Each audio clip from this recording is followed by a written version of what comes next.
brought to you by the Sports and Youth Department, powered by Sindh Bank. This is Inflict, or alongside me is going to be Frisbee, as we take you along to the ride of two absolutely fantastic best of threes semifinals of CS2 to come. First of all, Priya, how are you feeling? I'm feeling great. It's a great day to be an esports fan in Pakistan, especially for Counter Strike 2. And I mean, factually, we are going to see a match, the first matchup between two of the best teams in Pakistan at the moment. We obviously saw Wahh last time at Control Point, but I feel like the fans would be most excited to see come mid also come into the action, especially HSB, Trans, all of them returning. So it's a good day to be a CS2 fan. Oh yeah, we have come mid consists of HSB, Trans, Soulmate, Saran, and Delpan. Three of those players have been part of the old guard that have won tournaments for ages in the Counter-Strike community in Pakistan, and them reuniting to form a new roster to challenge some of the elites that we have, the newer elites that we have, particularly Wahh, who have been winning the more recent tournaments in the past few years, ever since the players of come mid sort of went absent. So Wahh took their throne, and now come mid, they're back to reclaim their own. For sure. I mean, whichever way this matchup goes, it's definitely going to be one to watch because, like you said, Team Wahh are more like the modern champions, and Commit are most likely the legacies. We have seen them play for almost a decade now. HSB, Trans, Soulmate, the core of them. They have been active in the Counter Strike community for almost 10 years at this moment. They were in CS 1.6 as well. They were in CS:GO and now in Counter Strike 2. We really missed them in the last few events, but it's really glad to see them back. So, like I said, whichever way this matchup goes, I feel like it's going to be one to watch. But like, is there a team that you are rooting for today, in fact? I mean, honestly, if you're an old CS fan from Pakistan, you have to root for Commit. Wow. You have the OGs here playing who started winning tournaments ever since they started in Pakistan, and who had been, as you said, they had been competing in 1.6. They competed in Gold, and now they're back in CS2 to take some tournaments to their own name. But their opponents, Wahh, have certainly done fantastic over the last few years. Again, as soon as the scene sort of died out in the country, Yeah. Wahh, they still kept on grinding, and they got to the point where they are now the team to beat. They won the last LAN tournament that happened right here in Karachi. They beat our Legion, who are arguably the best, and we're going to talk about them, Legion, a little bit further. But Wahh, right now, they're the team to dethrone. Yeah, definitely, and I wouldn't say it's like any sort of a bold pick because I feel like when you are watching two teams like Team Wahh and Commit, they both have equal odds of winning this game. But I will put my money on Team Wahh right now because I feel like his stats and history, current history at least, Yeah? they definitely favor Team Wahh. They had really strong showing at Control Point. They beat a team like Team Legion, which is definitely like no one was supporting them, no one was rooting for them. Everyone thought that they're going to be the underdogs. It's going to be difficult for them to win that game. So I have my money on Team Wahh. But let's take a look at their journey a little bit, how they made their way to the semi-finals. Finally, we'll take a look at the brackets in a moment. Yeah, their journey certainly has been pretty good. Wahh and Comet, both of them having won practically, I believe, all of their matches with just a 2-0 scoreline. No maps conceded. Actually, Team Comet did get handed a loss on one of their maps, which was against Aim Gods Esports, where they ended up losing an Ancient. But besides that, they have been utterly dominant. Comet, in their last matchup against Starbois, we saw some of the old players come to life. We had HSP with a really great performance. He had 38 frags and 17 deaths in that whole BO3. So almost a 2 KD for him all by himself. There have been moments where Trans and Soulmate came alive for come mid in this tournament prior to that match as well. But on the other hand, you have Wahh, who have not even lost a single map. They remain true. They have been consistent all throughout this year in every tournament that they've played, and now they are looking to go back to back for their victories. Yeah, for sure. I mean, both of them have make it look really easy in their journeys in quarterfinals. Clean 2-0 sweeps against their enemies, and you can't even say that they were easy team considering Team Eco Warriors literally have protagonists on their lineup. Whereas on the other hand, Park Boys, they also had Melkor on them, who has previously been playing for Guardian 5. So you can't even say that those clean sweeps would have been easy. They were definitely a bit difficult. They must have been, and the fact that they've made their way to the semi-finals at the moment. I feel like it's definitely going to be one to watch. Oh yeah, certainly. I mean, Pak boys are no team to underestimate. They're arguably one of the best teams in Pakistan as well, and it was very surprising to pretty much everybody that Pak boys had not qualified in the last tournament that happened in Pakistan. For Commit to come together again and beat out a team of that caliber to qualify for the semi-finals certainly gives out a statement that they're back with the same potential that they had left the scene with. So now they're running after Wawa to take that grand final spot right here in Karachi. Yeah, I was having this discussion with my friends, and I was like, Commit is going to have an easy victory. And my friends were like, you can't count Park Boys out because they have a really solid lineup. They have been pretty active in the facet matches as well. So I feel like when old players come back into the scene, you sort of have to keep in mind that they may not have a better understanding of current meta. They haven't played recent tournaments either. And from what I know, in my knowledge, I don't think this core has been playing for a very long time together. This is going to be their first event where they're coming back together, Team Commit. So, Yeah. yeah.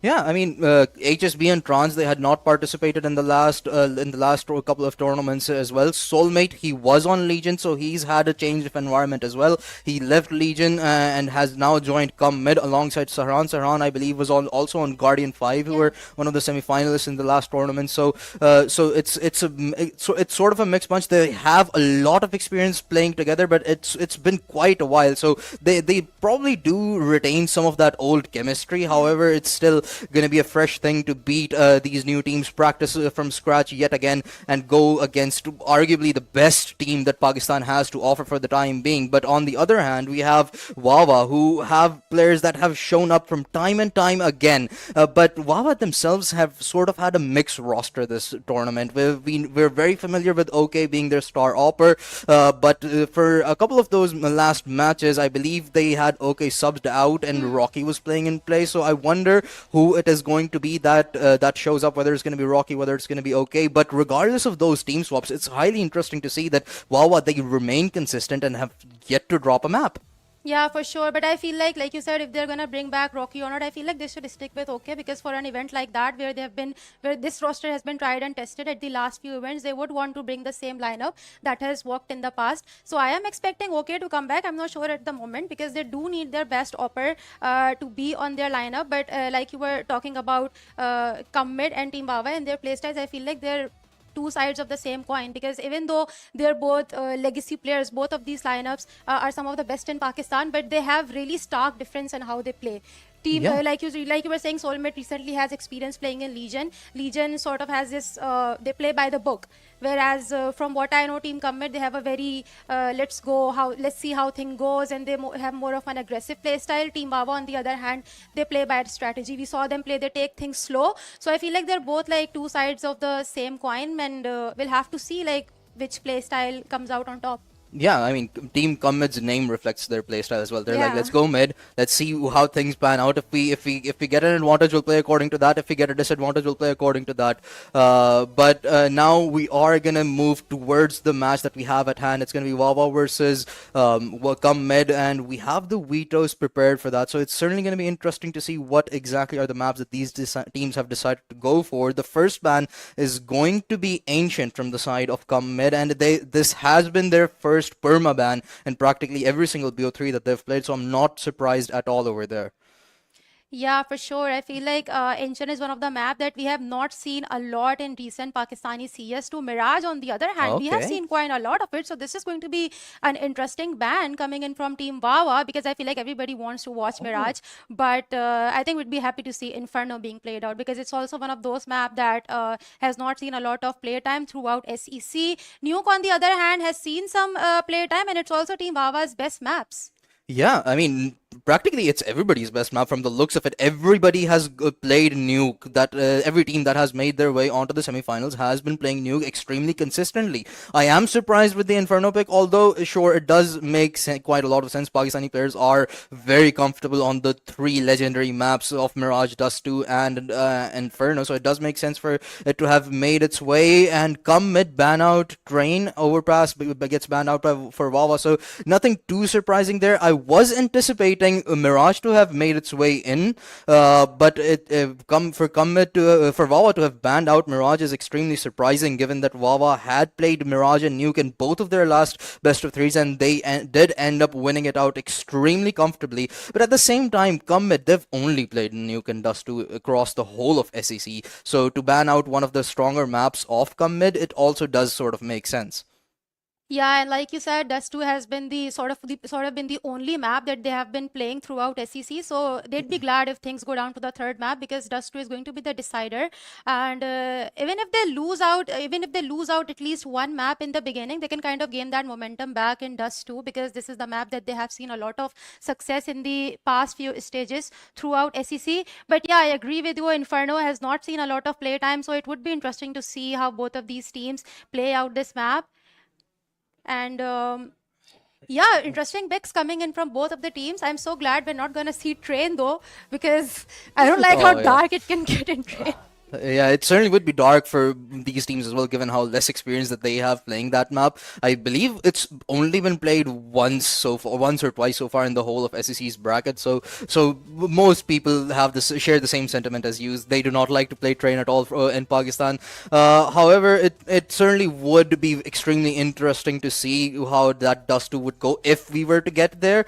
And honestly, given the teams that we have at hand, there's a high Yeah. probability that we do make it to map number 3. But both of these teams having had so much experience, so much playtime on Dust 2 in this tournament alone, it realistically could go either way, regardless of how the first two maps went. Yeah, I'm also actually quite surprised at the Mirage ban, because it's usually the insta pick Yeah. for all of the teams, especially in Pakistan. Mirage just to an Inferno. So I am actually quite a bit surprised, because it's one of those maps where you can kind of just run with any strategy. You can come up with strats, you can come up with ideas on the go. And both of these teams, I think they are going to play on top of their heads, whatever works for them, whatever doesn't work for them. I don't think we're going to see a lot of complex strategies today. What do you think?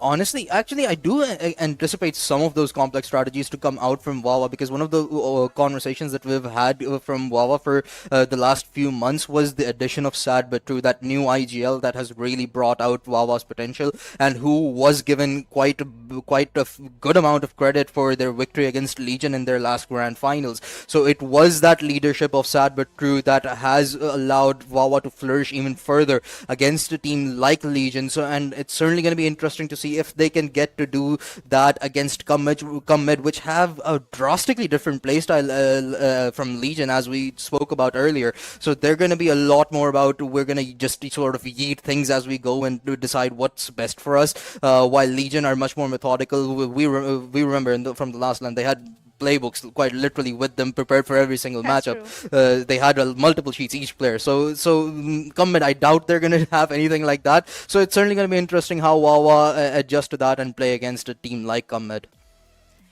I mean, it's highly possible that Commit would not even need those strategies. Considering the Yeah. core that they have of Soulmate, Trans, and HSB, they are popular for their aggressive playstyles. They are popular for those pushes. They are popular, especially Trans is popular for his pushes with pistols on Mirage, on maps like Dust 2.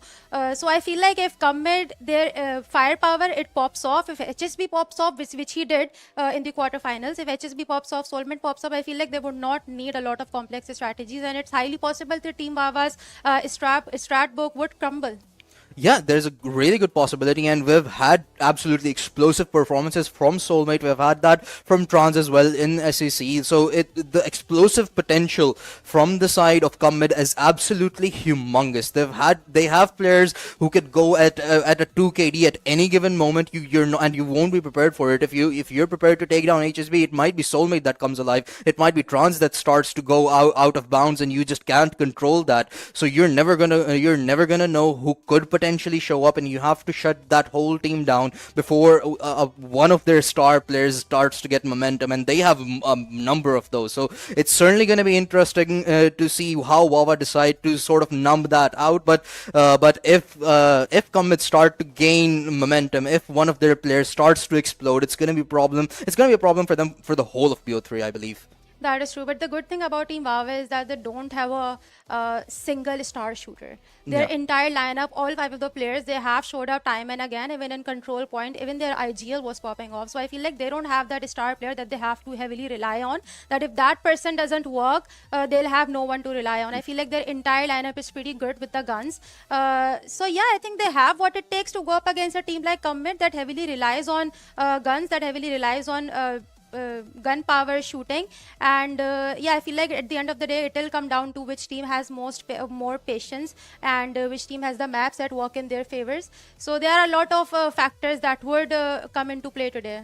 Yeah, and it's not like they don't have the explosive potential. It's just that they are much more decisive as a team. They know what to do. They set themselves up really nicely that everybody sort of has that engagement, has some sort of engagement in winning a round out. And if need be, they do have players that have the clutch factor, particularly in Smutse. He's had some absolutely Oh, star-studded performances. In control point, he had that in the quarterfinals as well. He, I believe, had like a 1.4 KD or something close to that. So they do have the potential. If somebody needs to clutch up, they have those people that can do it. OK can do it from time to time with that op if he's popping off, and Smutse can do it with the rifles. And as you said, sad but true, he's had his moments as well. So there certainly is that clutch factor available for them to work with, but it's just that they don't really need it as much yeah. because they're just so much more disciplined as a team that they divide up the kills. They know exactly what they're doing and what their teammates are doing as well, so that they're prepared for whatever's happening across the whole map. Yeah, you talked about his watch. I want to remind everyone that he had huge impact in control point. I talked to him during the interviews, and nobody was sort of cheering for them because when you are having, I feel like less skills than rest of the teammates, you just sort of lose that impact. People think that you did Yeah. not have impact, but I feel like it's complete opposite. And Smudge had really crucial kills throughout the finals, and I feel like they will need those crucial kills that impact, because no matter how many kills you have, if you don't have impactful players who know how to sort of work around teams that have unique playstyles, which Commit does have, you are gonna get in a bit of a trouble. Yeah, you need somebody that's adaptable. You need somebody who can say that, okay, you know what, our team is struggling. I'm going to put you on my back and Yeah. I'm going to get you through a couple of rounds, get the confidence flowing, get the team feeling back up again. And Smutse, he's done that from time and time again. And plus, as you said, there weren't many people rooting for Wawa in the last time that we saw them perform at a LAN. And it was also the fact that Legion are just the country's Yeah. favorite for the most part, particularly because of Pokemon. But whenever there was opportunity presented, Wawa capitalized on them, whether as a team, whether some individual popped off. But it just goes on to show that they are not gonna let you get away with mistakes. And given Commit's playstyle, as you said, they're highly versatile. They're gonna swing things about in the middle of the round, and they're not gonna be as methodical. So there's a good possibility that they may leave some gaps that if Wawa they can get, if they can be made aware, if they can get themselves aware of it, they can highly capitalize. So it's certainly going to be interesting to see. I believe we're just waiting for some of the players to connect. So as soon as that's done, we're going to get right into the game number one. But again, come mid, they are the old guards. They have won so many more tournaments than Wawa Yeah. in an age of their own. But Wawa in the recent years, they have been unmatched locally. Yeah, and like we said, that Commit has been a bit out of the scene recently. They haven't been playing in a lot of tournaments in Pakistan, but I feel like we shouldn't count them out. They were there at the recent final at Control Point, and HSB was right in the audience watching them play, and Yeah. he watched Team Wawa play. So he definitely has an idea of their play style, how they're gonna play these maps, and I think he's gonna use it to his advantage. And I feel like it's a bit cunning, honestly. Like he watched all of it at the event, and now he's gonna use it against his friends. And we also need to talk about the soulmate swap, by the way. Oh yeah, I mean Legion again. I think the last tournament loss really hit them because now they have replaced out their roster. Two of the old players have gone. Soulmate joins up with his old teammates HSB and Trans, and now Yeah. who he has dominated multiple games with. By the way, he has won multiple tournaments in Valorant. With those Yeah. people, he has won way more tournaments in CS with those people. So they have a lot of playtime together. So they just have a natural chemistry at this point. So even though they're a fresher team compared to what Wawa and Legion are, they're still just as dangerous, if not more. That is true, and Soulmate's recent experience at the LAN event is going to help him, is going to help his teammates as well, because majority of the team members at Commit, they don't have a lot of experience, at least recently, and the meta has changed a lot in Counter-Strike 1.6. Most of their experience comes from CSGO, and the maps have changed, the lineups have changed, utility has changed, how you play those maps, everything has changed, even spray patterns have changed. So I feel like they will need Soulmate to kind of show up, to kind of guide them through this event, through this semi-final. And yeah, like we said, if Trans and HSB and rest of their teammates, they pop off, I think Commit do have a real shot at winning this one. I mean, you are already rooting for them, but I do think that Team Wawa, on paper, statistically, they have really good chance of making this even a clean sweep. I don't know. I mean, they could. I certainly am rooting for Gummet to get to the grand finals. I really want to see that HSB versus Pokemon show off from the Don't very we old all? ages. It certainly has been fun witnessing them, but I believe we do have map number 1 coming up. It's gonna be the old victors that have won so many tournaments in an age of their own, going up against the recent champions, Wawa, who have dominated tournaments in Pakistan time and time again, who have let no one stand in the way of their trophies, are gonna be facing off against some Pakistani CS legends as we head into Inferno.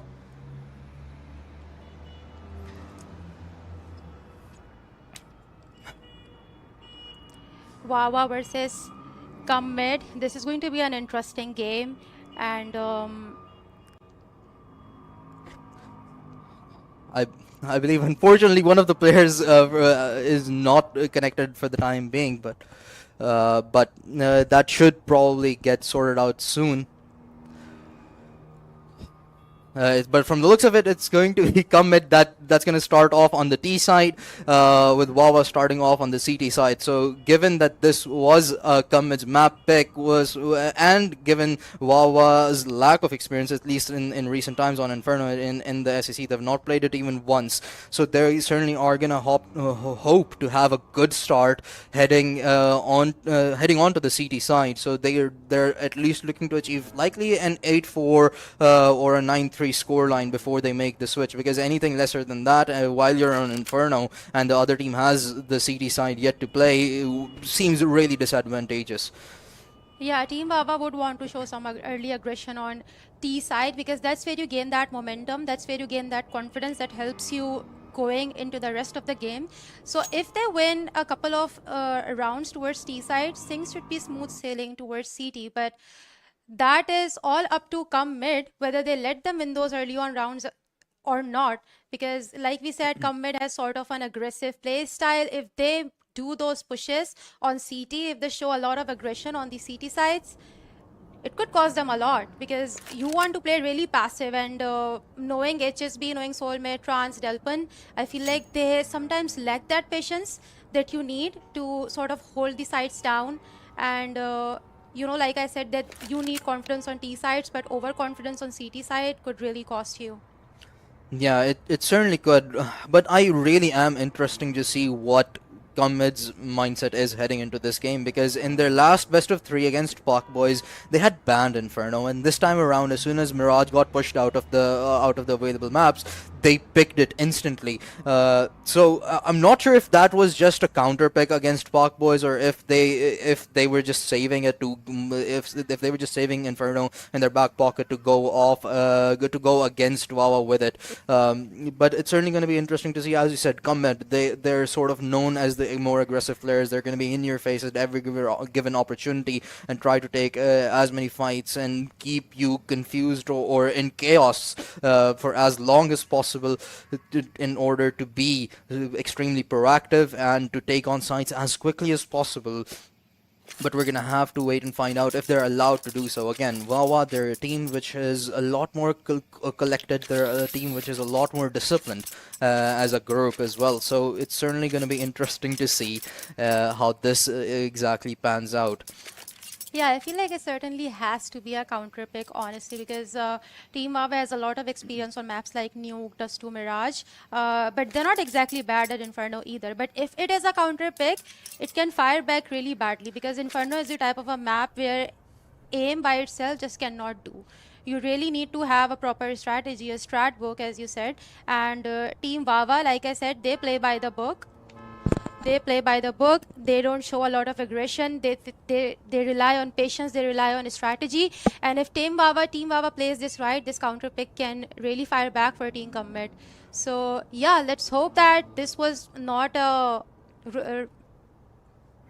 Yeah, it certainly can be punishable as well, actually, because if I remember correctly, Wawa's legendary comeback in the grand finals was against Legion on Inferno, where they were down by quite a lot, but they made a comeback in the final few rounds, and that happened at a point where everybody had counted Wawa out, where everybody thought that, okay, Legion's done it. Legion has beaten Wawa and they will be crowned the champions, but Wawa, they continued playing on. They didn't lose hope and they made the most drastic comeback on Inferno. So come mid, their own map pick could come back to bite them. There's a good chance that happens, but at the same time, again, we've not seen them play. We do not have any statistics at all from their previous matches, and they're again a fresh group that's coming a fresh group of old players that's coming back together to play.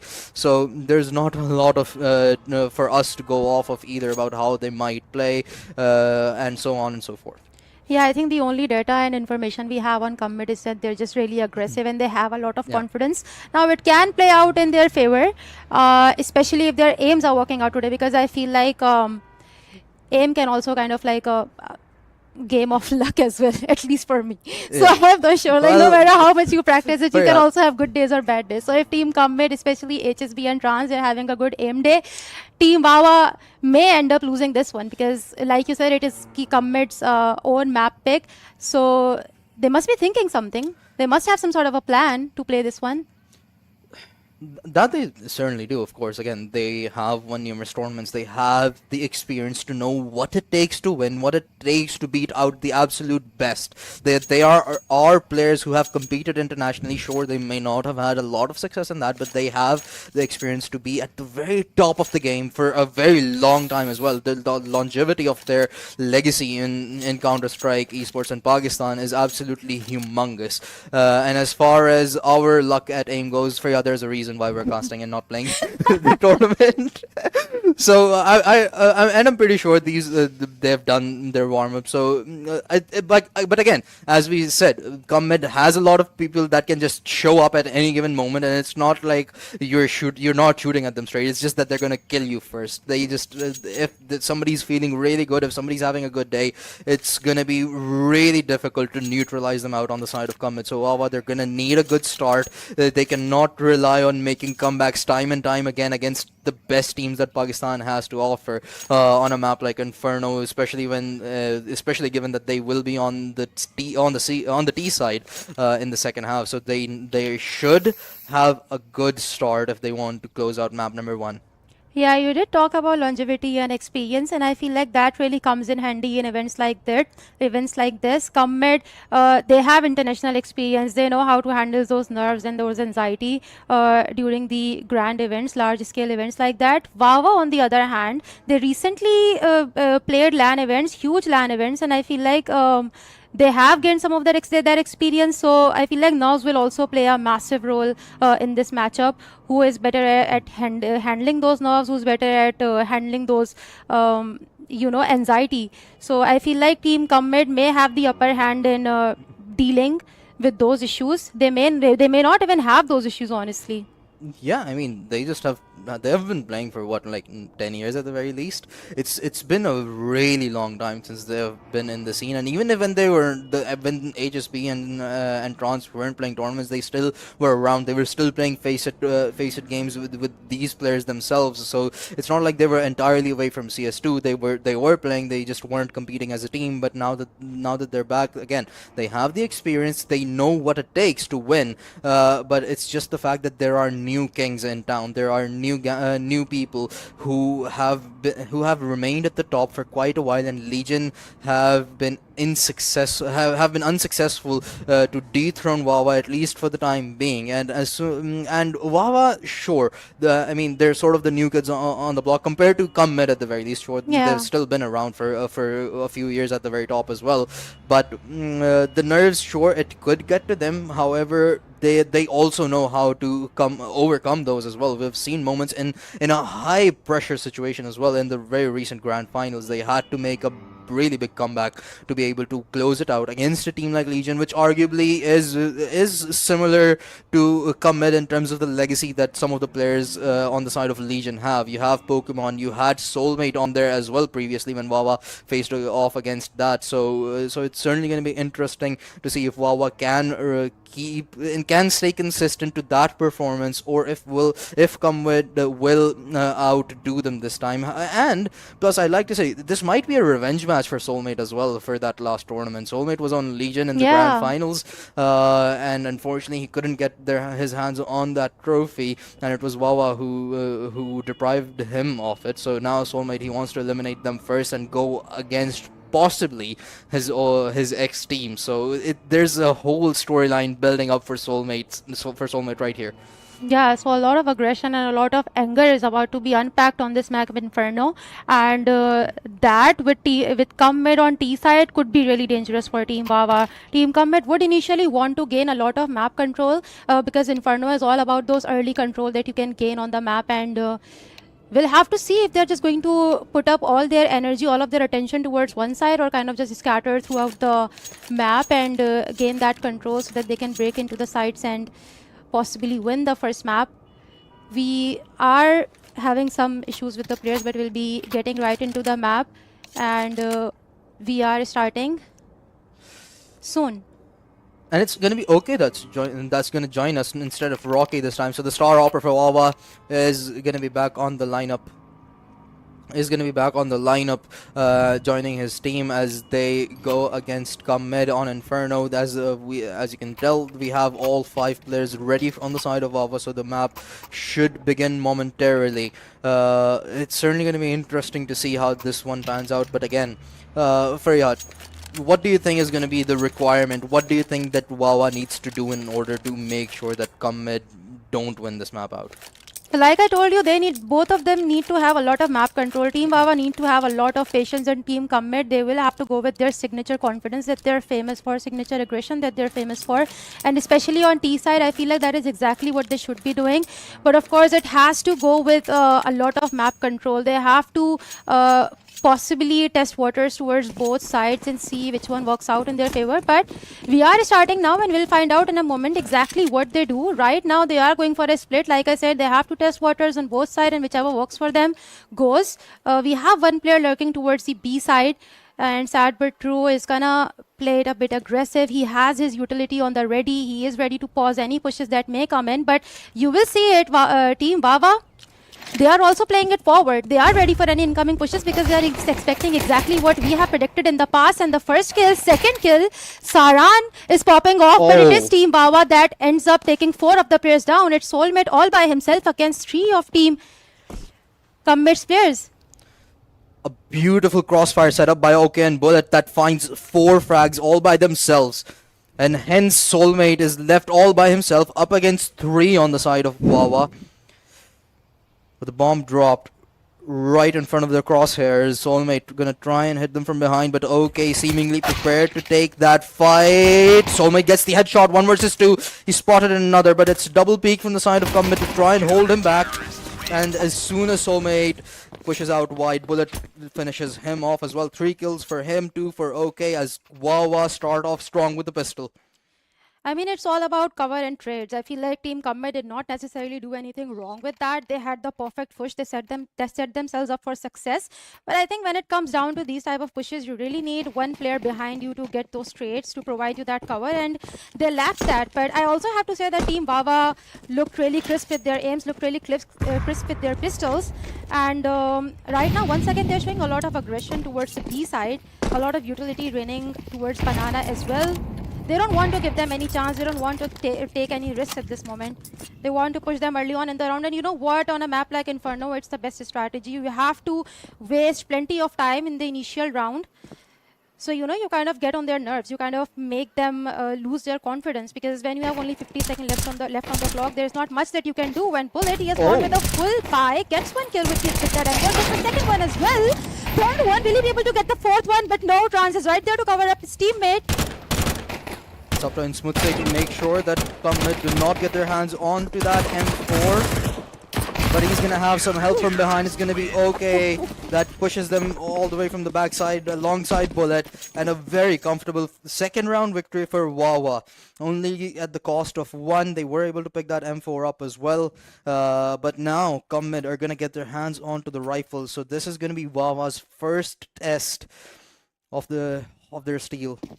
Yeah, that was an incredible wrap from behind Banana. Like I said, the team Wahh will need to have some patience, but I feel like when you are playing that second round, where you have the guns and the enemy doesn't, you want to show that aggression. They're going for the bonus, showing a lot of aggression. They have cheap guns, they don't have much to lose. And so they are sad, but true, getting the kills right away early on in the round. A bit of a pause, but HSB is right there, gets the second one as well. Trades coming into the play. It will be a 1v1 between OK and Delban, and they're right into their faces. What just happened? Did OK not realize Delban walked right past him? I think his teammates did, but he may not have. And he's missed him. If he had walked just a little further, he may have spotted Delpan, but it's very risky for both of them. OK has a far inferior weapon in his hands, but Delpan only with 8 HP to work with. I feel like OK has an idea what just happened, but Delpan doesn't. He doesn't know how screwed he is, and he has a better weapon, but it's no use if he doesn't have enough information to work with. OK, on the other hand, he is expecting him to push in. For a second it felt like OK was about to get an unfortunate timing, but he makes up for that early on, and Wahh, that's going to be 3 in a row for them. Commed with a slow start. And HSB a nice little 2k amidst all that chaos, but it's going to be Wahh that come out on top yet again. Yeah, Team Wahh has proven that it wasn't just the buy round that won them that second round, because Team Commed, they had really good guns to work with, but they were not able to do much with them. This time, however, they're going with their signature aggression. Saharan does not care, even though there is a molly right there to pause him into his tracks. He is ready to pick up that fight. But you cannot really jump through that molly. 4 players stacked towards Banana. Team Wahh, they have a pretty good idea of what's happening towards B side, but they are gonna hold their grounds on both of the sides.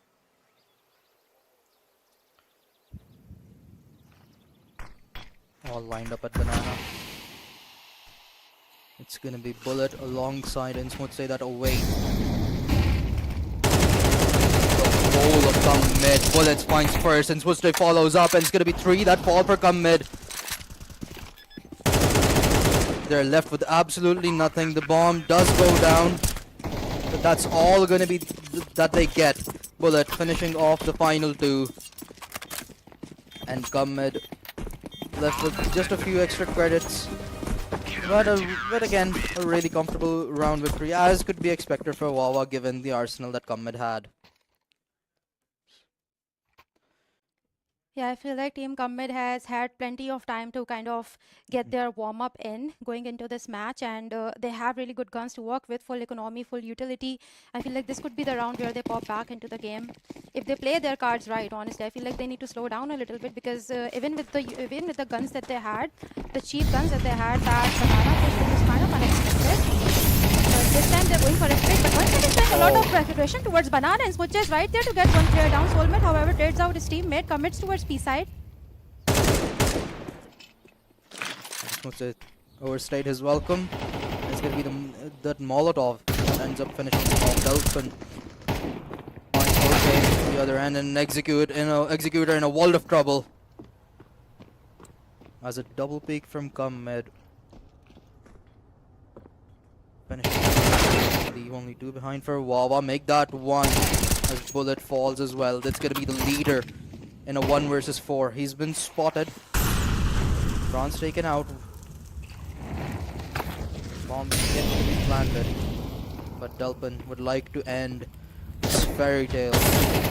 Round number 5 right here.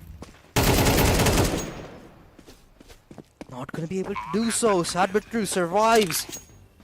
And he's brought it down to a 1 versus 2. Soulmate and HSB, both of them have been tagged up quite a bit.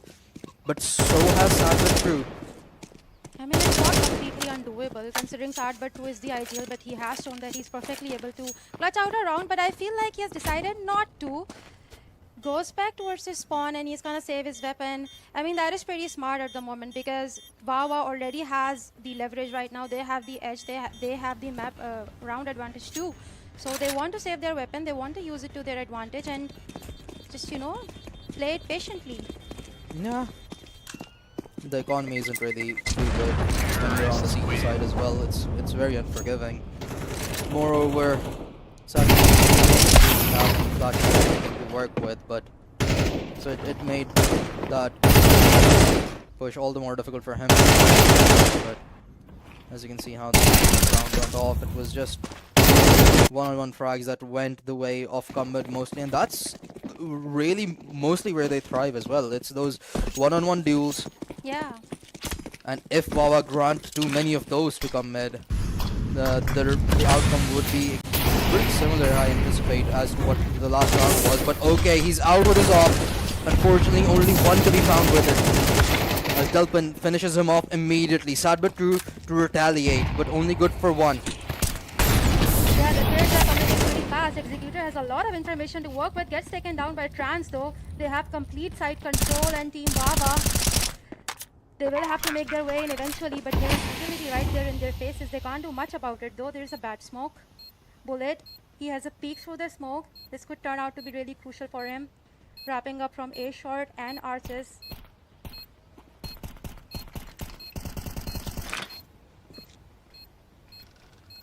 This isn't looking easy. Let's say he wants it. He's spotted a shoulder. Timing a little bit awkward, but he may not be prepared for Trans, and he isn't. It's a one-on-one trade that does go through, but come mid, they had the man advantage, and hence Sahran will be the last man surviving in that round, and hence comes the second victory for come mid, and a tactical timeout to be followed from the side of Wahh. Yeah, I mean, those were really quick trade-ups.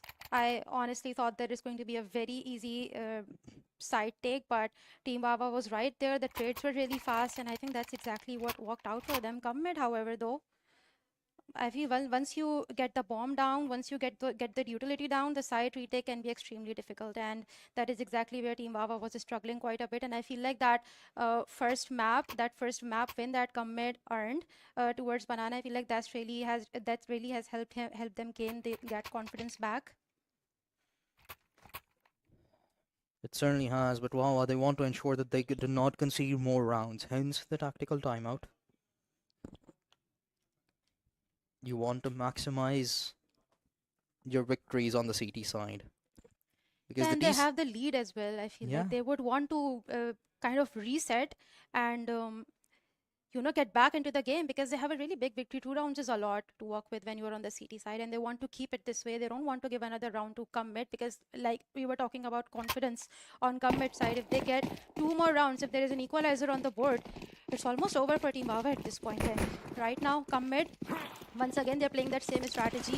One lurk and most of their firepower towards one side and on B. All around, Bird is playing a really cheeky angle. Will not be able to get one though, however. His Mujahid Executor are right there. Their cheap weapons will help them get 2 kills. They have paused the push though.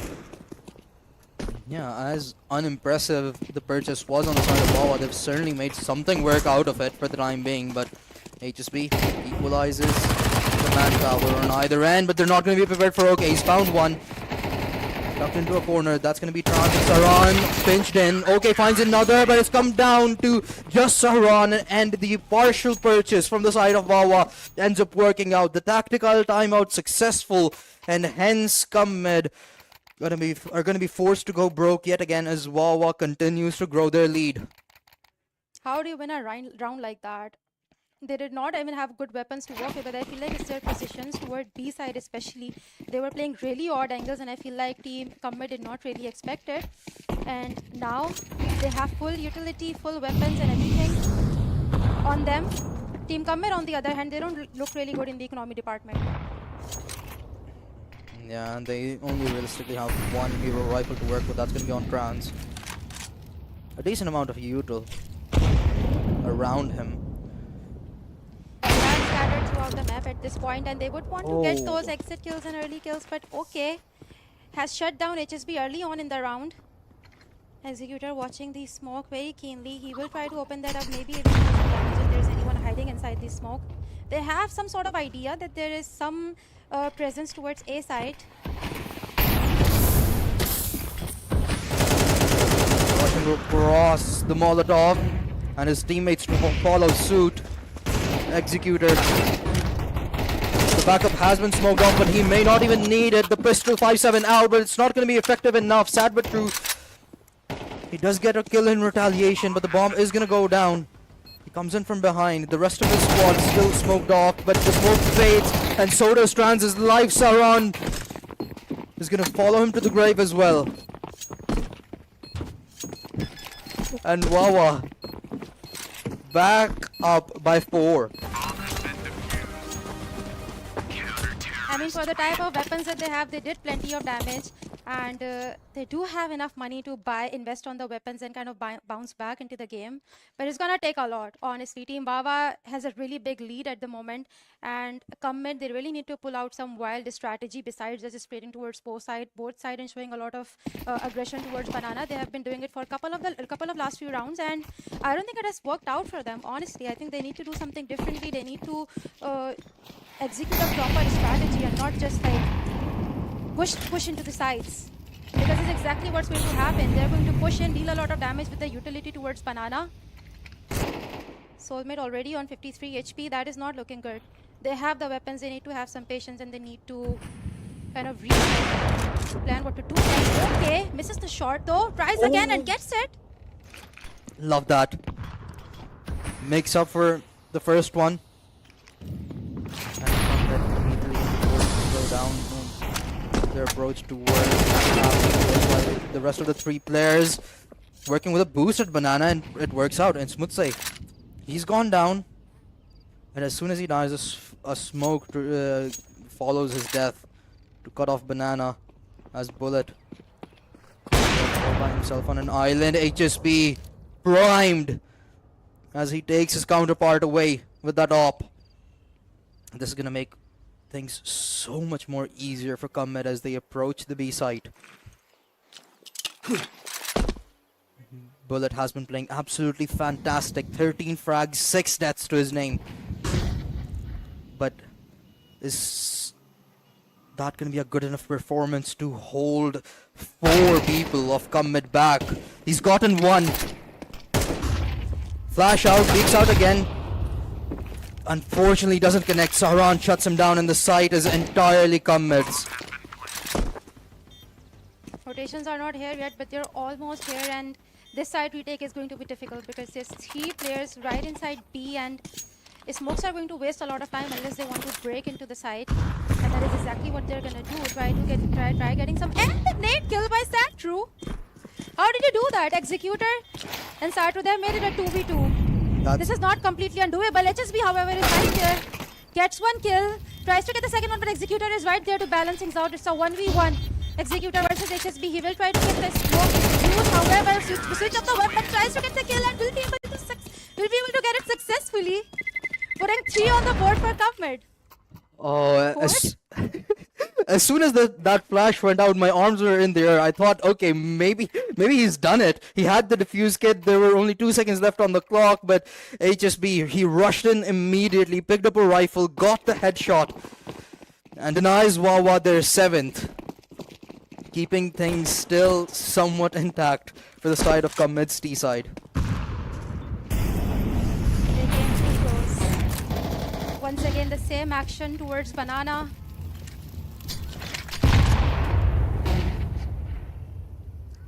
They don't have really good weapons this time, however, though, Team Comet, despite the win. And they are going to choose to play this one slow, which is pretty smart. They want to get some peaks, maybe update their weapons, and then break into the side, because that is what worked for them in the last round. They did have the early kills, but they slowed down in the middle of it, and then hit the side.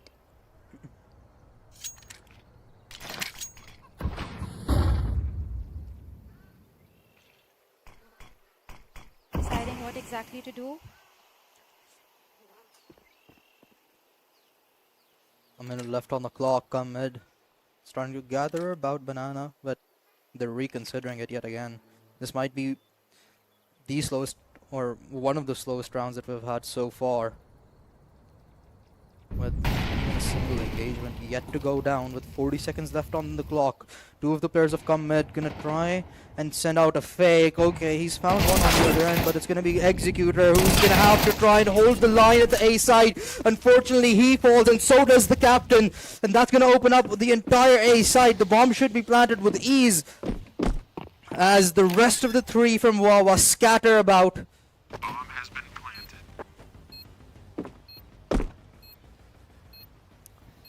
And they don't even want to go for I it. think Wahh, they're they've choosing to conceded. save. Yeah.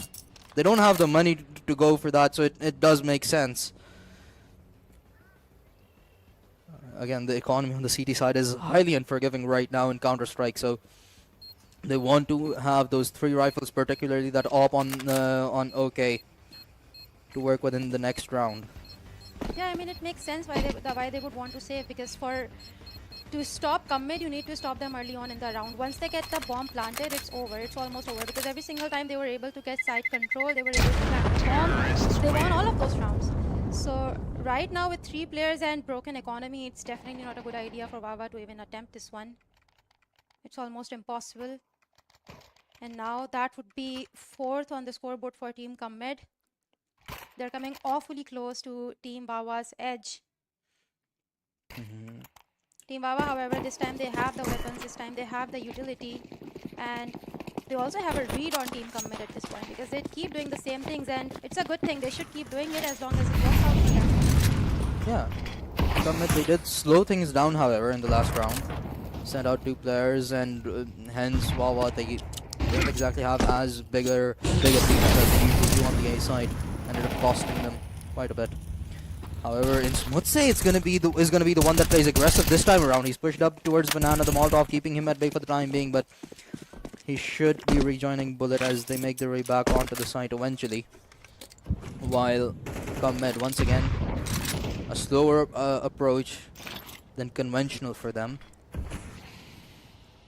Yeah, I know it's also unconventional for Smutcher to play this aggressive towards me, but like I said, they have a read on Team Wahh, and they are not going to let them get that banana control early on in the round. And they also know that Executor usually tucks himself into this corner, and HSB will be the one to take him down. Okay, however, he knows there's one player over there, will not be able to get that kill though. HSB with the crisp headshot. They are going to make their way into the side, but Delpen is holding a very cheeky angle with cover from Bullet. Will be able to turn that into a kill as well, and Bullet is right there to provide cover. They have secured a site. 3 versus 3. And the bomb, surprisingly, is still making its way towards the A side. Although I do believe Commit had spotted 2 players present on that side. But, oh, Wahh are playing right into Commit's hands. They've rotated everybody over towards the other one. And Commit, they time it right. Sad but true, he's likely given the call that there are audio keys coming from the A side, but it's gonna be a little too late as the bomb gets planted within the last 10 seconds. So now a 3 versus 3 retake.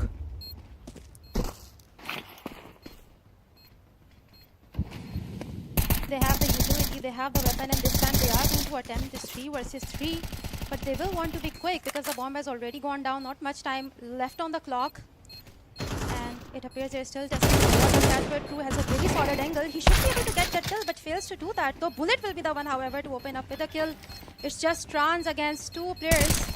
5 HP on him should be very easy, and Late should be able to finish him off. And Smutcher does it, and Bullet is right there to defuse a bomb. What a teamwork coming in from Team Wahh, putting 7th on the board.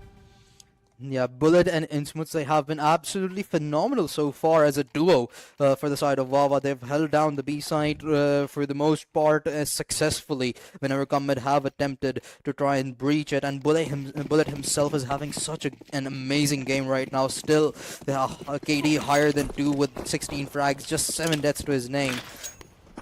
While on the side of Commit, they continue to struggle with their economy. A really shabby purchase for them. They do have a couple of AKs, but 2 Galils and 1 SMG in the hands of Delpan. And I feel like team kind of drop off. Executor right there punishes them for their poor choice of weapon. Sad but true is right there to double down on those kills. Soulmate is trying his best to do some damage.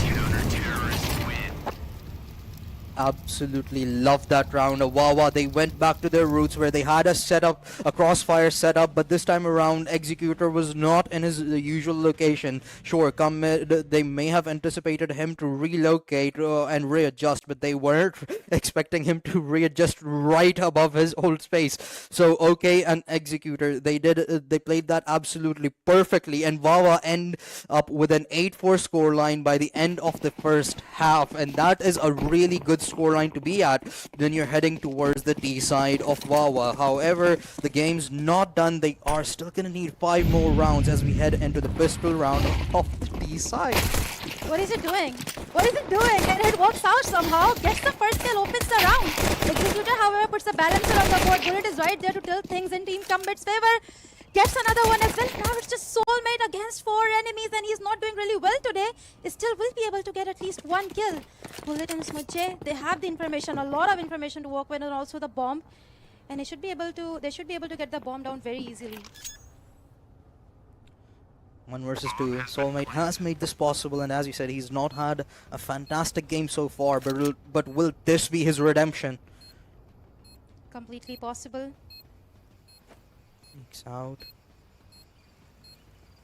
Just gonna have to get his audio. Wait, the timing is unfortunate. Just as he looks down and Smutse peeks out, and he does not make a mistake. Instant headshot onto Soulmate to confirm their 9th as they keep that streak going. 4 more is all Wahh need, and unfortunately for Commit, that's all they've got so far.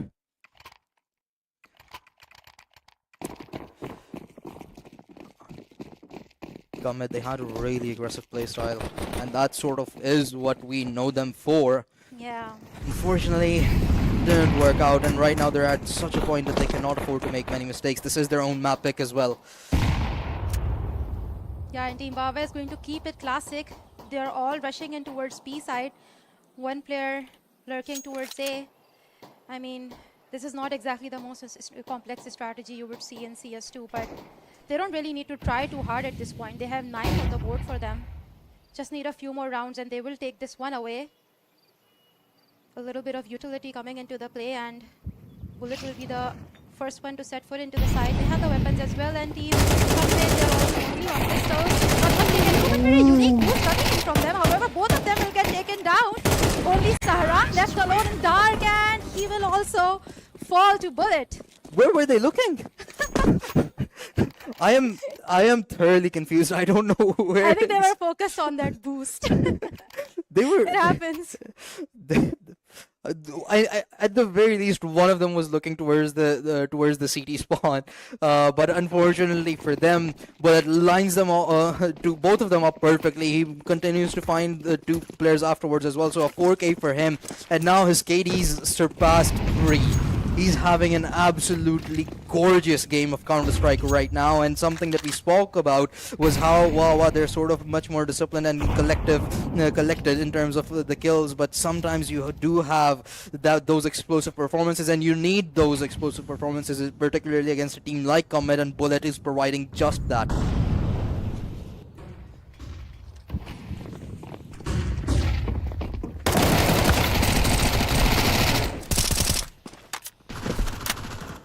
Team Wahh, they have gained entry into the A side. HSB, however, is going to play it slow. He's going to let the rotations come in, which is smart at this point. They need to play it slow. They need to play it very intentionally. However, the bomb has gone down, and these type of retakes can be extremely difficult. They do have the weapon. It should not be completely impossible for them to go for it. Yeah, but you're at a disadvantage. Do you want to? Is the real question, because you don't have any money. You lose this round. You're practically giving up map point to Wahh, and I believe Comet is going to be agreeing with me on that perspective as they walk away, holding on to those 3 rifles as Wahh secure their 11th. They have Comet have absolutely no money to work with, so these rifles are going to be their best hope of keeping Wahh away from achieving map point. They are grasping at straws. They want to deal as 7 kills, because we have to Oh, talk about beautiful. team Comrade's gun power, their firepower. I feel like nobody is really popping off today, and they need someone to kind of put those kills on the board, because right now it is all about those kills. Trans is only on 6 kills. Soulmate is not having a great day either. Delphin on 9 kills. Saran on 7. It's not looking really good on Team Comrade's side, and they need someone who would go in, get those entry frags, and create a space for their teammates. And right now they're just deciding to play it slow. That confidence that we saw early on in the round on T side is completely vanished, and it makes sense why Team Wahh is looking really good. And once again, Insmoche showing that aggression on apartments. He has a lot of cover for himself as well, but on the other side, there's a really good cross. Yeah, a really nice crossfire setup. However, Wawa sense it, they walk away and play it a tad bit safer. They still have quite a lot of time to work with, but it seems like they really want to dedicate their resources and manpower against this A side, and it's worked out for them quite well previously. Open the first line of defense, couldn't prioritize his targets and gets punished. He did find one, but OK retaliates with two. Sadbitru, the captain, follows suit. And we have only 2 players remaining for come mid. And from the looks of it, Wawa, they've done enough. This should be map point. And they should, from the looks of it, be stealing away what was come mid's map pick. Yeah, for sure. And I don't think they're gonna go and try for the side retake, which, I mean, they have nothing to lose, they have nothing to win at this point. I mean, come back from this point onwards, it just seems practically impossible. It would be an absolute Cinderella story if they end up doing it, but I mean, with 12-4 on the board, not a lot of hope, and Sadbitru is gonna go on a hunt, and he knows where the enemies are. He will try to take those kills as well, break down their economy, kick them exactly where it hurts them. Oh, Soulmates died out as well. Saran dies in the final second, so they're not gonna have those last couple of rifles to work with either. It only gets worse for come mid. Well, they do manage to muster up 4 rifles still, 3 of them being M4. So, however, they're severely gonna lack, and not severely actually. They do have a decent chunk of util on their side still, so it's not entirely terrible. But the scoreline certainly is. They need 4 consecutive round victories, and HSB being that aggressive in an open line of sight certainly isn't gonna help. A 5 versus 4 already. Wawa, they look to conclude things out.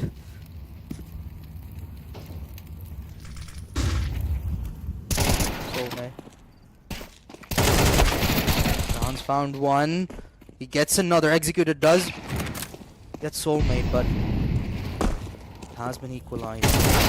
Spots are on. They know he's up close and personal, however. Saran won't be able to find anything. It's going to come down to 2-1. Sadbitru, he may be able to finish the last 2 off. And entirely on timing. Okay, gets headshot onto Trans. Delphin last alive, and the flank from Sadbitru is absolutely fantastic. Wawa with a 13-4 victory on Comed's map pick. What an absolutely beautiful showing for Bullet in that game for Freya. I don't want to say I told you so, but I told you Hey, so. Because it's not over. Because on a Let's map not get like ahead of ourselves. in a map like Inferno, it all comes down to strategy. But come mid, not only did they lack a strategy, but they were also lacking in the firepower department. Their best shooters, Trans, Soulmate, they were all kind of slacking today. We did not see a lot of kills coming in from them. We did not see a lot of impact. They kept doing the same thing. It worked initially on T side, but then eventually Team Wahh had a pretty good read on them. We saw Insmoche playing very unconventionally. He was playing it extremely aggressive because he knew exactly what happens towards Banana. And I think it all did come down to strategy. Yeah, and something that I do actually want to complain about was the lack of variation that we saw from Come Mid. I mean, the most variation that we saw was them just playing with the same style but slowing things down a little bit in the last couple of rounds, and unfortunately they only were able to successfully win 1 round off of that towards the end of things on the first half, and the second round they just got absolutely obliterated. A flawless D side from Wawa on Inferno is absolutely phenomenal. They gained the momentum and they kept it raw, and they snowballed right off of it heading into the second half. And Come Mid, having lost their own map pick, which again we were raising questions on, that Inferno we haven't really seen them play it. We haven't seen anybody particularly play it. So for them to pick it in a semifinals against Wawa was risky, but Wawa absolutely blowing them out of the water was not something I saw coming. Yeah, for sure. And watching the game, it was very obvious that Team Wawa did not even break sweat. It seemed very natural. We could see their chemistry on screen. We could see that they were communicating a lot, but we did not see any insane strategies or insane plans come into the play. They were playing very naturally. It looked like a puck game, honestly.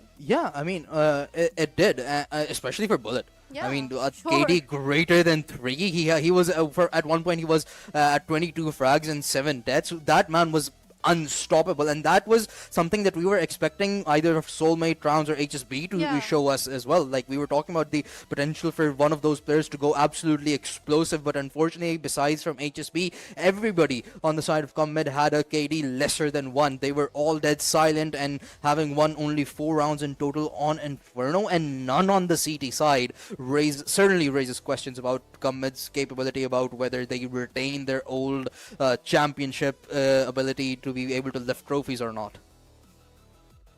I mean, definitely they did not seem like the same commit that we have all seen in the last couple of years. But who knows? Maybe things will change in the next map. Yeah, it certainly might. But before we head on over there, everybody who's watching us at Michael or YouTube or Twitch, wherever you're watching, we are gonna take a very short break. But do not go anywhere. We still have at least one more map to come up between these absolutely legendary teams.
Hello, ladies and gentlemen, and welcome back to Sindh Esports Championship, brought to you by Sports and Youth Affairs Department, powered by Sindh Bank. We had an absolutely phenomenal game one on the semi-finals between Kammed and Wawa Fariha. Walk me through. What do you see? What impressed you the most? Bullet, obviously Bullet. I mean, with 23 kills on the board, so much impact on the game. I was absolutely impressed. I mean, he was the MVP at control point for a reason, and we'll have to see if Commit can bounce back into the game in the next map, which is going to be Nuke. And we are already in the map. We are in Nuke, and we'll have to see if they can kind of bounce back. Yeah, Commed's backs against the walls. They lose this, they're out of the run for the grand finals, and Wawa, they certainly want that outcome. Okay, to start off strong. Finds the first headshot onto Soulmate. And he's spotted another. He gets Delpan at that range. Oh my goodness. Oh, certainly feeling good. And they want to keep that momentum going. On the T side here as they look. Plant the bomb. Trans is over here. Trans all by himself. No support whatsoever as the players start to flood into the site.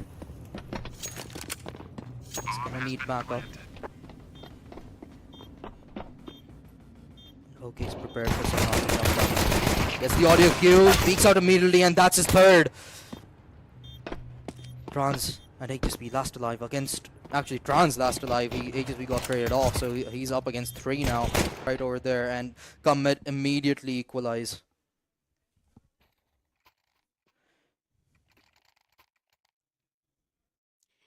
Yeah, for sure. And this is the right time to call a timeout because both of the teams one-on-one on the scoreboard, and finally Team Commit is looking a bit better. They are looking a bit confident. They know what they're doing, but still, it's just 2 rounds. Team Baba can quickly bounce back into the game, and this time on, they don't have a lot of money to work with, though. They have just the pistols, but we have seen them outperform their enemies with pistols before in Inferno, and they might as well do the same this time on around as well. They might. Unfortunately, from the looks of it, we may have a player disconnected, so hopefully that gets sorted out. But Commit, they certainly needed that round victory. If Wawa had been allowed to snowball that victory from map number 1 onto Nuke's T side, that could have been really dangerous. Again, Nuke is a heavily CT sided map, so if Wawa were somehow able to get even a 2-round lead heading onto the CT side, Commit could really be in a disastrous position. So Commit, it's really essential for them to stop Wawa right in their footsteps and gain that lead, gain that momentum to kick things off on map number 2. They cannot afford to lose another map. They really need this game to go to Dust 2. Yeah, and I think they were aware of it, Commit, that how risky can it be to let Team Wawa have 2-round lead on a map like Nuke on T side, which is exactly why they invested in some weapons despite their broken economy in the last round, and it worked out for them. And this is exactly what they need to do. They need to make some risky decisions. They need to play in a play style that Team Wawa is not expecting, and it has worked out for them, and they may stick with this style moving on into the round. And like you said, Nuke is a CT-sided map. This could be Team Commit's chance to bounce back into the game, gain that confidence back, pick up some early rounds, and break Team Wawa's momentum. It absolutely could be. But I think a lot of it goes towards how Commit perform in this first half, particularly if they are able to get together a really good lead heading into the second half. They should be able to close this one out comfortably. Again, Wawa have played a lot of Nuke. Both of these teams, practically everybody who's made their way on has played a lot of Nuke and SEC particularly. So there is experience all across the board on this map particularly. But what I'm interested to see is how efficient OK is going to be on this map. The ops, they can really come alive on Nuke, and so far he's had a great game. He has 4 frags to his name already. We're only 2 rounds in, so if he can keep that performance up, he could be the X factor for Wawa to be able to close out map number 2. While on the other end, come mid, again, they have a lot of potential, but so far it's just been missing. We have not seen Trans perform up to his potential. We have not seen Soulmate perform up to his potential, and he's one of the biggest players, biggest names in Pakistani Counter Strike, and HSB as well. He did have he did have the best stats on the side of Comet on map number one, but it still was not as good as we know he can do. He's had games where he went absolutely humongous and carried his team through a few rounds, and he was known as the king of Counter Strike for quite a while as well. So he really needs to earn his title back, because this is not looking good for Combat right Yeah, I now. kind of see HSB as the Shahid Afridi of Counter Strike 2 back in 2009. Yeah, Like, if yeah, he pops off, he pops off, and he pops off big. And if he doesn't, he's gonna tank. And yeah. recently, he has had, like, in the last map, he has pretty mediocre performance, like you said, not up to his standard. But again, if Team Commit picks up these early rounds, HSB, Trans, Soulmate, Saran even, and all of their main shooters, they could prove to be really dangerous for Team Wawa, because it's not Team Wawa that is in need of a big firepower. They had plenty of it in the last map. It's Team Commit that someone needs to really pop off, someone needs to show up, someone needs to put those kills on the board. And yeah, this one win that they have put on the board, this could prove to be huge, especially considering they have the weapons now, whereas Team Wawa, they are struggling a bit in the economy department. Yeah, HSB in the last best of three that they played against Park Boys, he had 38 kills to his name all across the best of Ooh. three with just 17 deaths. So he had a KD better than two in that whole series. So he was extremely consistent, and he needs to show up with that sort of a performance if he wants his team to get through to Dust 2 at the very least. Because so far, if Bullet keeps on doing what he did on map number one, and if OK starts to come alive with that op on Nuke, things are gonna look really bad for Comed. However, we're just in on the early rounds of map number two, and given that Comed's starting on a CD side, this could be their prime time to make a comeback.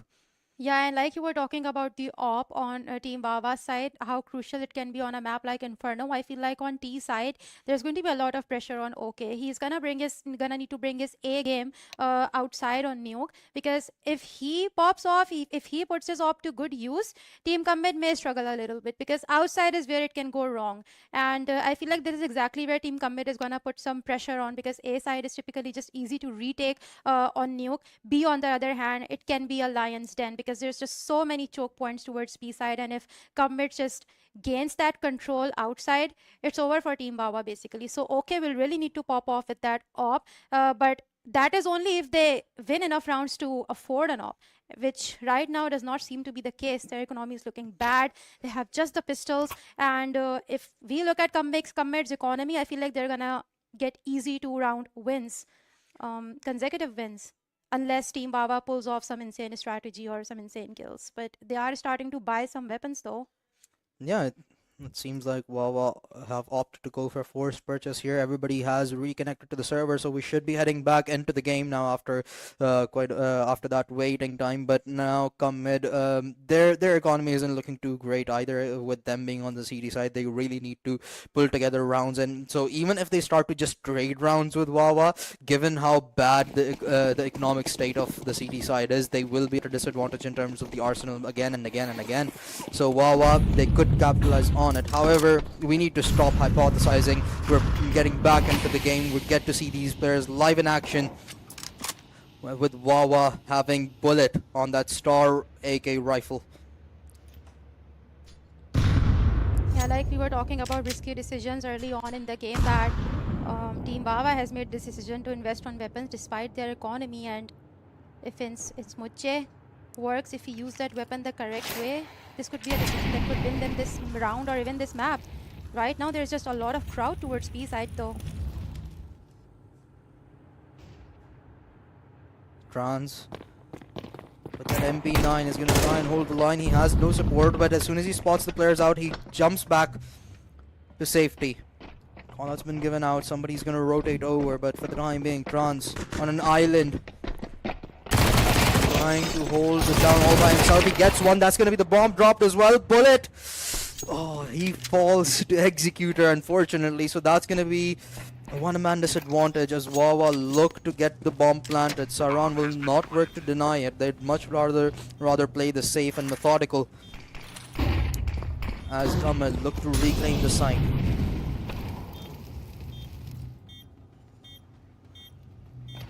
Like I said, B-side retake can be a bit tricky, and this is exactly what Team Kamal is struggling with right now, whether to open that door or not, and they just don't know how to get into the side. HSP will be the first one to take the initiative, gets one kill again, and Tehran will double down on that. They have side control, but Smudja is right there, denies them the kill, and they will be able to take everyone down. But is there time to defuse the bomb though? I feel like there's plenty, yeah. And that would be the second on the board for Team Commit. Absolutely love to see it come mid. Not as aggressive in the retake, and that's for the better this time as well. Playing not how we know them or how they're stereotyped, but they waited until the bomb got planted. They waited until everybody was ready to strike all together to catch the people of Wawa off guard, and it worked out effectively. A comfortable defuse for them, and now Wawa's economy completely broken. They're going to be working with just pistols all across the board.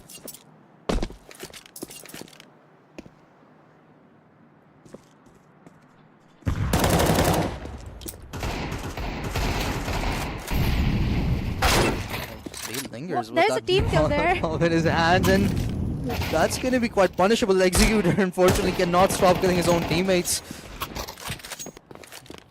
but Comment are gonna work for him to do that for the rest of his squad. Bullet, last alive, up against 3, and everybody has been tagged up at least a little bit on the side of Come Mid. And I wouldn't put it past Bullet's ability to clutch this round up. However, it certainly wouldn't be easy. At this point, it's just best if he manages to save that weapon. Nelbin primed just around the corner. Bullet may not anticipate this. He doesn't even check that angle. An easy headshot for Delpan. And Come Mid secure their 3rd in a row. I mean, you can handle the teammates' bullets, but can you handle your own? We just saw a team kill. But happens to the best of us though. 3rd on the board for Commit though, and this is great for their confidence. This is going too well for them, and this could be the map that could actually take things to the 3rd map.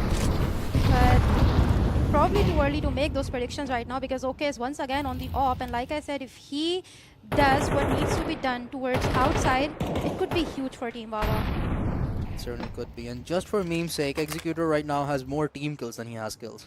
Ooh, that's harsh. But we're only 4 rounds in. No need to criticize the man. I did give a disclaimer that it was just for meme's sake. But It's too late for that. Wawa, will they be able to allow Executor to get more frags than his team kills and win out some rounds is the real question. All right now. HSB, however, he has also pulled out the big guns, so it's not just okay with the op. And the map has sort of slowed down, which just makes things even more intense.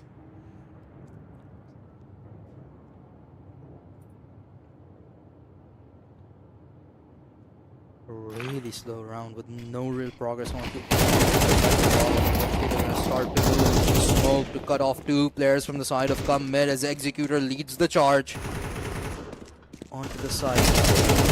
Gets one. There's the second. Delpin found. HSB with the op does retaliate and but unfortunately he's gonna miss his second shot. Executor will fall back to the rest of his squad. Bullet lands a nice headshot onto Soulmate.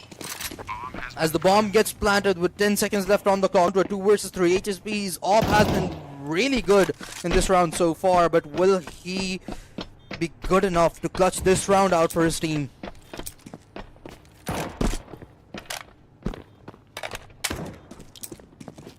I think they're gonna settle for a save, which makes sense because B side can be extremely dangerous to retake, and the bomb has already gone down, not enough time on the clock either. And Team Commit doesn't need to push this one, honestly. They have 3 rounds on the board. They have the money. They can play it safe. They can bounce back in the next round. Not a big loss. But a big win for Team Wawa though, because they needed this win.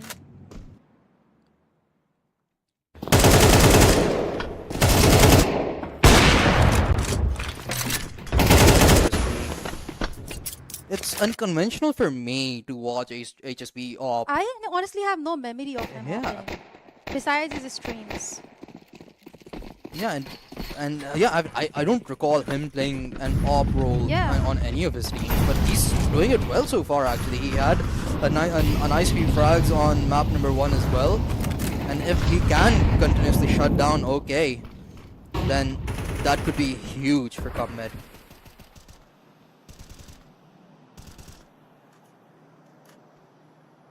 Beautiful smokes coming in from Team Wawa. They're gonna play by the basic strategy that has worked on Nuke for years and years. OK is holding a very crucial angle. A little bit of mistake from the enemy, and it's over.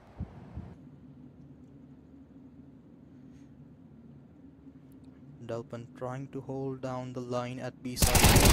Vents. Spots one. Headshot delivered and Smutsa instantly retaliates. Will not allow Delpin to get away with that one. And now slowly but surely as Wawa make their way onto the B side. Okay, trying to find value towards outside. He has been tagged down to 7 HP by courtesy of Soulmate. But he's not completely out of the fight yet. Unfortunately, Executor is though a Soulmate. Makes up for the missed opportunity and HSB follows up. That op continues to show up in his hands. And OK still is gonna fall to HSB, to his counterpart. 6 frags with the op for HSB and he's starting to show up. This is exactly what we were looking for and what I meant when I said that the op can be highly effective, and with HSB performing like that, Yeah, Cubmed is starting to look dangerous. Yeah, and there's no time on the clock and no teammates to backside, but true. This is going to be another save for Team Wawa, and that was a round that they needed to win because they could tie those wins together and bounce back into the game, but they've given this one up. After this first frag went down, from the looks of it, it was like Wawa were decisive about what their approach exactly is. And having lost the Executor alongside OK towards outside just made matters so much more worse for them. There was practically nothing that they could have done after that point. However, they get another shot at it. A forced purchase coming out from the side of Wawa. 3 rifles, 2 pistols to work with. HSB once again on the op, and this time Team Wawa, they're not gonna play it too slow. All 5 players towards secret. And this is an interesting strategy. We have seen it quite a lot, but with just barely 3 weapons on them, this could prove to be really dangerous, especially with Saran holding that smoke. He can sort of tell because there's 3 smokes outside, which indicate that they have it with the secret. Will try to push in. Saran gets the first one, gets the second one, and traded out quickly by OK. They should be able to get side control though. Trans is right there.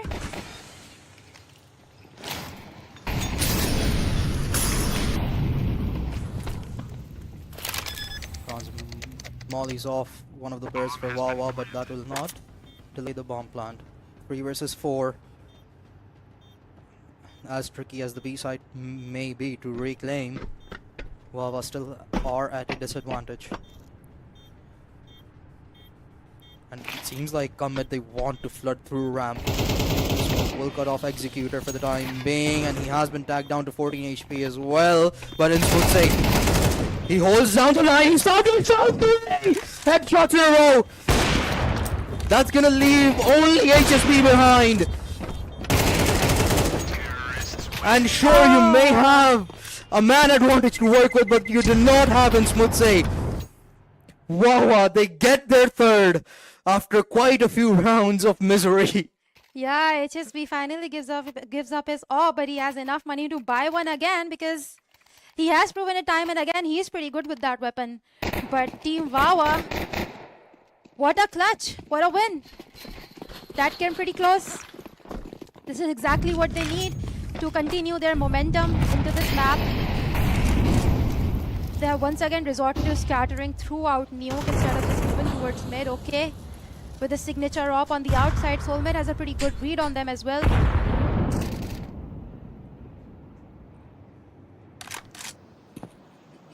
Oh, that was beautiful to see what happened in this round. I'm still sort Yeah. of processing that.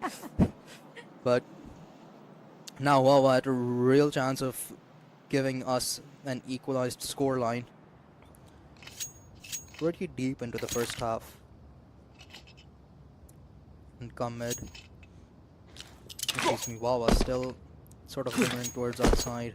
They may be looking to try and sell a fake towards outside as those smokes line up a pathway towards secret. But there's nobody on the side of Wawa looking to go there. But Soulmate, his positioning provides so much information. And he provides a kill as well. Executor has fallen. And come mid, they know exactly where Wawa is. Bullet, he gets found as well. And now Trans awaits what may be Wawa's reckoning.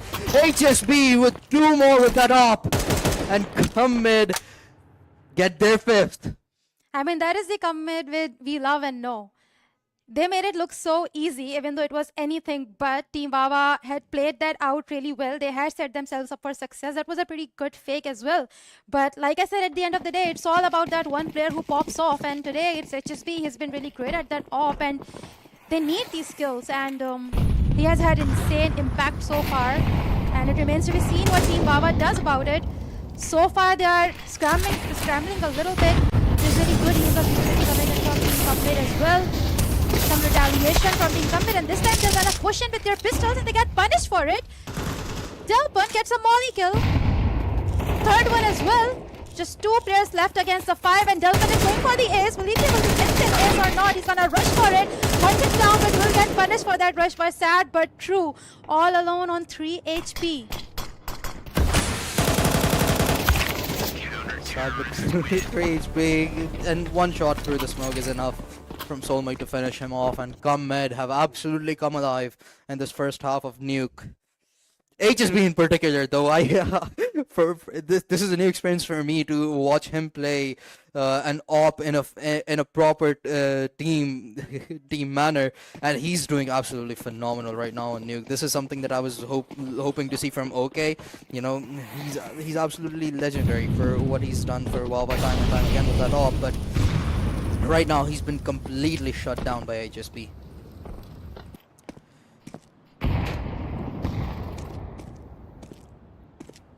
Delpin continues his spree from the last round. Bullet already taken out of the equation. As Soulmate looks to follow up a lot of missed shots from either side, but eventually it's going to be Soulmate that makes up for it.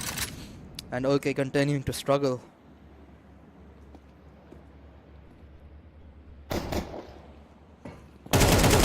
A pistol from that, but no, Saran, however, is right there to trade off his teammate, get the 2nd one as well, and it's just Executor with his trusty Deagle against 3 players, and he should not be able to deal much damage. Instead, takes a lot of damage from HSP and gets taken down by Trans. And Team Wawa will finally have some money to make some investments. This is exactly what they're gonna do because they need those weapons, and if they put at least 5 rounds on the board, they should be good from the CT side. They need 2 more to stay in the game, but if Team Come Mid continues this momentum, it's going to be really difficult for Wawa to bounce back on the CT side, no matter how CT-sided this map is. Yeah, that Dust 2 is more and more likely. However, as you said, we still have the second half remaining, and if Wawa can keep this close to 7-5 scoreline, it's still pretty decent for the T side of Nuke. I'll have to wait and see what awaits in the second half. A couple of rounds remaining in the first one. And Wawa, more aggressive approach this time around. Soulmate has been cut off from the rest of his squad. There's going to be no backup for him to work with, and Bullet finishes him off. A nice little kill. And Sahran, he's tucked into a corner as well, but Trans is going to start to open things up as Insmutje falls.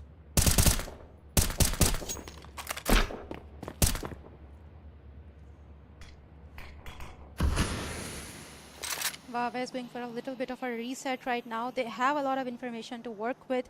They know the angles where Commit usually hides. But what are they gonna do about it? If they're not able to win those duels, there's not much that can be done. And really surprising to see a lot of patience coming in from Team Commit side. They are not pushing those angles. They know what has worked out for them in the past. And that is the patience that is holding on to the sides and not going overboard with the confidence. Bullet, however, a lot of control towards A side right now. Saran would be the one to deal a lot of damage. HSP takes Bullet down. Just 2 players and now 1 against the 5, and sad but true will also go away. That reset didn't really work out for Wawa. At the beginning, it seemed hopeful. They were trying to go for a different thing. They were much more aggressive this time around and cut off Soulmate quite successfully. But Soulmate, he played that very patiently, allowed his teammates to come about. So even when he did die, his teammates were prepared to take Wawa out as Wawa trying to regroup and collect themselves again. But Kamed doesn't allow that to happen, and best case scenario for Wawa is looking to be an 8-4 as we head into the last round of the first half. Which is honestly not bad. 4 rounds on the T side is still pretty good unless Soulmate allows them to get that 4th round, which seems very unlikely considering he's gonna open up that smoke. He's gonna deal a lot of damage in that way. He has a really good read on them. Gets one, will not be able to get the second one though. Executor trades off his teammate right away. HSP with his trusty AWP makes his presence known. Will not be able to deal damage though.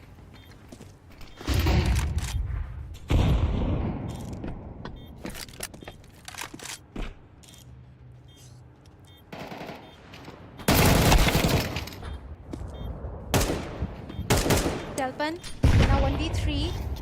Seems very unlikely to retake that round, and I think we might be seeing 4th on the board for Team Wawa. Delpan gets the 1 kill, and Bullet will be the one to wrap up this half. 4 in favor of Team Wawa, 8 for Team Commit. Completely doable for them to bounce back into the game, but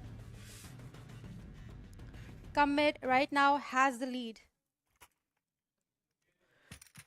A 4-round lead is pretty good actually. Yeah. But now we head on to the T side for Commit, and this is where their sort of real challenge begins. Wawa, they have done well to make comebacks previously as well, so we certainly know that they do have the ability to do so. But is Commit going to allow that is going to be the real question. HSP, he's been phenomenal so far. 11 frags, 6 deaths to his name. Sahran showed up towards the final few rounds as well. And Delpan had really impressive showing amidst all of that. So this time around, it's actually Commit that has a really nice division of kills, and with everybody showing up in around each of their own. HSP, if he can keep that up prominent on the T side as well, Wawa could struggle a lot, but they naturally, Wawa naturally sort of have an advantage on the CT side in terms of positioning and such, but it's going to be the nerves that they're going to have to fight realistically to mount a comeback. Yeah, that is true, and we have seen a really unique and different playstyle from Team Commit. From their typical ways, they are not really pushing as aggressively. They're showing a lot of patience, and if they keep it up on the T side, they may be able to keep up that momentum on T as well. Wawa, on the other hand, lock down those sides. They will need to use a lot of utility and not give up those early round kills. Right now, Team Commit, they have made their presence known towards A side, but they're not making any decisions as of now. Testing the waters, what works, what doesn't. But Bullet, however, he's ready to show aggression. He has made his presence known as well. Executor, Soulmate, a lot of trades coming in. It's happening so fast. It's just 2 players against 2. They have the bomb, they have the information, and they know that B side should be empty. However, Sad but True is right there to deny them entry into the B. Saran will still be able to... Oh, he's gonna push back, but he's gonna make okay when he pushes back.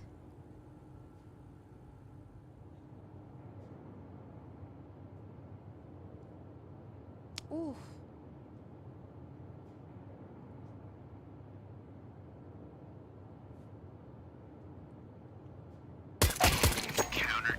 Yep, that's going to be an easy kill for OK, and Team Wawa with that has bounced back. That was a big round for them. They needed this pistol round win to balance out the economy and tie up the wins. Wahh off to a good start on the CT side and just what they needed.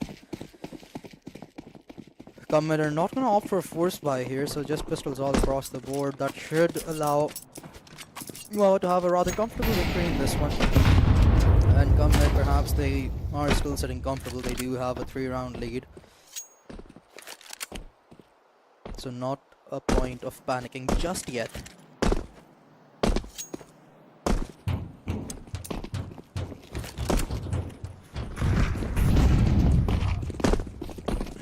They are making a lot of noise on the outside. Team Wahh does have a pretty good idea what's happening. OK is right there with the tempo, deals a lot of damage, and they wrap up the round just like that with a team kill though.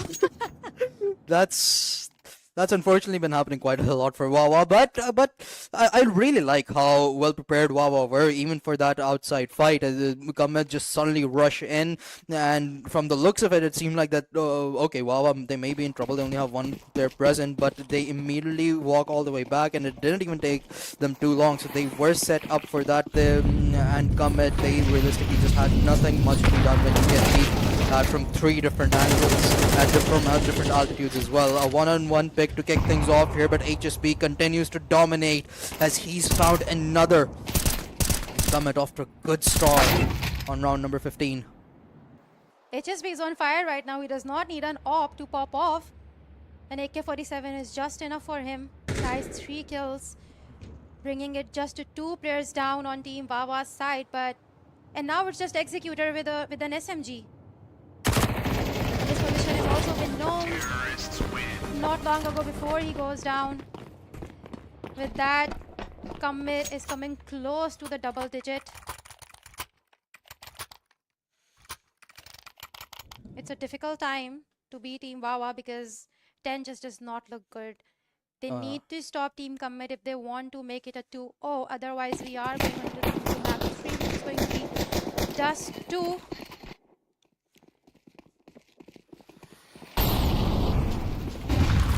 Four more is all what Commit need to send us to Dust 2. Wahh, they're still certainly not out of it yet.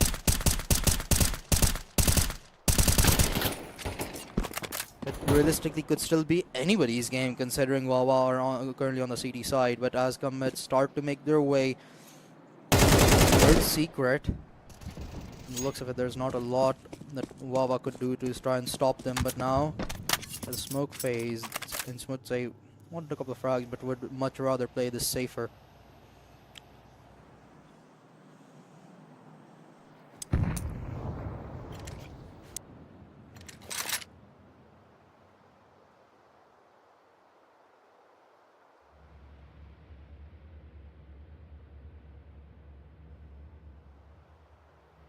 .50 seconds on the clock. Team Commit, they may want to hurry up because those 20 seconds strategies, they don't always end up in order to get that bomb down smoothly. They want to be in the side by now. Utility is coming in with a play. They have a plan and they are going to execute it. But when though? I suppose in the final 20 seconds from the looks of it. Commit prepared to attack the side A. It's Wahh that comes alive. As they shut that push down, it's now down to just Delpin. A 1 versus 2, 5 seconds left on the clock. The plant is absolutely impossible. He just wanted the frags and he will be denied that delicacy. As Wahh start to slowly close out the gap. Only a 2-round deficit that remains. That came awfully close.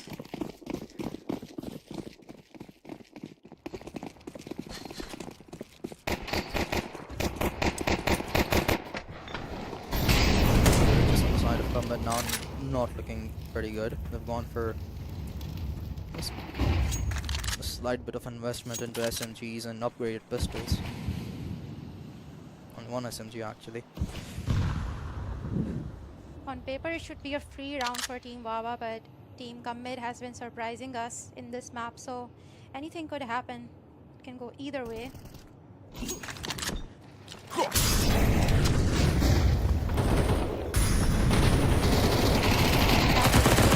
With the second kill, gets traded off though. Okay, Executor is right there to set the balance in place, and Executor would be the one to wrap up this round and put 8th on the board for Team Wahh, bringing them back into the game. They just need one more round to balance things out on the board. Oh, this is now starting to look scary. It is scary. I did say that Commit weren't at a point of panicking, but I believe now is the time. This is where you panic. You lose this round, Wahh would have achieved equilibrium on the scoreboard. And that's a dangerous place to be at when you're on the T side of news.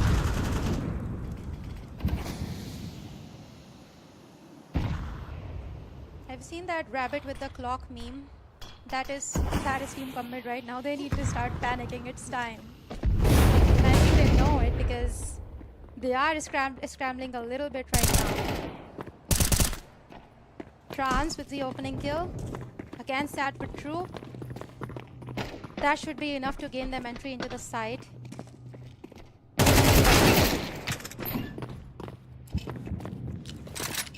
Nice little headshot onto Bullet. That's going to open up the site as only 3 players remain for the side of Wiley just yet. Soulmate from behind, unfortunately, will not be successful in his engagement, but HSB, another story for him, continues to deliver for his team as the bomb gets planted. And at this point, it's not looking very good for Wahh. They would probably prefer to walk back, and Smoothie falls as well. And OK is the last one alive, and he wants to hold on to that AK as Commit achieve final double digits.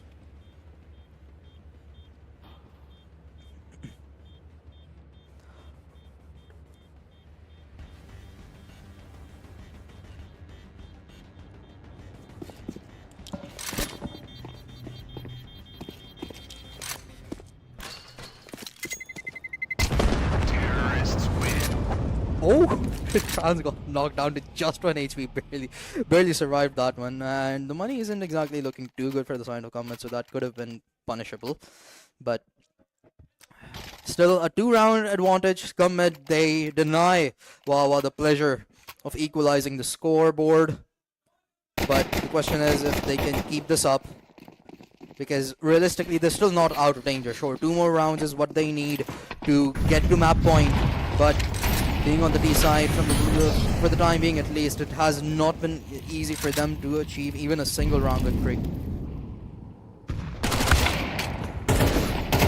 Backing up, okay gets the kill, but Bullet will be able to get the second one though.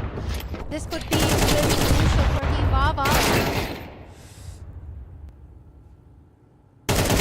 Ahmed, however, is looking really good in the Sad but true, the leader gonna be the one that finds the final frags to sweep up the 9th round for Wahh. Okay, back with some op action. He was able to find 2 frags in that round. So everybody on the side of Wahh finally starting to show some signs of life, even those who were a tad bit absent on the first half. And at such a crucial point as well. Only a 1-round difference so deep into the game is extremely dangerous for both of these teams. 3 needed for Commit, but Wahh, they only need 4 more rounds to conclude the whole series out and eliminate Commit. Bullet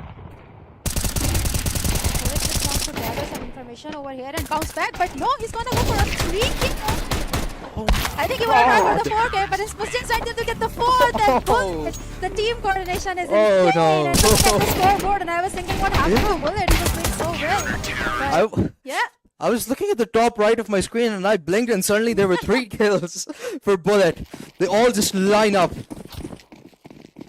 And Bullet, he continues to reign supreme. He hasn't been as loud as he was on map 1, but just when his team needs him the most, he starts to show up. 3 rounds needed for Wahh to get to the grand finals.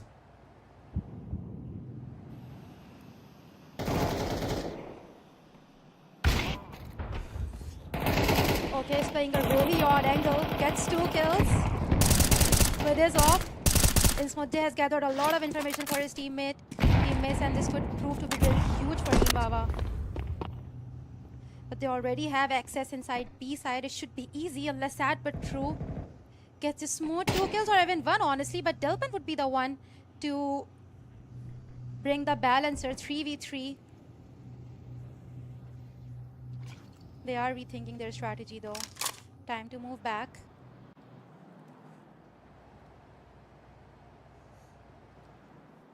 This is not looking good for come mid.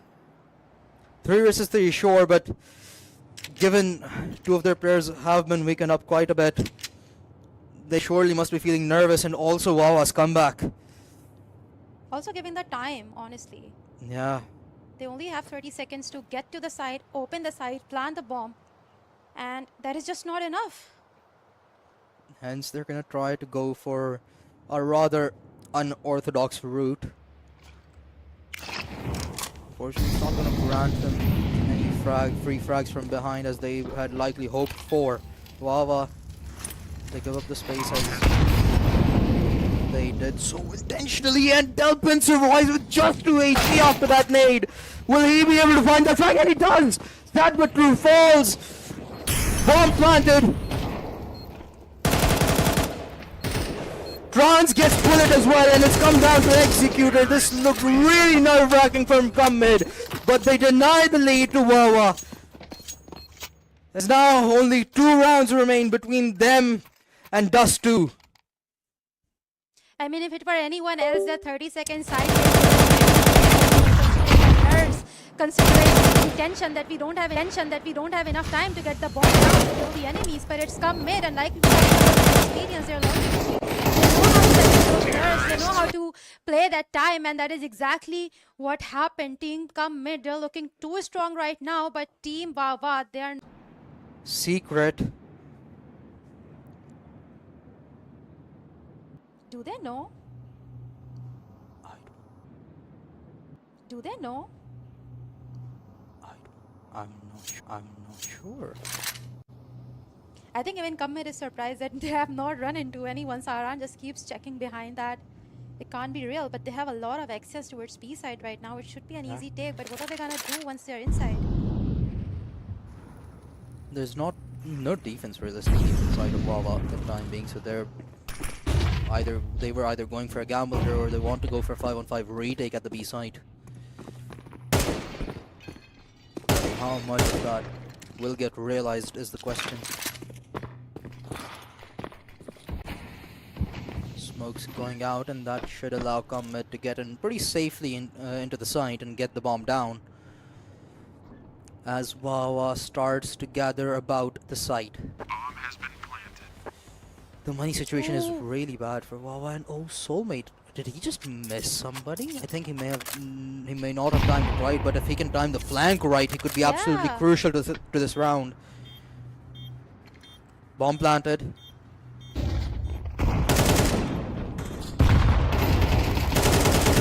Wawa, they re-engage. 3 of them line up. Saran and HSB shut down all of Wawa, and it's only OK that remains. Within the blink of an eye, come mid, turn the tides and have achieved map point, as OK is the lone warrior surviving with an AWP in his hands, and he will walk away. That was a beautiful side take by Comet. Beautiful post-plan situation. I was watching Trans and I was watching Delpan, and they had really good positions locked in. Soulmate especially had lobby locked in. It was almost impossible for Team Wawa to make that retake, honestly, right off the bat. I mean, if you're gonna if you're gonna plant the bomb in 30 seconds of the round, and if you're gonna do post-plant like Commit just did, then you might as well take the game. And honestly, it seems like we may be closer to a Commit win than Wawa. Wawa wants to play it for the overtime. No other option for them.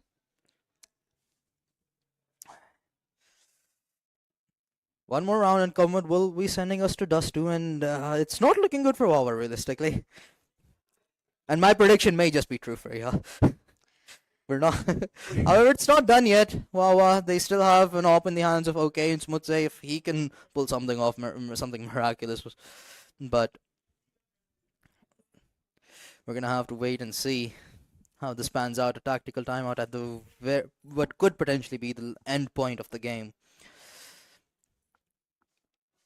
I mean, Team Wawa has won close matches before, so we should not count them out just yet. This could be a 2-0 still, but if it's the third map, then I guess more games to watch for us. Who's Yeah, complaining? I'm certainly not. This has been absolutely amazing to witness, particularly this nuke. Inferno was very lopsided. Wawa utterly dominated, but to mount a comeback and trade out Wawa's own map with an retaliation is absolutely poetic. Okay, starts off strong. HSB retaliates with another kill of his own.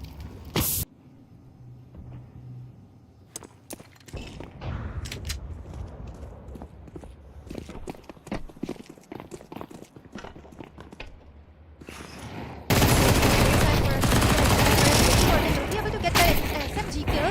Two will not be able to convert the third one into a kill though. It's still a 2v2. Could go either way. It has a very strong position, but HSP is expecting it. Bullet and OK are nowhere near each other for the time being. They may just try to go for an approach from different angles. Oh, Bullet. He's gonna walk straight into that AWP with just a 5-7 in his hands, and that's not gonna be good. OK is all that stands between Come Mid and that Dust 2. Map number 3 awaits. The bomb planted. Okay, he doesn't have a defuse kit. This is looking done and dusted as HSB delivers the final shot, and the Old Kings are here to fight. They deliver just when their backs were against the wall, on the brink of elimination, and when Wawa looked like they had mounted a comeback and the game may have just been stolen away from Comet, they shut them down. Also on a map like Nuke that they haven't played a lot in SEC, Jazib and I were talking that Dust 2 is all that Comet has been playing. So to win this on a map like Nuke in this fashion, where all of your players are popping off, where everyone is getting a kill, where you look extremely confident, almost flawless, it's amazing to watch. I feel like Comeback is back, for real. I mean, they've certainly shown signs of life, and HSB's off, by the way, was absolutely phenomenal to witness. And it was something unconventional in a 5 versus 5 scenario. Sure, we see him do it in pug games, but it's just not the same seeing him do it in a semi-finals against Wawa. And okay, sure, he did have some of his moments, but HSB was a lot more consistent than unfortunately OK was for Wawa. And as I said, had OK been able to shut down HSB, maybe the storyline could have been different. It still was a very close game. So had a couple of things been exchanged out and in favor of Wawa, this could have easily been their game, and they could have sent Come Mid packing. Yeah, and Commit's T side, we have to talk about it. It was a masterclass. I have never seen anyone play at this level. Commit's T side like that. The patience. They were executing last-minute side takes, but they were still so flawless. They were able to get the kills. They were not panicking, even though there were only 20 seconds left on the clock. They knew that they could get those kills. They were relying heavily on the utility. I feel like this is the type of a playstyle that we haven't seen from Commit in a very long time, because usually they just push into the side, get those kills because they are good with their aims. But today, what we saw, it's just something I haven't seen from Commit before. Yeah, I mean, they used to be the kings of the Counter-Strike scene, so they know what it takes to win, and they can adjust. So it's not just about going mid all the time. They can do what's necessary, and they have sent us to Dust 2. But before we head on over there, those of you watching us over on YouTube, Michael, wherever you are, just stay tuned. The action does not stop just yet. We have another map to go in this semi-finals. We will be right back.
Welcome back, ladies and gentlemen, to Sindh Esports Championship, brought to you by Sports and Youth Affairs Department, powered by Sindh Bank. Currently, we're going through the first semi-finals of the day, and it has already been an epic journey so far for Riha. We had an absolute blowout by Wawa on map number 1, and we could not have asked the second map to be closer than it was.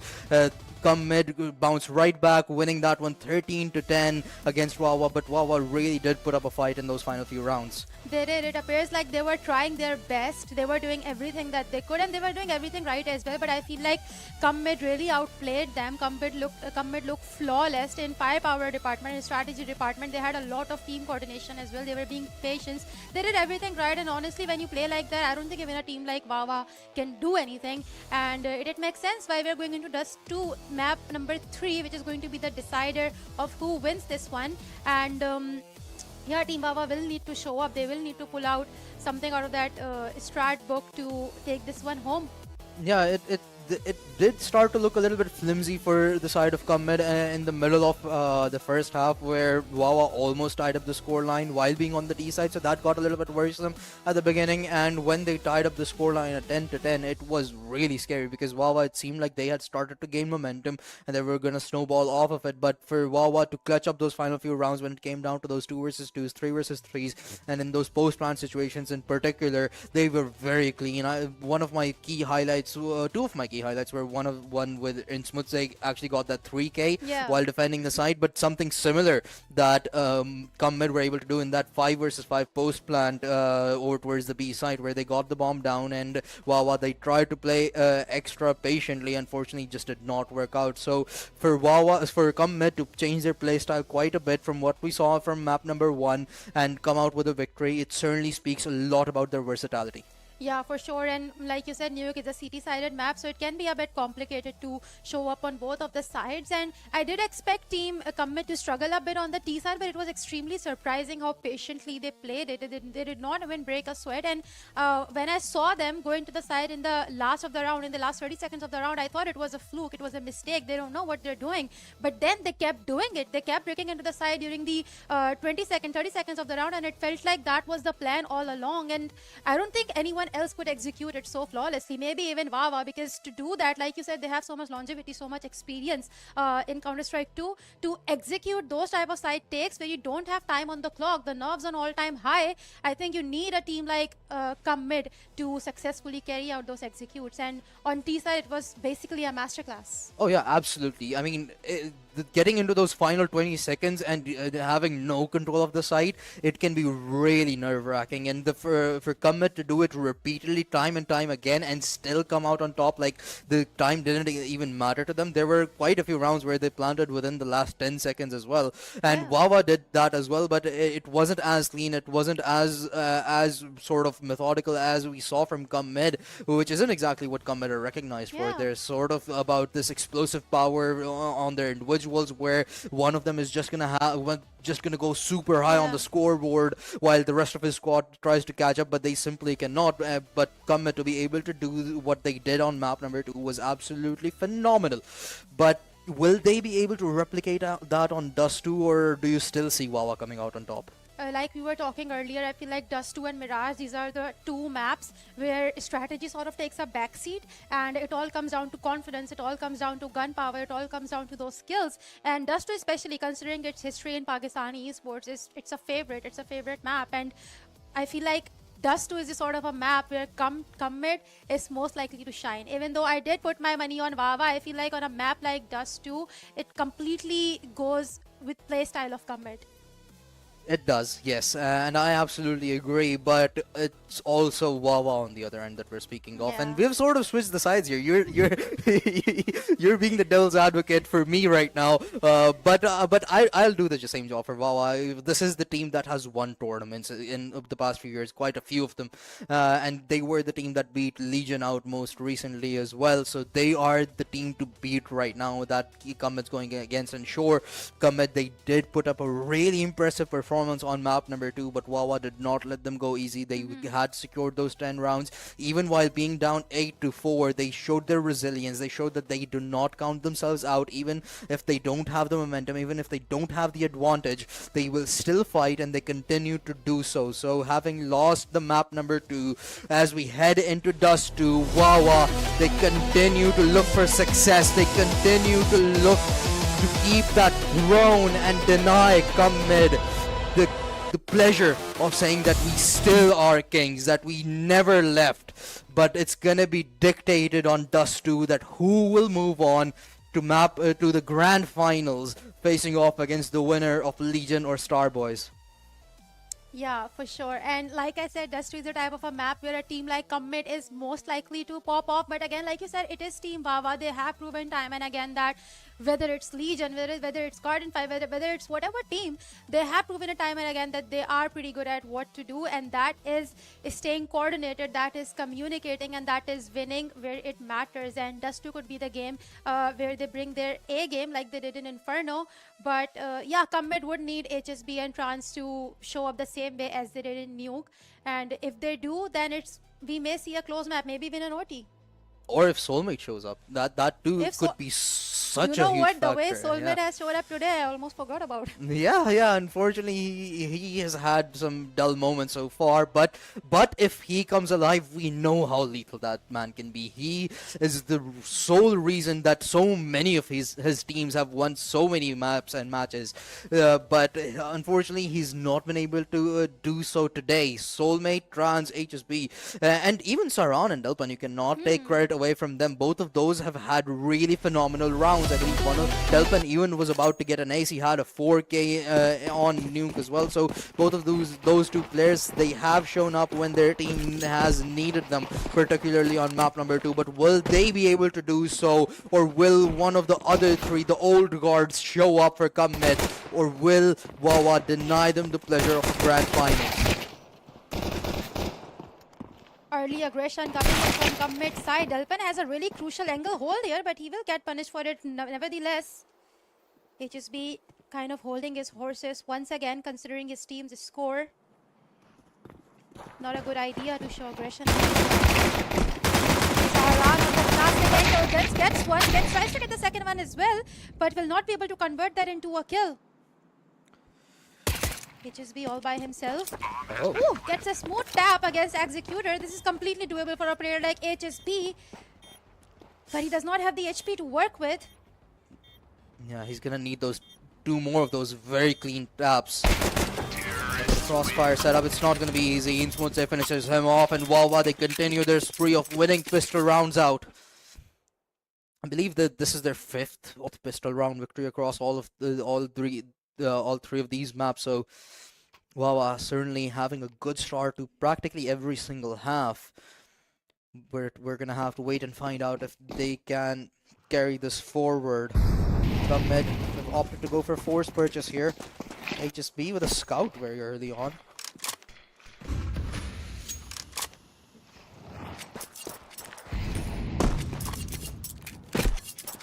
Once they trades looks with him, but the smoke will force HSB back.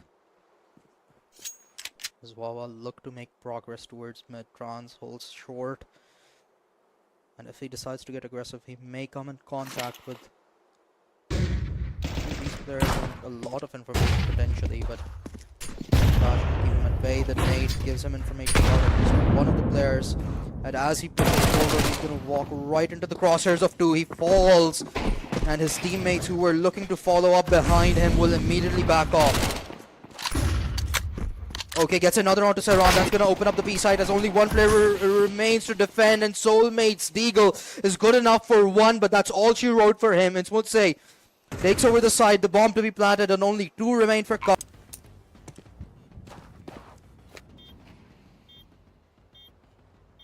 Delpan and HSB, they don't have any weapons that they could save, but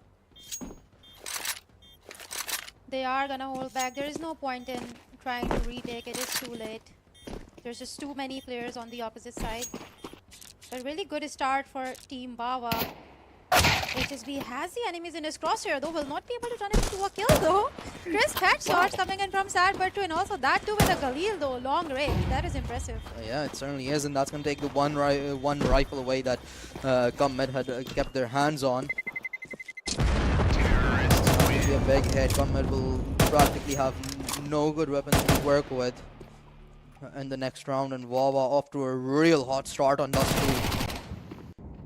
I mean, this is exactly where Team Wawa may want to double down on those wins because Team Commit, they decided to invest in those weapons right after the first round, even though they hadn't gotten a bomb plant. That was a risky decision, should have paid off, but did not.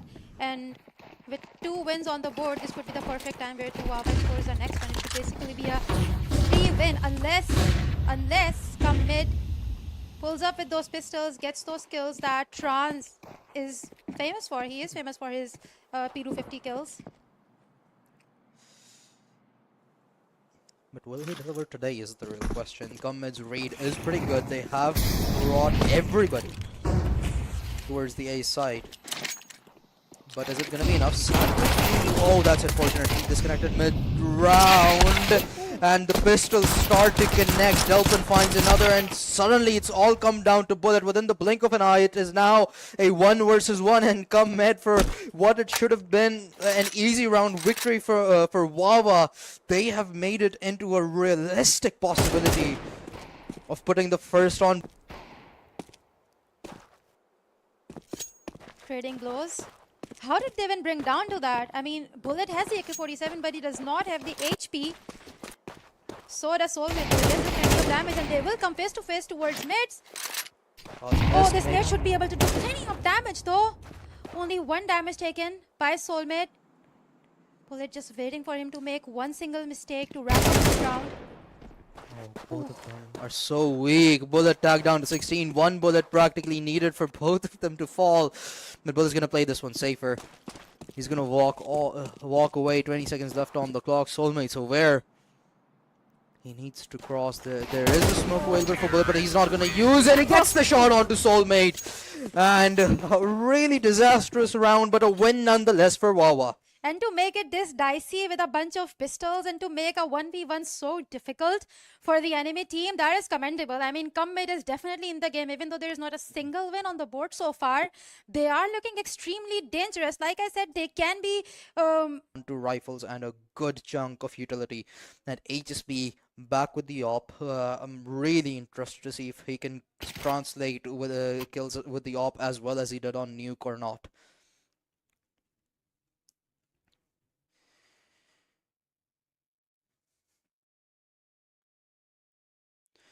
The money on the side of Wawa looks pretty decent actually, even after OK has bought himself an op. Sadbitru is gonna have 6k to his name as well. So on average they have about 4 to 5k all across the board. Executor is the only one who's sort of broke right now, but he can easily be handed a gun.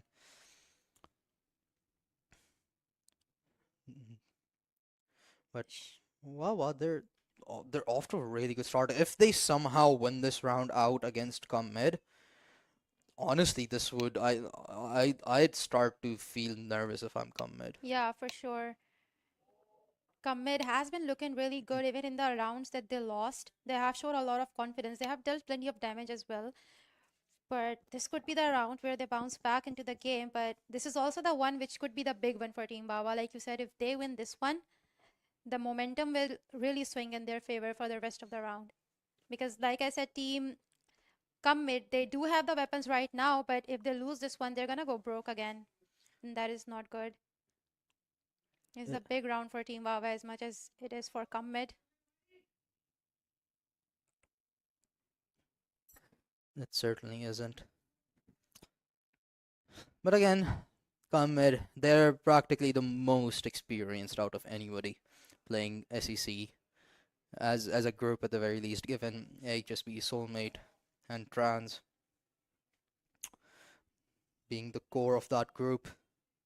And that experience, that explosive ability, that clutch factor that these players hold can be turned on at any point, and whenever that does, Wawa will be in trouble. However, Wawa they were really consistent on map number 1, and they snowballed with their momentum. As soon as they gained it, they just never let go. They even denied a whole half to come mid, the second half, where come mid weren't even able to secure a single round. So if they are able to keep the ball rolling as they did on map number 1, come mid will be in a seriously dangerous position. But as Sad But True reconnects into the game, we will be heading into the round number 4. Okay, on the off. This will be a big one. Gonna have a lot of impact for them to tie this into another fourth round win. Trying to deal some damage through the smoke though. Doesn't do much. If OK secures the first kill with the AWP, this could be huge for Team Baba. But Team Commit, they're playing it really carefully. They are not giving away any picks. Slowly walking towards A site. And alongside Trans and HSB to try and hold the A site, and successfully they do so, at least for the time being. The bomb dropped, and it must be reclaimed. The smokes finally grant them some space to walk towards, but the nade is going to fade it away at least for a little bit. The bomb gets picked up and the rush continues to go through actually. Wahh decide not to fall back, so they're going to walk straight into the crosshairs of Trans as he finds it Smutse. Now tucked into a corner, HSB to back him up and Soulmate to finish things out. Combat secure their first. I like how Trans and HSB are mostly playing on the same side. Even on Nuke, they had insane coordination towards B ramps. And the way they trade those skills, you can tell that these two have been playing for way long together. And it's impressive to watch that coordination. You don't see that often in Pakistani CS2. And it is a play for Trans and HSB right now. Beautiful kills. Yeah, HSB's AWP is really impressing me right now. 4 frags to his name already.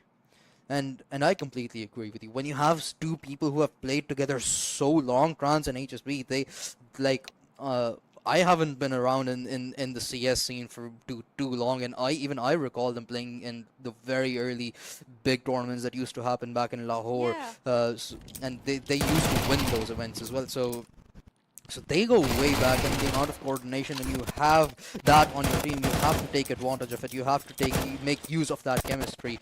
And so far, they have been doing it pretty well, as you said. But Wahh, they still sit at an advantageous position so far, but we're early into the game. Wah's economy should allow them to have a proper purchase, I believe, heading into this round. But come mid, they finally start to come alive on us.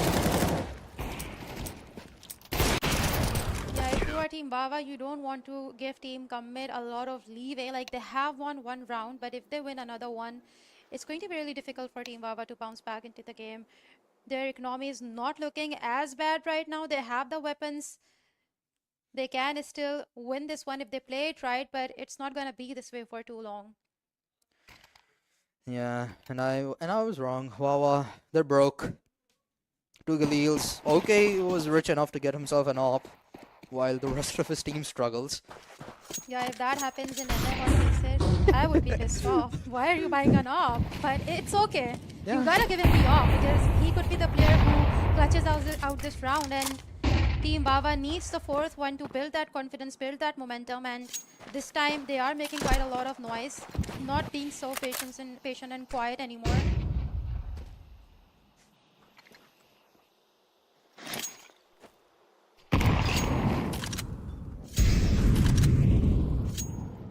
Wahh, it's certainly not going to be easy for them to find an open frag. They really are relying on OK to be crucial in this round, to be the one that swings things in their favor. See, looks to peek towards the B side, and Soulmate, he's jiggling it.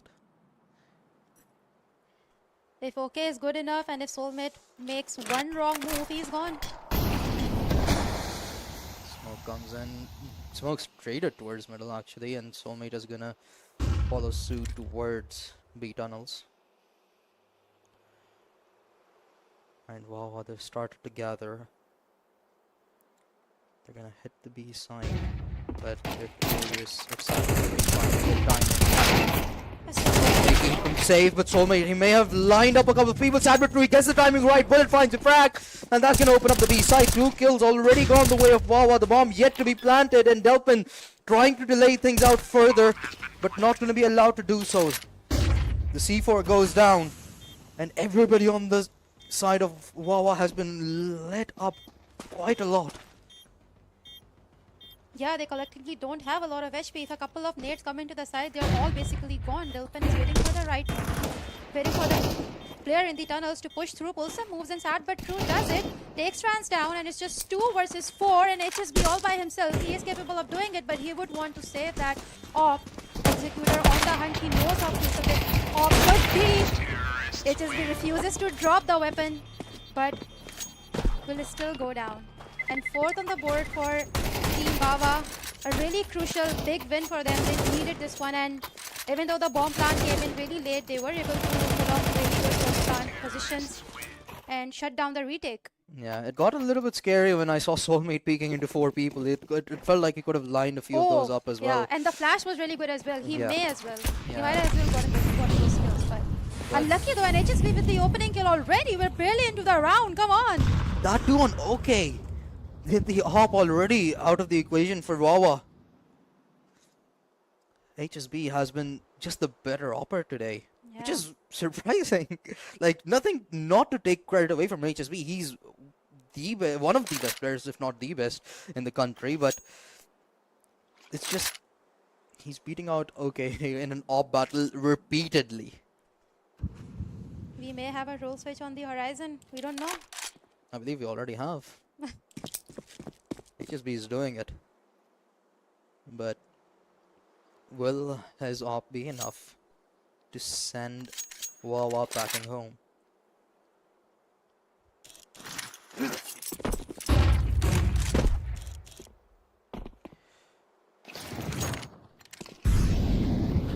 Smudge has picked up OK's weapon, and he will need to have a lot of impact to make space for his teammates into the A side. We have seen this storyline before. We have seen how this one unfolds.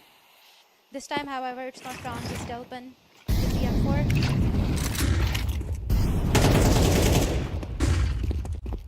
Sad but true, gets the first one down. They still have the side gate. But hiding in the smoke, this could be crucial. Will not be able to do anything about the position though. Just Trans and HSP can be enough. Can these two be enough? Trans has already dealt plenty of damage. Takes Sad but true down. The captain proving to be absolutely lethal from the side of Wahh, as they have practically confirmed their 5th. Come mid, the 2 of their remaining players are gonna walk all the way back to hold on to the rifles. And Sad but True with 3 absolutely fantastic kills. He finesses around the smoke, finds individual timings onto all 3 of them, with no chance of a trade available to come mid. And that's gonna be the 5th on board for Wahh.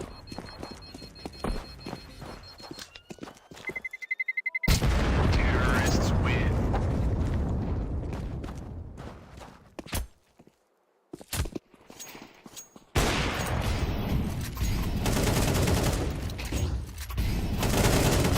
Beautiful side take from Team Wahh. They had to have one this. There was no other way. But will they be able to continue that momentum going into the game? Because like I said, just to the type of a map. Okay, so has out of HSB. He has taken his revenge. This time they make a win towards the B side, but there's an SSB waiting for them. Should be able to deal damage, but no. So late with the 2K. Prepares for the 3rd one, though deals damage. Will not be able to convert that into a kill, though. 3rd one for him. He is still alive. That is unbelievable. Bullet though wants to take him down. Will be successful in doing so. 2nd one for Bullet. He's the one to wrap up the round. So 1v1 is for Jay and Trans. Will come out as the winner for this round. Come made a phenomenal round number 2 for them. But it took a lot. It took a lot for them to pull that off. What a round! What a round! Soulmate stayed alive far too long for Wah's comfort, and when Bullet retaliated, he found 2 magnificent shots making it to come down to a 1 versus 1 in the end was Trans, and he clutches up in that 1 versus 2 to put up the second on board for Come Mid. This match only gets better. Sad but true, already went back down to just 12 HP. And from the looks of it, Wahh, they may try to go for a faster approach this round, with still 80 seconds on the clock. They look to enter the A side from short.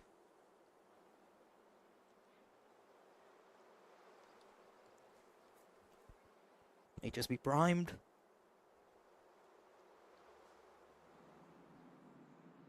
They are still testing the waters. Plenty of time on the clock, honestly. Nothing to rush. But they may want to come up with a strategy because it seems like they're pulling back from a short as well. Soulmate. He's gonna come into contact with Okay. But Okay gets headshotted. Bullet on the other hand restores the balance. Starbois 2 is right there. Just a pistol needed to take Soulmate down. He has the AK-47 to work with now. The B side is Team Wahh's. And the side once again has been completely cut off for Come Mid. Their finances are in shambles, so I would not be surprised if Come Mid decide to go for a save here, and that's exactly what they're gonna do. They want to keep that M4, that FAMAS, and the AWP in the hands of HSB. Wahh with a comfortable victory and on to that B side take. But Soulmate's positioning got really nerve-wracking. Had Sad but True not found that frag, this could have been a very interesting and very likely retake from the side of Come Mid. But Sad but True finding that headshot with that Tech 9 on 12 HP was the turning point of this round.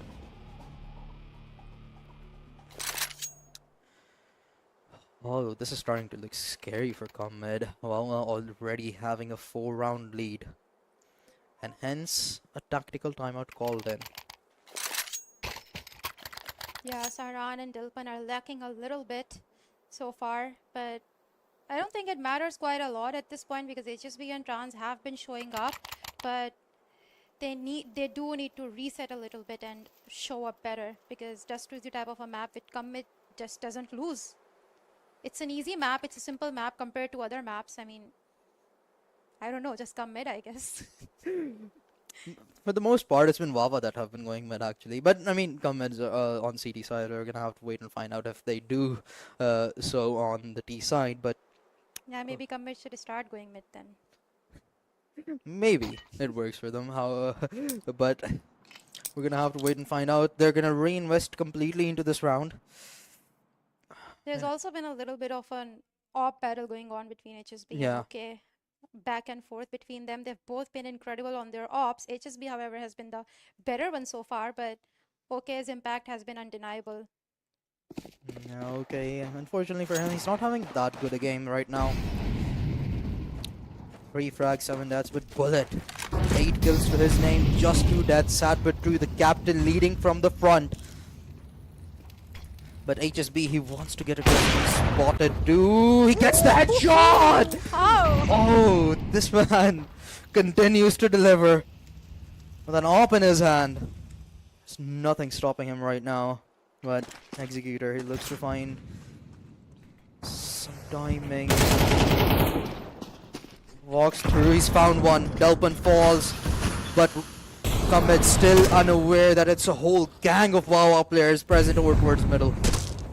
However, Wahh, they walk back, they leave Sad but True to be a nuisance in the back lines. While the rest of the squad pushes in from short. Bullet puts HSB down, the AWP out of the equation. Is gonna leave only 3 people behind for Come Mid to work with, as the bomb should get planted.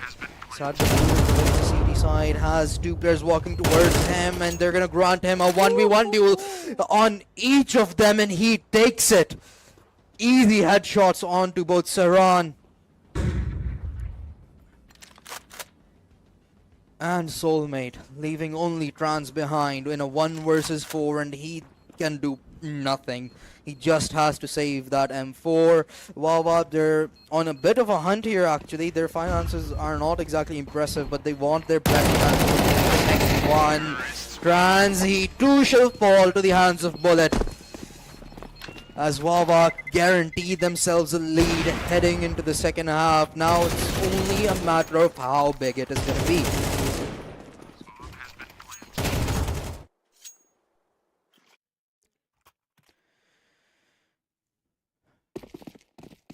They had the opening kill from HSB, and it's the riflers who then have to show up and double down on the opening kill, and that didn't happen. Company will need all 5 players to show up into the server, which they haven't been doing so far, especially Delpan and Sehran. And now they're once again broke. HSB will settle for an SSG.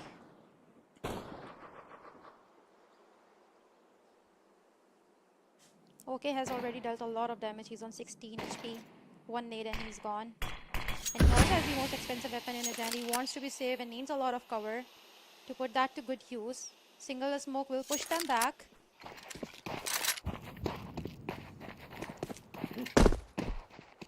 B side is completely empty. If they want to test the waters over there, they would be able to get the bomb plant fairly easily.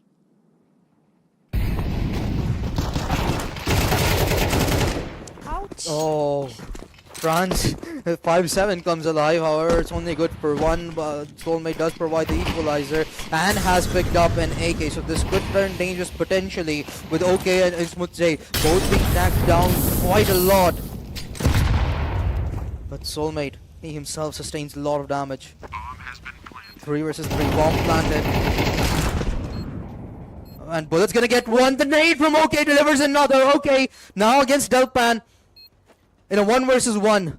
And up in one hand, a P2, a 5-7 in the other, and it's just a matter of who sees who first. OK turns and finishes the round out. Wahh absolutely thrashing come mid on map number 3.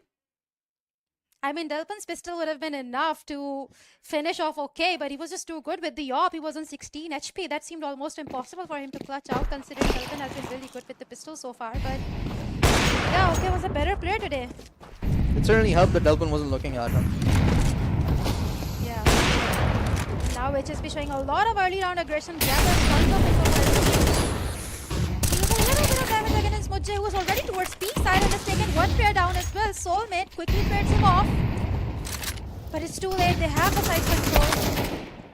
Oh, Soulmate just pushing in on the back of a flash, though. Gets punished for that push.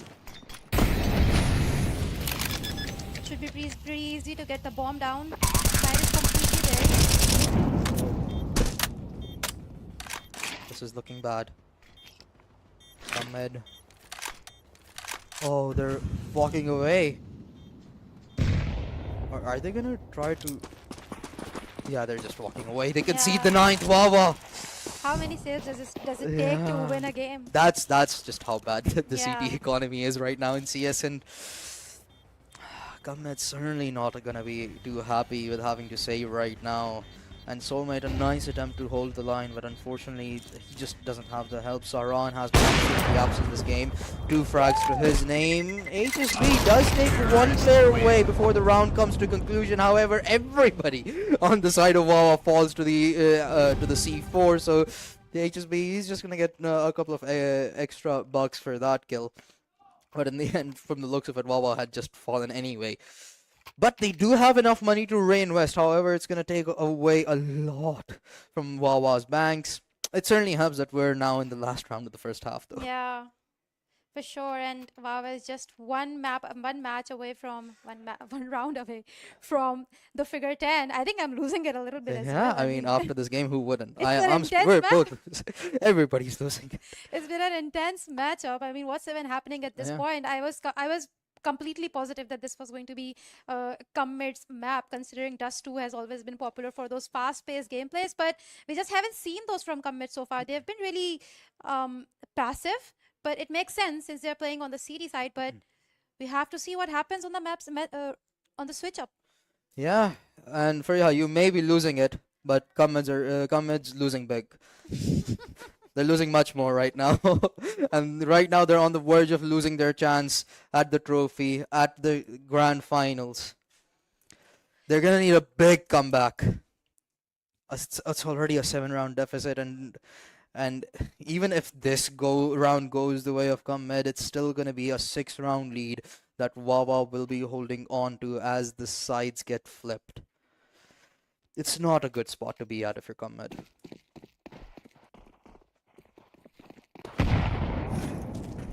It is not, and 9-3 is the lucky number.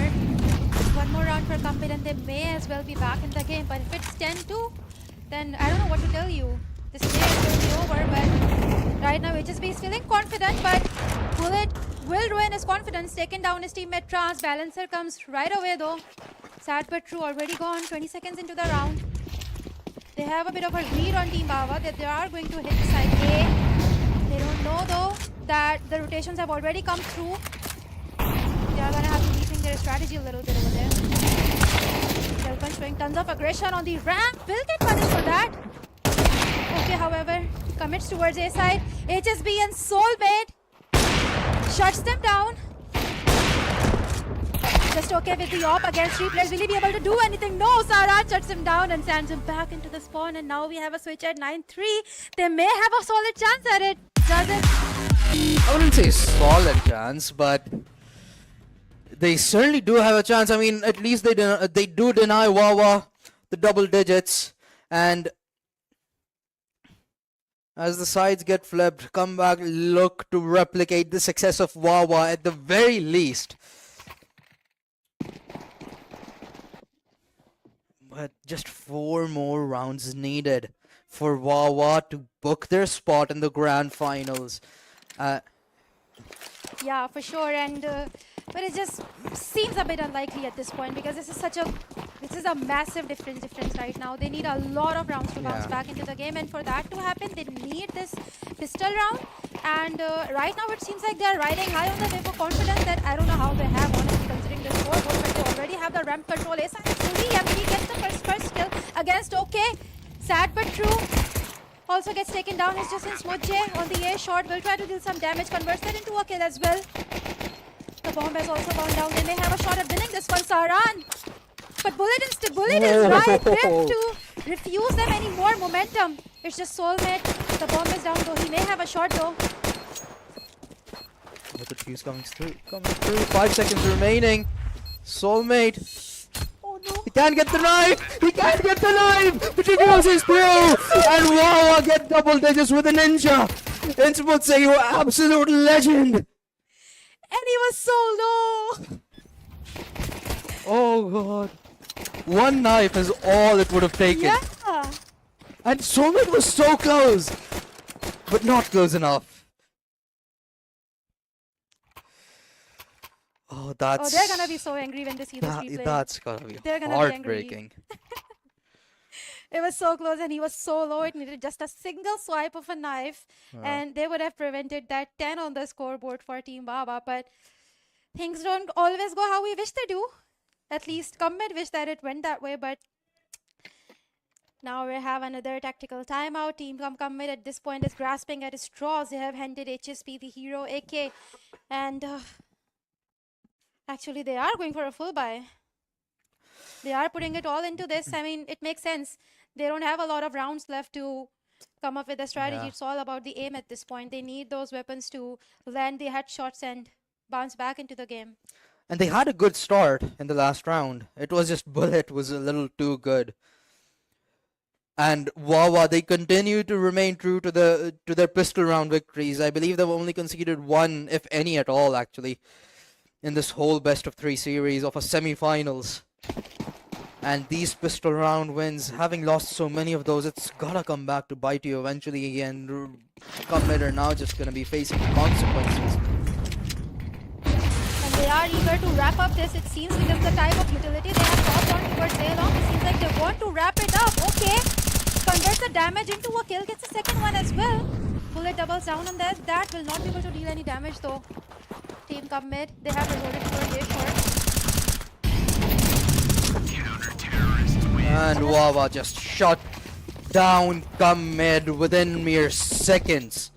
11th on board, 2 more is all Wawa need. And Comet's journey will come to a conclusion with a very swift victory from the looks of it on map number 3. Yep, for sure. That's what seems to be happening. And they don't even have the weapons for me to say that don't count them out. Unless some miracle happens,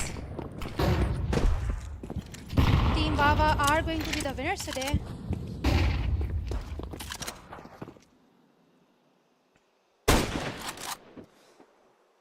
A hasty purchase from Ned, but they cannot help it. They have to use everything that they can.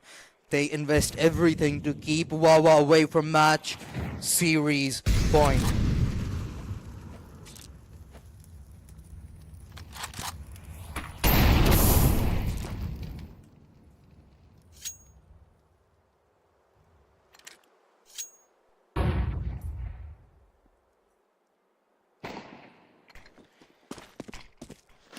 A slower approach. Come mid, start to line up towards A shore. It's gonna be okay, that awaits. Have some support, but not immediately, and hence he shall fall to the Molotov of Saharan. Executor try and retaliate. He's found one, but that's all she wrote, and Smutse arrives on the scene. One, sad but true to follow up, but he too shall fall. And Smutse in a 1 versus 2. It's not entirely impossible. Trans is tagged down to just 3 HP. And then Smutse, he's pretty loud about this. Wants to go directly in a 1v1, but way too many shots missed. And Saharan will make up for his eventually. And for the time being, they have avoided Wawa's match point. Yeah, I guess miracles do happen. Like I said, if some miracle happens, they are going to stay in the game. And it seems like Saran has threw a lifeline for his teammate with that clutch out. And for now, team commit is still here. They still have the weapon. They can still bounce back. 11 is not that bad. I mean, it's not 12, I guess. They're not playing for the OT. And sad but true. That's disconnected, but That's a little unfortunate. The round may get restored given that they're... Actually, I'm not entirely sure, but we're gonna have to wait and find out how this pans out. but even so, there's just such a huge difference between the scoreboard. Just, Yeah. I mean, Team Commit will have to do something extremely insane to stay in the game. They need consecutive wins. Yeah. So we have gotten confirmation from the admin that the round will be restored. Sad but true got disconnected early on. So this is just for the funsies as we wait for the time to get depleted. But it's still looking pretty dangerous for Come Mid. Wawa, if hopefully events like these do not waver their momentum, because otherwise this game is quite realistically looking done and dusted for Come Mid. Yeah, that is true, and we have to talk about he did slack off a little bit in Neo, but it seems like he's back. He has 17 kills. This is incredible. This is the same bullet we saw in Inferno, and it appears Team Wawa wins the game. Their bullet pops off, and as it should be. Yeah. He had an absolutely phenomenal game 1, where I believe he finished the score line being 23-9, if I recall correctly. Yeah, that's insane. Yeah, and he's having a similar performance to that on map number 3 as well, and that's, I'd say he's a really big factor as to why Wawa have done so well on those particular maps. Absolutely. When Bullet blows up, the whole game does for Wawa as well. As the funsies round comes, Terrorists win. round should go off, but Well, this that's will, another one for Commit, I guess. well, In an alternate reality. Well, Yeah. maybe it will happen when in the an round alternate starts. universe, Yeah, a galaxy far, far away. definitely not in Pakistan. Sindh, Karachi. Yes. We But- have to wait out for Sad but True to reconnect, and then we can go back into the game, and maybe then, maybe Commit can turn this dream into a reality and put fifth on the board. But as things are right now, seems very unlikely. Maybe they will be able to bag a few rounds, but winning consecutive rounds is just it's just a brass ring at this point. It seems almost impossible, but Commit is known for doing the impossible. That they are. Yeah, they just won a pistol round, and I was like, you need a miracle to win that pistol round, and Yeah, so they far the pulled it pistol off. rounds have not gone Comets way, and it is a realistic argument that what could have been had they won those pistol rounds, they could have had a good start on uh, on on this map. If they had started off strong, perhaps things could have been different if they had started off the second half strong. Again, it's just obviously it's hypothetical. Wawa, their pistol rounds were really good at the last LAN event as well, and they continue to remain consistent with those victories. And the winning these pistol rounds back to back can really chip away at your opponent as well. Like you're consecutively just having bad starts to every single half that you're playing, so that can start to really affect your game. While Comed were able to sort of neglect that out in the last map, considering their force buy right afterwards, and they were able to win off of it as well. However, they just have not had the similar success today on map number 3.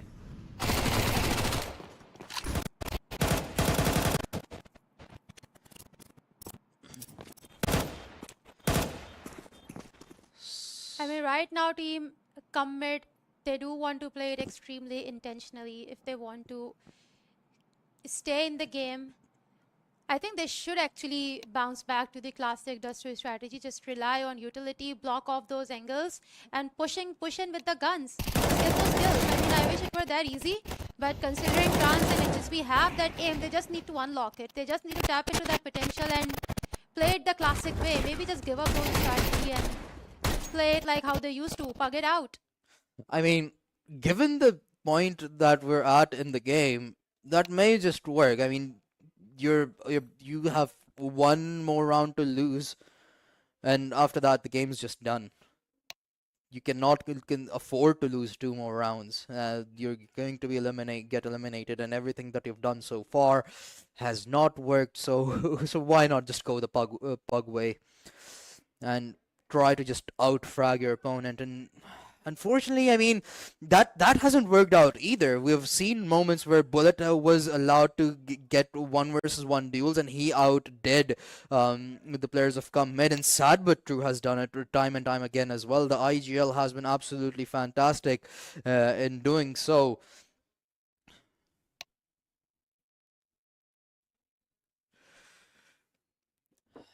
But Come Mid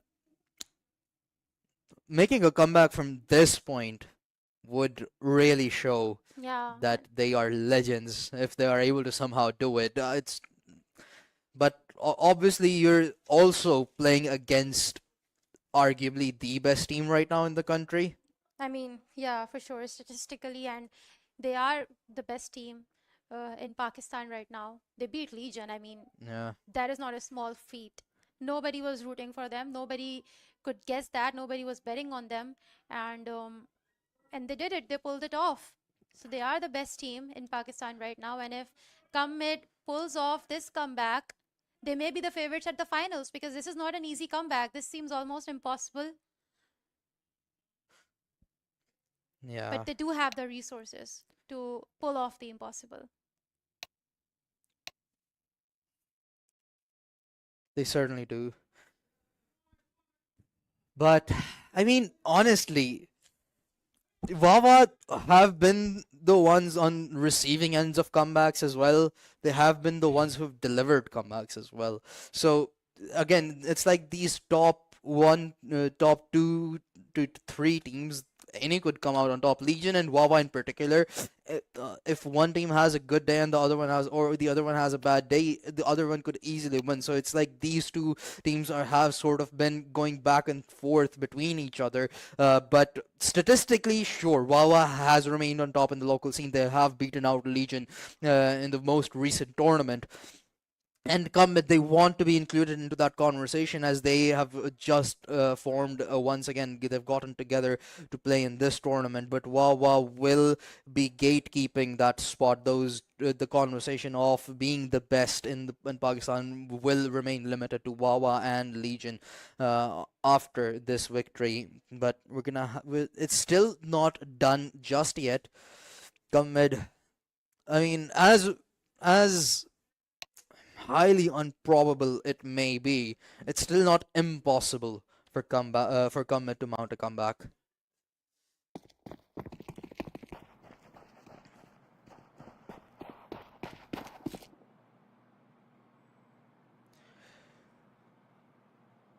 We are still waiting on Sad but True to join us, and hopefully we shall be getting started soon. But I'm certainly excited to see what the grand finals is going to look like if either of these teams win. Because Yeah. on the other hand, we have Starboys and Legion, and quite realistically, Legion obviously are the favorites. So Starboys, they have sort of raised eyebrows. They have certainly raised eyebrows because they had beaten out Team Botulists in, I believe, the round of 16. So having team beaten one of the semi-finalists of the previous LAN certainly shows some of your potential. But they're going to be facing off against Legion again, one of the best, if not the best, of the country. So realistically speaking, if Legion makes it to the grand finals from the other end, both Kammed and Wawa just have so much history with that team. Yeah. Legion, they will be looking to get revenge against Wawa. HF, he has a curse that your interview actually told us about. HF told us himself that he has a curse. He has never beaten Wawa, Yeah. and he has, and doing so in such a big tournament in SEC would be absolutely phenomenal if given the chance. But if Mid make their way onto the grand finals and have to face off against Legion, that's just way too old a history. We're gonna go back in some ancient archives of Yeah. CS Pakistan. I mean, I don't want to count out Starbois honestly at this point yeah, because you absolutely cannot. you know we did the same thing at the last event's finals. Everybody counted out WoW and they were like, if it's Team Legion, they're definitely gonna be winner because Yeah. if you have Pokemon on the server, if you have HF on the server, I mean, it's just understandable who's gonna win. They have tons of experience on the international level, tons of LAN experience, something that WoW lack. But what they did not lack was skill and confidence and coordination, and they pulled off that win, which was a complete upset. So I'm not saying that Team Legion is any less better because of that loss, but I am saying that the young talent in Pakistan, I feel like something has been tapped in, something has switched up. You were just talking about the top 1, 2, 3 teams in Pakistan, and you were just not sure whether to say Yeah. 1 or 2 or 1 or 3 because we are in this timeline where there's just like so many talented players. I feel like this has never happened before. Even in SEC, I was looking at the brackets and I was like, there's just so many, there's so much potential. Every single team that has come through from the group stages to the quarterfinals to the semis.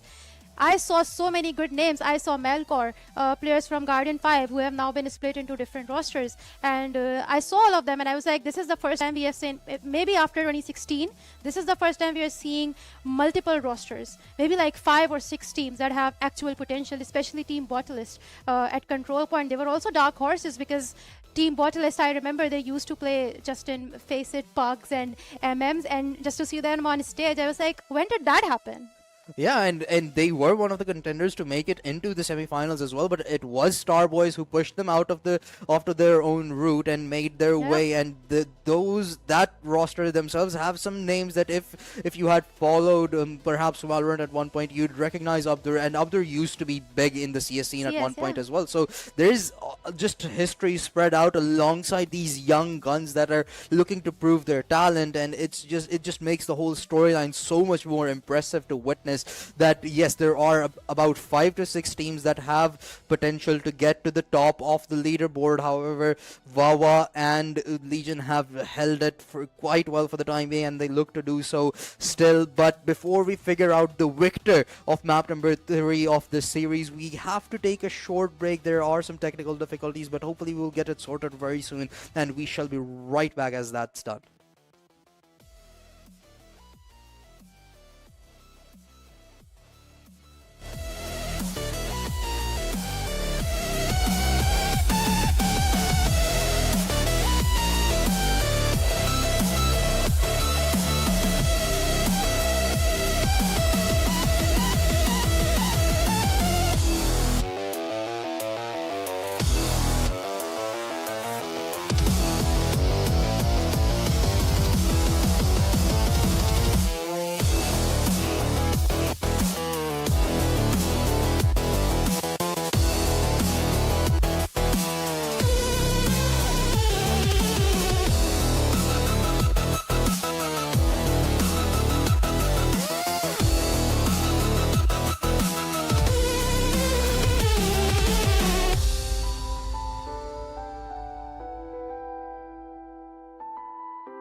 Our sincerest apologies for the delay, ladies and gentlemen, but we should be getting back into the game momentarily. There were quite a lot of technical difficulties that we had to face, but as we're slowly getting through them, the game should be prepared and we should eventually meet the conclusion of this epic series that we've had on our hands so far. Team Wahh has absolutely obliterated Team Come Mid so far on map number 3, but Fariha, given that we've had so much of a break, do you think this may have helped Come Mid in any way in trying to calm their nerves down potentially, or trying to break the momentum of Wawa? Yeah, for sure. I feel like more than Team Commit coming back into the game, I think Team Wawa's potential would be suffering a lot after this break, especially since Sad but True has some technical issues at his home, so he'll probably be playing from a new setup. So maybe like that would also have some sort of an impact on the game. But to run down what has happened so far, we stopped on 11-4 score with Team Wawa in the lead. So Team Commit still has a long way to go to even come to the 11th score line to put the balancer on the scoreboard. Otherwise, Team Wawa is incredibly close to closing out the series and winning this up. Yeah, I mean they only need 2 more rounds to send Commit backing. It's realistically just out of reach of Commit to mount a comeback at this point. However, given this break and given how absolutely legendary some of the players on the side of Commit are, you still cannot entirely count them out. Obviously, Wawa is one of the best teams in the country as we speak, but Commit, they have retained the top of the leaderboard for years previously, prior to Wawa's legendary run over the last couple of years. So, Commit, sure, yeah, honestly, it's realistically not looking good, but if anybody were to do it, I'd expect the players Yeah. from Commit to be able to pull this Also, off. considering they have won the rounds and maps that where we completely counted them out on Nuke, we thought that Team Wawa may have an easy victory, considering Nuke is a very strategy-heavy map, and that is a department where we have seen Commit lacking. But today we have all been surprised. We see a completely new Commit. Their playstyle has been completely changed from how it used to be back in the CS:GO days, and I think this is what it's all about. This is what this game is all about. And if they bring their A game back into this map in Dust 2, they may have a real shot at securing their first spot in the finals. Yeah, certainly. I mean, in a game like CS, you have to be transformative. You cannot stick to the same thing and try to achieve the same result of winning again and again, because people are going to adapt. If you keep on winning, people are gonna hunt for you. They're gonna look for what you do and counteract it as much as they can. So you have to evolve. You have to grow further and come mid. They certainly have done so from their CS:GO playstyle to the CS2 playstyle that we now witness. Unfortunately, it has not been good enough to beat out Wawa as of yet. And again, speaking of that X factor potential that lies on the side of Come Mid, and for sure it has been absent for the most of them. HSB has had some really good moments, but on the side of Wawa, Bullet's consistency Yeah. on map number 1 and map number 3 has been so phenomenal. He solely could be the reason that these maps have been so dominant. Yeah, but like we said, there has been a long pause, and Come Mid is the type of a team who can very quickly go overboard with their confidence. I mean, they are very good at handling their nerves, but there is a problem with confidence on Team Come Mid side. But since there has been a long tech pause, I feel like they have had plenty of time to talk to each other to kind of reset and come back into the game with a brand new plan, which could, who knows, would be going back to their old ways of just pushing in and clutching out the round. But we are about to find out. We are going back into the game, 11-4 score line. We will continue exactly where we left off, which was Team Wawa in the lead and Come Mid trying to play catch up. 2 rounds, all Wawa needs. And Come Mid, in a moment of despair and desperation, are trying to keep their run to grand finals alive. The purchase looking far better for the side of Come Mid for the time being. But will it be good enough?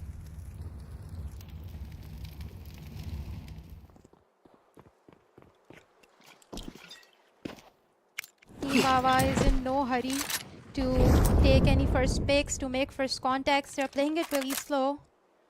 But mid is completely empty. Even A short, it's like a really passive position that we are holding right now. So it's not surprising that Team Come Mid has a really good mid control at the moment, and they should be able to gain A side entry as well. If they are able to bypass this smoke. Push coming in, sad but true, finds first blood. Immediate trade. And Come Mid make their way onto the site. The bomb should be planted with ease as the rest of Wahh make their way towards the A site. A 4 versus 4 for the retake.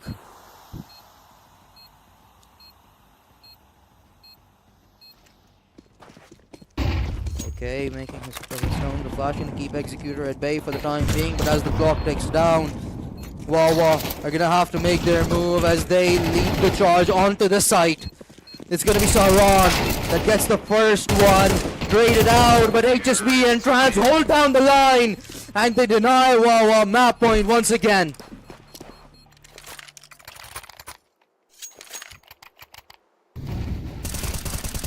And they are back into the game. It seems like we should have fumbled our words. We should have thought twice before counting Come Mid out so early on.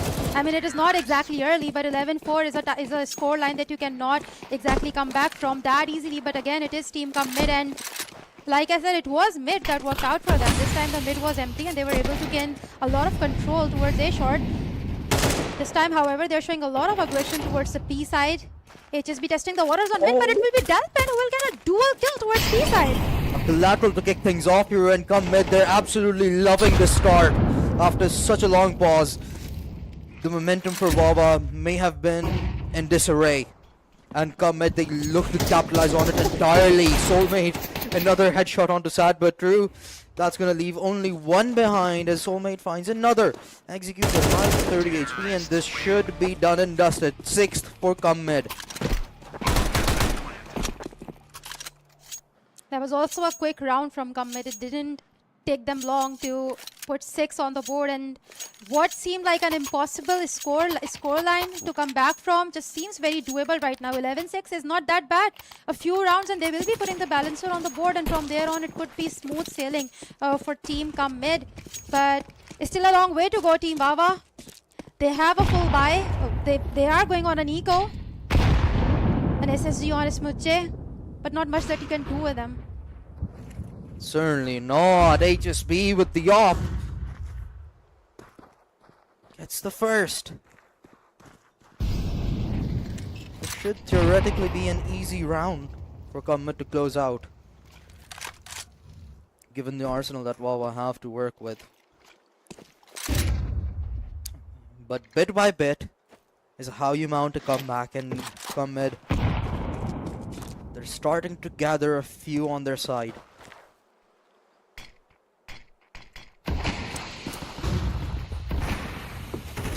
Come Mid is well aware of the economy of Wahh side, but they are still respecting it. They are not pushing it too fast. Trans has dealt some more damage, got the players to 3 now.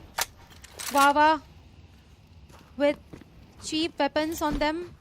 There's not much that they can do. Holding is all that they can do. This is their best option at this moment. 2 players on the B side. Don't think Come Mid is aware of that. If they go in, they may deal a lot of damage. But the bomb plant should come in fairly easy. That's a cheeky angle by Bull, and he will be able to get 1, 2. No way! 7 kills. Oh, But still, that's just unfortunate. A really nice attempt from Bullet as he keeps his own ball rolling with a dominant performance in this map. However, Come Mid, they do secure their 6th at the end as Daplan finds the final one. And maybe a slight bit of panic starts to ensue towards Wahh now, as Come Mid have started momentum. They're starting to close out the gap. However, a 4-round lead is still pretty comfortable, given that you only need 1. Guarantee yourselves at the very least an OT. I mean, we have to take note that Wahh did not have great weapons to work with, so it makes sense why they lost that one, but this time they have everything they need. Okay, has the bullet on his M4. This is pretty winnable for Wahh. But Come Mid, coming off the confidence of the last round, they're still riding that wave. And you can sense from their aggression on A that They are feeling confident that they can take side control and maybe convert this into another kill. Just testing the waters so far, not making any harsh, sudden decisions.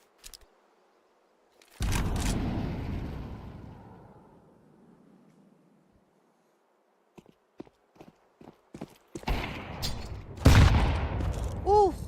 Okay, did not even let Executor give away his position. Gets the first kill, but will get traded out right away. His op on the floor.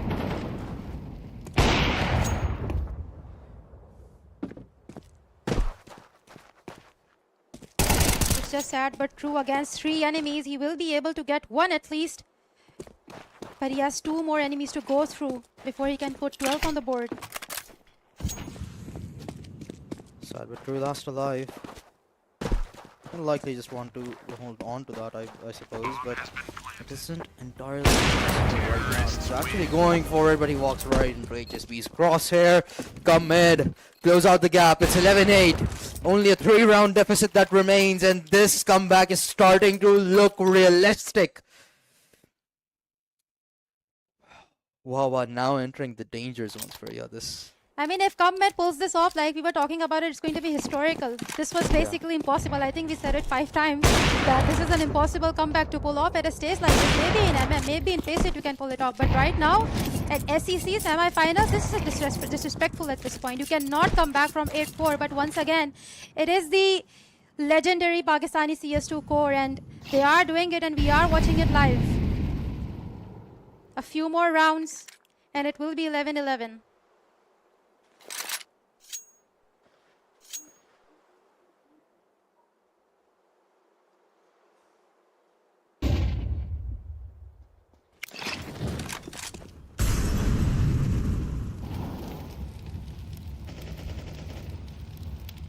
A lot of presence over towards middle for Mid. But Executor goes out swinging. He's gotten 1, make that 2 alongside in Smoothsay. And OK from behind takes out Saran. A 1-man advantage. Trans stack down to just 11. Will this be the final answer that Wahh were looking for to gain that map and series point? Will it be an eco round? Trans. He could realistically die at that range as well with just a 5-7. He's that weak. But it's Soulmate leading the charge. And OK finishes him off with a headshot from the Deagle. And Bullet follows up Wahh on series point. I mean, yeah, it was a crucial kill from Ismoche. The moment he took down HSB, I was like, this could be the round that they can win. Because HSB is on a roll right now. HSB with that op, he can be extremely dangerous. And that kill was highly impactful by Ismoche on A short. And they need to keep that up for that 13. Wahh ever so closer to the victory, but Commit is trying as their best. On the verge of defeat.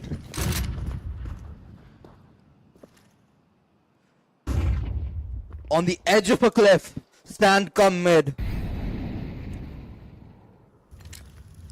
And Wahh, they want to end their story right here. They want to push them off.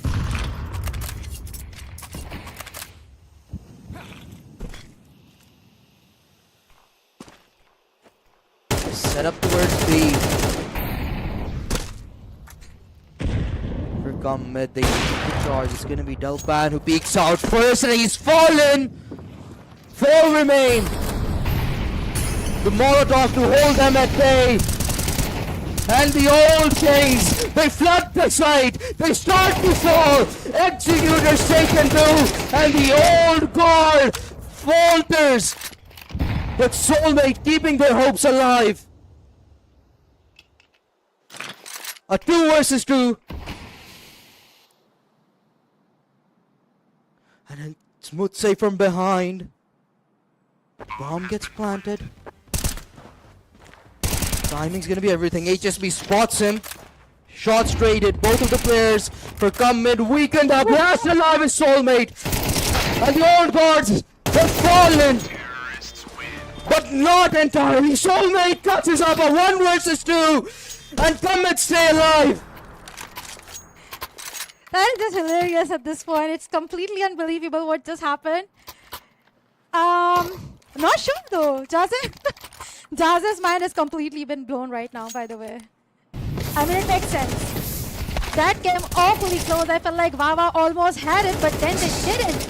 It was Soulmate. He rose to the occasion. He has been having a slow day today. We saw a glimpse of a potential in the middle of Nuke and then on Inferno, but this is exactly what this guy is known for, clutching out these rounds, rising up when it matters the most. And Team Commit is now closer than ever to an overtime, but Wawa needs only one to secure that first berth in the finals at SEC. HSB is gone. A flash out. It should force Sad but True back. And come mid are all going mid.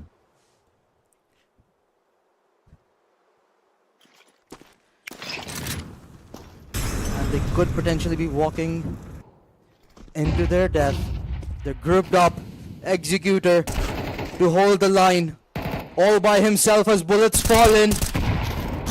He gets one. Looking for more. The crossfire set up. Sad but True gets another. And as only 2 players remain for come mid. They rush the site, and perhaps there will be no reawakening. The old kings have fallen, the new ones reign supreme, and Wahh will be eliminating Commit to get to the grand finals. Well, that was a show.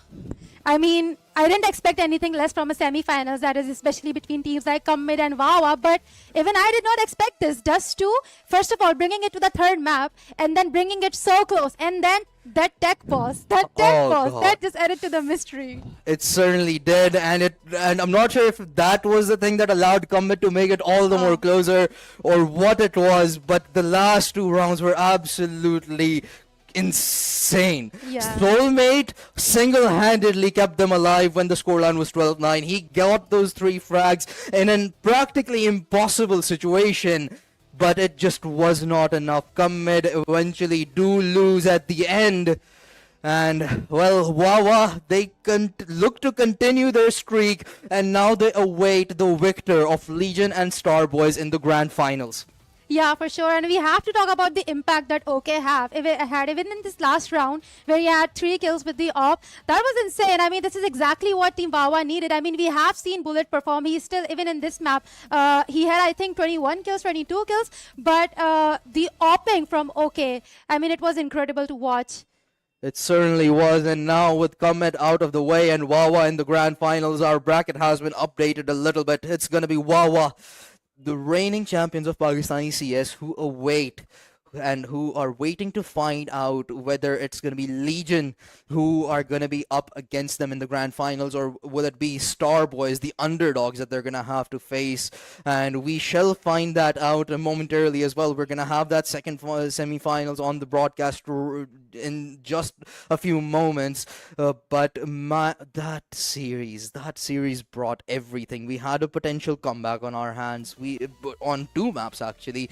We had technical difficulties. We had absolute dominance from individual players, from teams as well, and it just brought out everything that these teams had to offer. I mean, it's unfortunate that we can't really talk to the players right now, but I would like to know how much practice Commit has had with this roster, considering that three of them, Soulmate, Trans, and HSB, have been playing for a long time, but they also had 2 more players with whom they don't have as much experience, as much playtime. So I would like to know how much practice went into this, because if they came into this game with not as much practice as Team Wahh, then even this semi-finals showing is just astounding. It's mind-blowing, because to bring it so far, to beat the teams, like we were talking about it, we still have so many great teams. We had so many great teams in the group stages as well.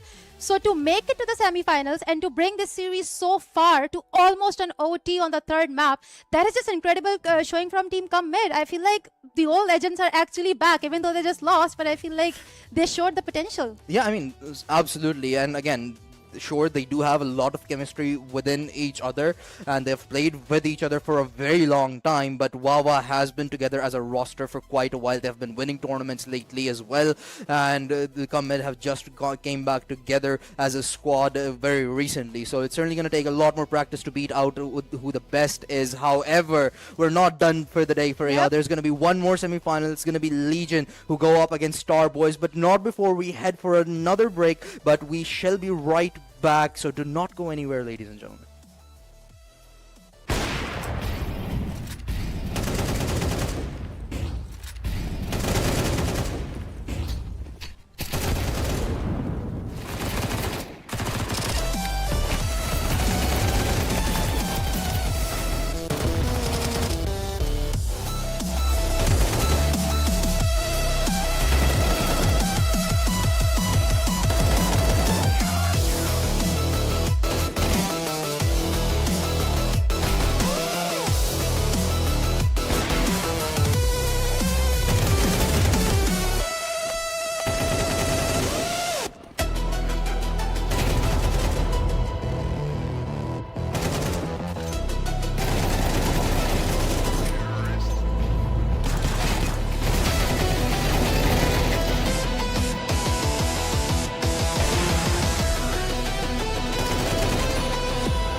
Hello, ladies and gentlemen, and welcome back to Sindh Esports Championship, brought to you by Sports and Youth Affairs Department, powered by Sindh Bank.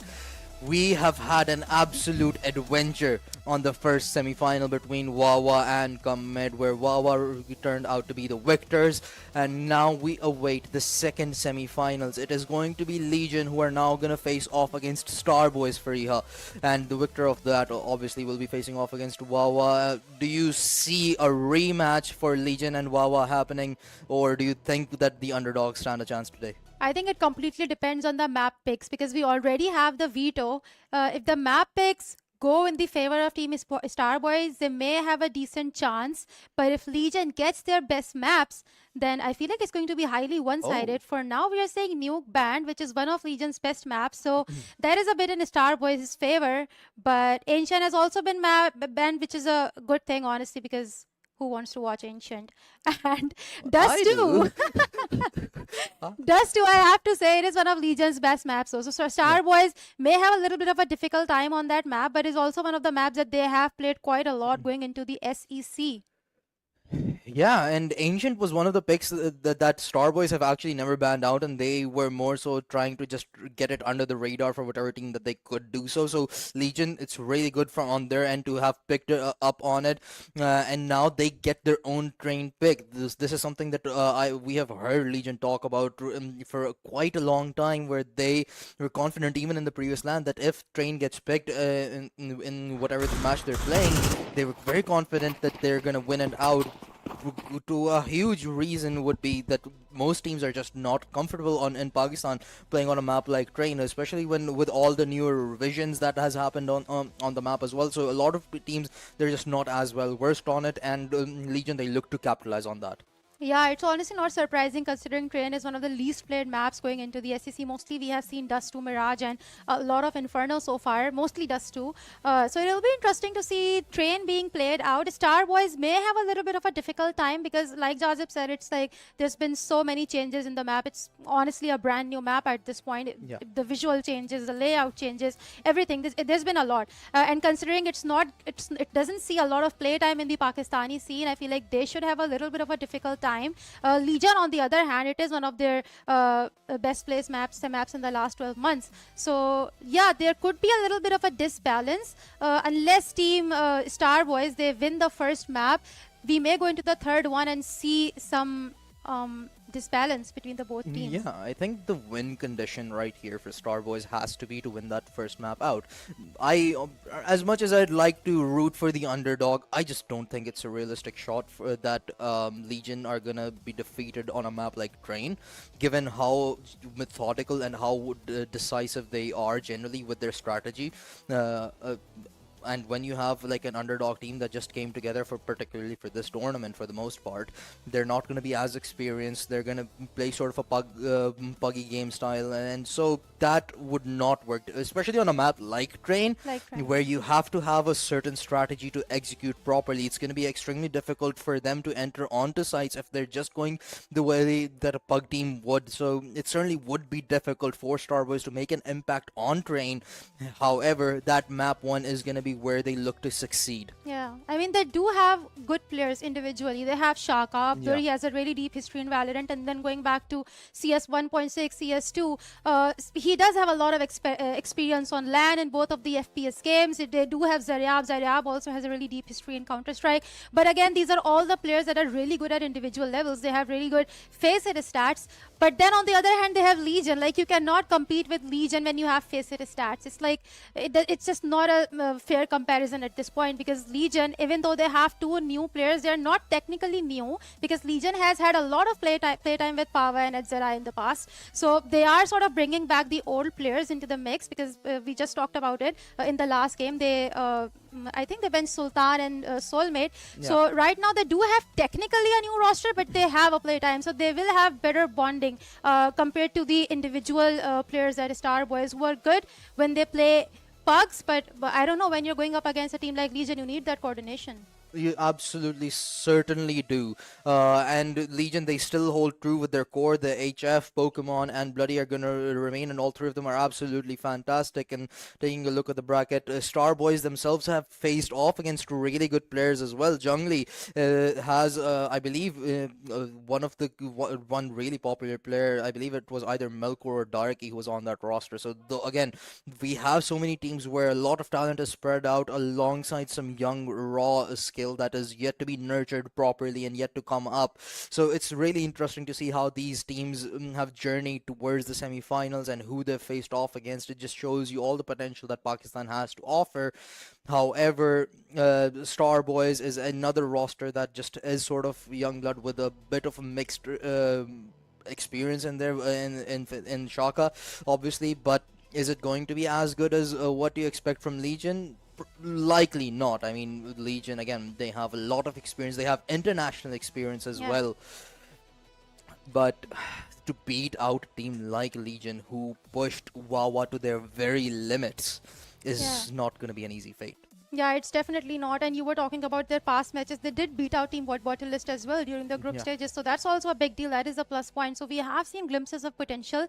But again, it is Team Legion. They'll have to pull out some insane card to be able to beat Team Legion. And if they do, we'll have another name on the map in the Pakistani esports scene. But for now, it is Team Legion. And if they win, we will have a rematch sort of between Team Wawa and Team Legion. Otherwise, it's going to be Starboys versus Wawa, which is then again Starboys will be entering as the dark horses. Yeah, and at this point, Legion are like the Undertaker of the Pakistani CS scene. They're like the big dog that you have to beat, and sure, they do get handed a few losses here and there, but they're still the big scary monster that you have to surpass in order to be in the conversation of being the best. There legitimately is either them or Wawa, but Wawa is the only team that has successfully beaten Legion so far.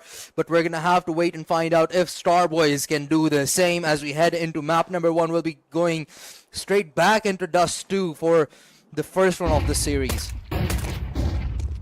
Oh, aggression right off the bat, bloody! We're 5 seconds into the round and has already landed a one tap with the pistol. He has sort of scared them off already. And Team Starboys, they are fearing for their lives, and as they should. This is not going to be an easy side take, and they have set their sights on A side as well. They're going to commit too. Reach already fallen, and I really like this from Legion. They're not getting overconfident or anything either. They're still staying true to their passive and defensive values, while it's up to Starboys to try and find an opening. And as we go north side, it's gonna be Bloody and Pokemon alongside Power Star, who finish things off with a clean sweep on the pistol round to kick things off here.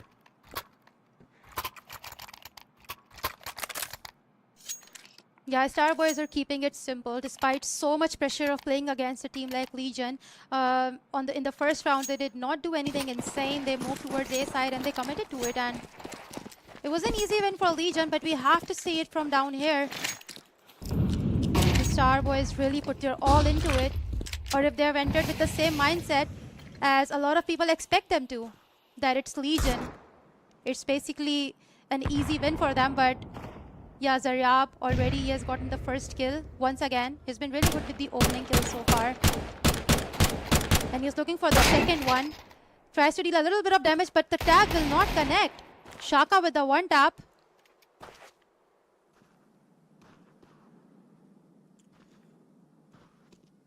There is an equalizer, however, it still isn't going to be easy for Starboys to mount a comeback in this round. They're working with a far worse arsenal, but slow and steady perhaps might win them the race. Power Star, we're ready to take names. Only a matter of time before he gets the first one. Shaka instantly falls. A nice headshot. A nade to follow that behind. But now he's going to be in trouble as Pokemon's fallen and Power Star has no backup whatsoever. He may get pinched. It's going to be a big matter of timing. However, he walks back to safety. Going to regroup with the rest of their squad. As Starbois should be planting the bomb momentarily, or maybe not. HF! Nice headshots. Put himself on the board finally. And Rage, last one alive. That round took a little while, but came to the conclusion that should have been.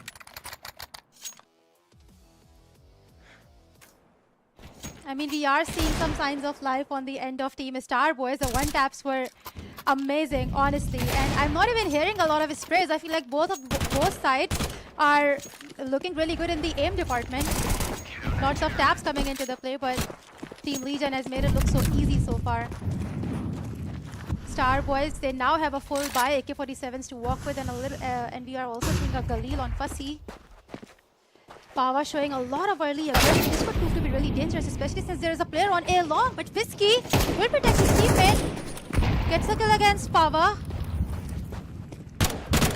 Pokemon puts a balancer. Now Idzerai will get into contact with 3 of Team Starbois teammates, and Shaka will take him down. They have full control of B side. 3 players remain for Legion. They're holding on strong. Leash to a corner. Usually fall to the hands of Bloody. And now it's all come down to Shaka in a 1 versus 2. He does have the C4, so he can just walk away and he'll avail that opportunity. Doesn't have a lot of time on his hands to work with. So the plan towards the A side should be comfortable if he opts to go for it.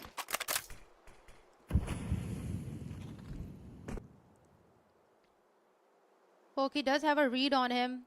He kind of sensed that it's been long enough that the player can move towards the other side, and the rotations will slowly come through. Shaka has not made a single peep to give away his position, but the bomb will go down soon. And we'll find out if he can pull off this 1v2 against Pokey and HF. He will overpeak though and give away his position. That could be a big mistake that he's just made.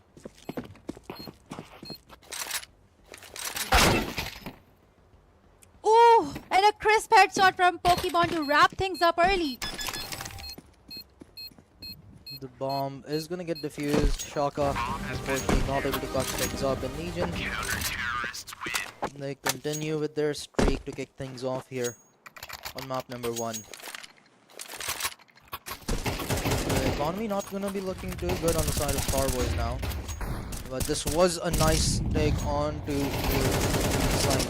However, Bloody proved to be a little too much alongside HF and just could not outdo them. Starbois now working with pistols all across the board, and Bloody, he wants to take advantage and get aggressive, but that smoke will force him back.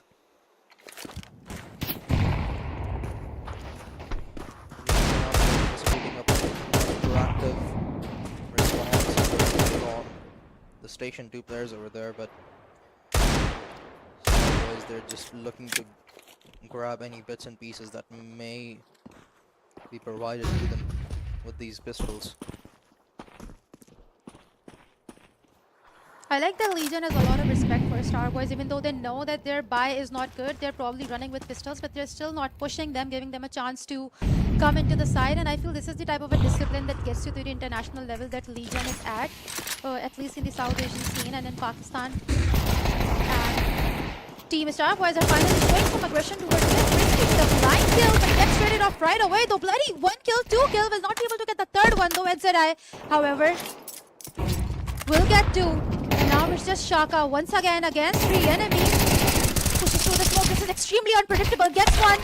He's given away his position. Will try to run to safety, but Edzerai denies him any. Starbois have successfully been able to deal some damage to Legion, and practically every single round they get away with 3 total frags at the very least. However, it's just not enough for them to be able to win out a round. And Legion look to continue their streak. HF really aggressive with the AWP in his hands.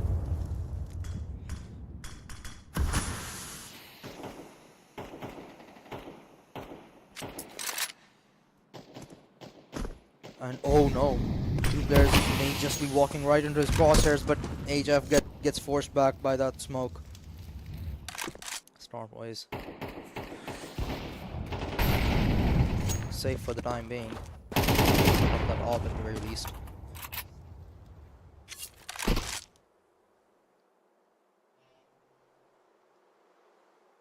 I mean, it's understandable why they are playing it so slow. It is their first proper buy. They also have an op to walk with, but Zaryab cannot push forward with the op. He needs the riflers to make the first move, and they are once again gonna try to hit mid or B. But the nade has dealt a little bit of damage, 1 damage to Shaka. Nothing to worry about. Starbois gonna test their luck at the site again. Once again going to be HZI and Bloody that away. HZI is fallen. Bloody only good for one. Fussy takes him out and B-side taken over by Starbois. This may just be their first victory, but HF looks to deny it. Zaryab fallen. 3 versus 3. Pokemon to lead the charge behind the flash.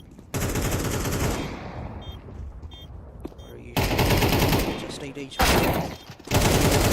Fussy holding down strong. He's got it one. Arish follows up. Now it's all down to HF. Unfortunately, he too shall fall, and Starbois finally secure their first. That was a great team coordination on the Starbois side. Everyone had their fair share of kills. Fussy and Fisky especially. Terrorists. Team Legion, however, they don't have much to worry about besides economy, honestly, but they still went for a full buy. Starbois, on the other hand, they have all the utility they need to tie this into another win.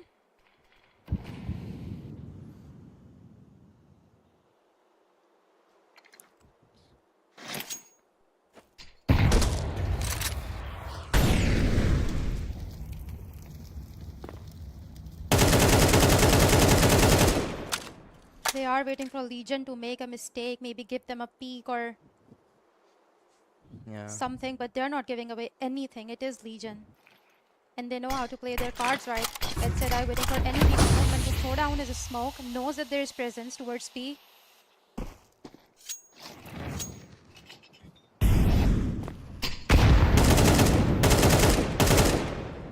The nade not good enough to fade away the entire smoke, and Sarish was left with nothing to gain from that. But the rest of his squad starting to make progress towards mid. They're gonna look to pinch the B site. Have disconnected the B segment of Legion from the A. Now, Bloody contested once again alongside HZI. HZI gets one, and HF falls as well. Starbois take over the site. The smoke keeping the rest of Legion at bay. And from the looks of it, they've decided to walk all the way back. The finance is not looking good for Legion, hence it will be a save and Starbois' second victory.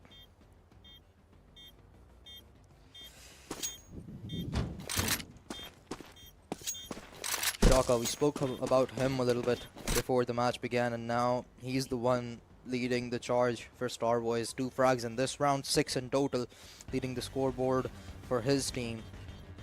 While on the other end, it's the young blood for Legion. It's Bloody, who has really been bloody phenomenal for Legion. Even in the last finals, he was a really key component in moments where Legion needed a comeback. He was the one that turned the tides around.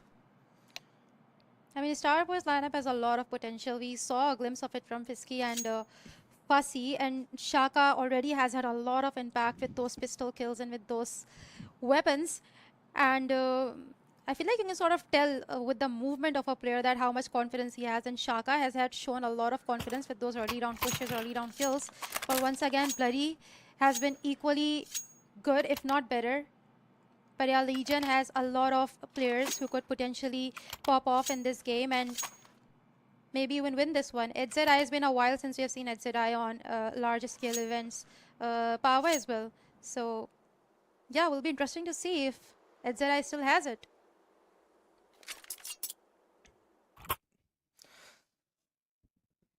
That too with uh, him being implemented into Legion's sort of strat book, it raises curiosity about how well he fits into that dynamic that Legion had about being very methodical, very passive.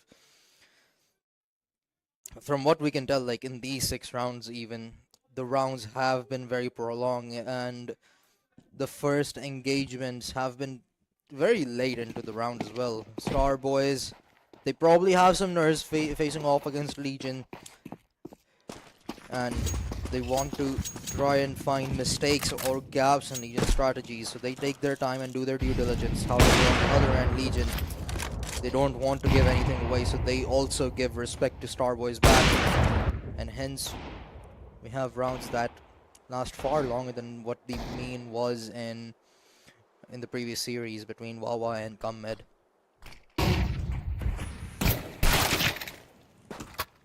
Ooh, Good flash. Sets up Shaka for success there against the top, and Harish to follow up.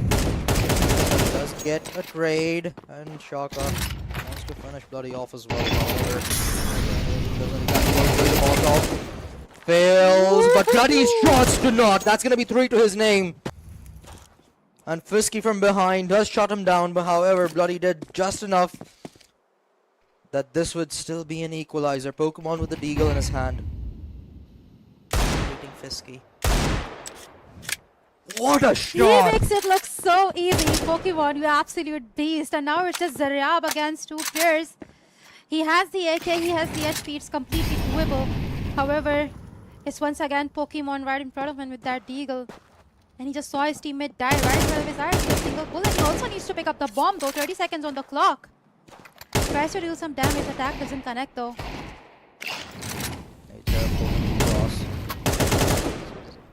Zarab's not making it easy for Pokemon to survive, and in well, Pokemon falls to the Molotov.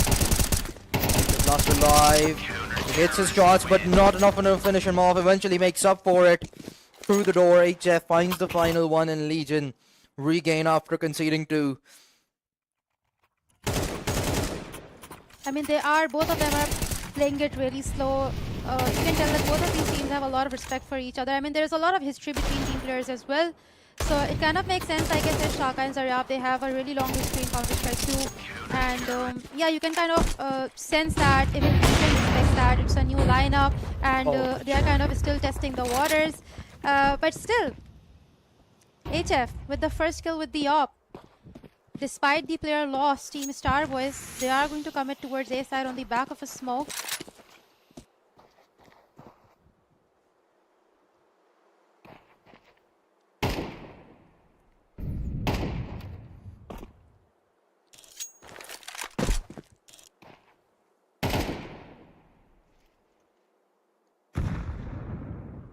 Four versus 5 right off the bat for Starbois.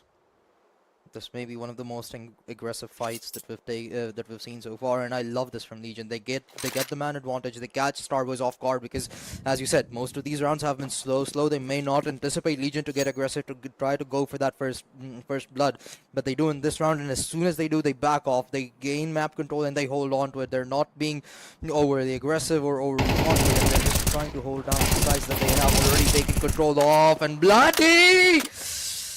He has gotten 2 more. HZI helps him out with the 3rd. Counter-terrorists win. HF opened the round and HF wrapped it up. Beautiful team play coming in from Legion. Not a single loss on their side. They're making it look way too easy. Even though Team Starbois are giving their all, you can tell they're strategizing, they're taking their time. But it doesn't seem to be working out for them, even though they are looking good in the firepower department as well, especially with Shaka leading the charge at 7 kills, but it's just not enough. They need to do more, and this time on they don't even have the weapons. Pushing in towards A shot on the back of a few pistols. It's not going to be easy with pistols across the board. And HF being so good with the op as well. 8 frags to him already, and he's hunting for more. And Starbois, that's their cue to walk away. The smoke only going to make matters worse. And there's still a good amount of time on the remaining on the clock, so they can be patient. They can reevaluate their approach, but there are only so many options that you have when you have no util whatsoever to work with, and just pistols in your hands, and you're playing against Legion. The odds are not in their favor, but they are trying. They have pistols. He will hope for a one tap again against Edzerai, who has an AK-47 on him. A very long shot.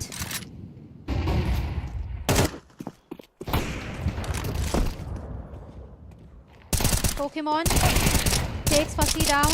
Will try to get the second one as well, but it's HF who will punish Zarya for over peeking. Kill after kill, and Legion once again does it. A flawless round for them to get their second and confirm themselves a lead heading into the second half.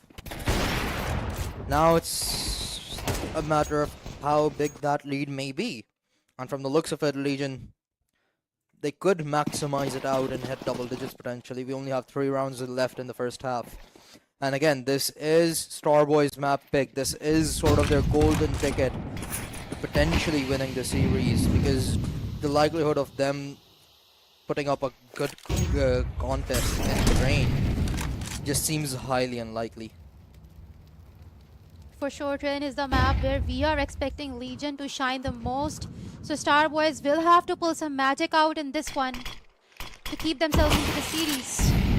So far doesn't look so good, but we are no longer counting out teams today. From what we have seen in the last game, Starbois may as well do it.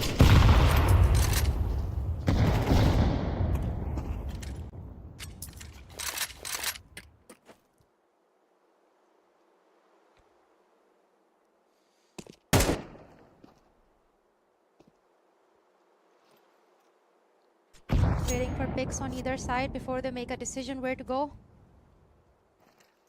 Nothing is happening though. The ball is around the line towards the doors.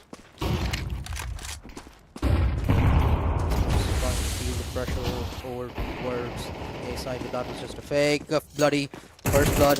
Unfortunately for Legion, 2 players immediately fall off towards the push towards the B side. The race begins. 8 to die. Tucked into a cheeky little corner, however, was only good for 1. Power Star does retaliate through the smoke. He's found Shaka, and hence it comes down to a 2 versus 2. Fussy and Arish up against Power Star and Pokemon. A legend and a youngster. A one-on-one trade, and it falls upon the shoulders of Pokemon to clutch out for Legion. Ooh! So clean. I don't know how he does that. That was clean. And that's gonna be the 8 right there for Legion. Starbois Counter-terrorist win. didn't stand a chance. It got really close in that round, and it was a really good attempt. Nice reads back and forth over towards the middle right here. And finding Itzadai immediately after he finds a frag in such an angle. Phenomenal. Unfortunately, just wasn't enough for Starbois. And they're doing absolutely phenomenal in a lot of these rounds. They're getting them very close. They're getting the rounds down to a 2 versus 2 or a 1 versus 1 so many times. But it's just a matter of getting the final few things right. They have been playing really slow though. I feel like maybe that is not working out for them. Maybe they should go for a more aggressive strategy. Well, Legion are doing that instead, actually. They're on the CD, but they don't. But I guess they forgot about it. They're practically walking towards the T-spawn at this point. Oh, Power Star falls, and that may be the cue for Legion to back off. Starbois, two of them were stuck in their own spawn for quite a while there. But they regroup towards the B side, and so does Legion. Aitzadai equalizes the manpower. Landed Aitzadai with another HF to follow with Zarab. Defends the line. Bomb getting planted. And Shaka with a really awkward timing there. Pokemon finds the best of him, and he too shall do the same onto Zarab. They're not even respecting the utility anymore. I feel like they're done with the passive plays. Legion, they have been playing very slow for the 7 rounds. They're not giving any early round peaks. They're not giving up their players. But this time on, even in the retake, they are pushing through smokes. They're pushing through flashes and not even respecting the Molotovs. I feel like they're done with it. They know that they can do it, and they know they can do it faster than they have been doing it. Absolutely. Starbois will need to match their pace if they want to stay in the game. But can they at this point? 9-2 for Legion on Starbois' map pick. It's starting to look really bad now. And still, Starbois, you have to give them the respect because they bring the rounds so close. But it just doesn't reflect on the scoreboard because they failed to get across the finish line in each one of those rounds. Power Star off to a good start. He's taken out Fisky from the equation.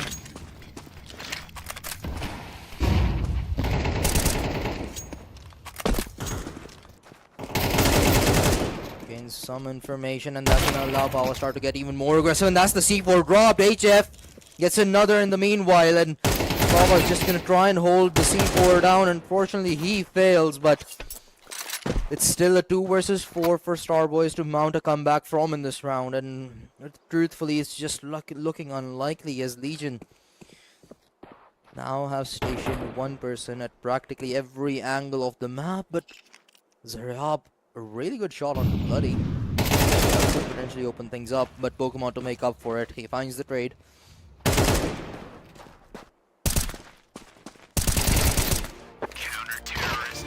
It's a die to finish the round and the half off, and Legion hit double digits, 10-2 on Starbois' map pick to kick things off in the second semifinals. I mean, they were basically in their spawns for the last few rounds. And Legion knows that it's probably going to be their easy win. I think they were initially giving them that leeway, giving them that chance to show their strategy, to show their moves. And once they got a read on them, they were like, you know what, whatever. Let's go into their spawn, and it worked out. But with that half, it's going to be very difficult for Starbois to bounce back into the game. They really are going to need this pistol round victory to have a hot start, but Pokemon, obviously with other ideas, has found to. They want to end this, and they want to end this quick. They're up. Oh, that flash was absolutely beautiful. Sets HF up for success. And that's going to leave only one behind at the end. That's going to be Fussy against 4. And only so much you can do. Perhaps. Yeah, Bloody finishes him off. Legion. Only 2 more needed before the round could potentially come to a conclusion. Yeah, I mean, it was a simple long take, and as long as you have a good aim, I feel like even simple strategies can work out in your favor, as demonstrated by Legion just now. And it's practically impossible at this point, considering Starbois don't even have a really good buy. They may go for a force buy. They're gonna stick with pistols, whereas Legion, they have really good weapons to work with, as if they were not dangerous without these guns. Now they have AK-47s and Galils on them. Fussy, however, has a really cheeky angle.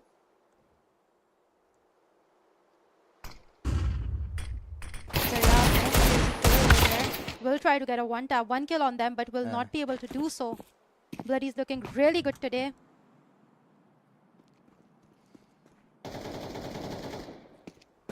Getting a push, that is surprising. However, it will be Edzadai who takes him down. Only 3 players left. On Starbois' side, a reach will make the situation a little bit better by taking at least 1 down on the opposition. Bloody stuck in a pesky spot. HF gets another. 2 remain. Arish has managed to pick up a Galil. And takes HF out. 2 versus 2. This is possible. But Legion, they've made their way onto the side. The C4 to be planted with ease.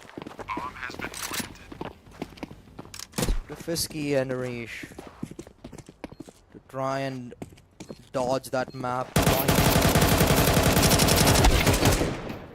Oh, that spray missed. It eventually does make up for it. And Fisky finds the final frag as well. They needed this win, and that was a good retake. It certainly was.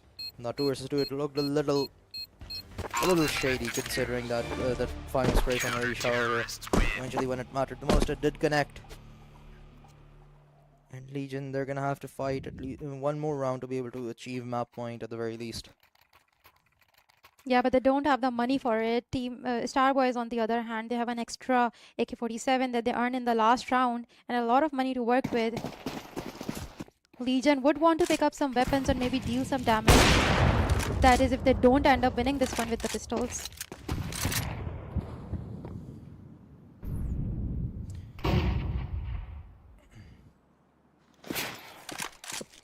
Making their way towards the B side, waiting for the right moment to pop those flash. Molotov will come into the play, but it will not be able to stop them. Shaka, however, goes with the blind kill.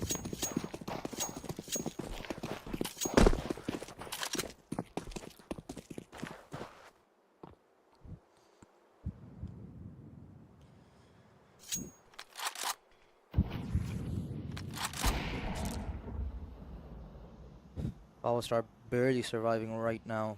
He's practically a body bag at this point.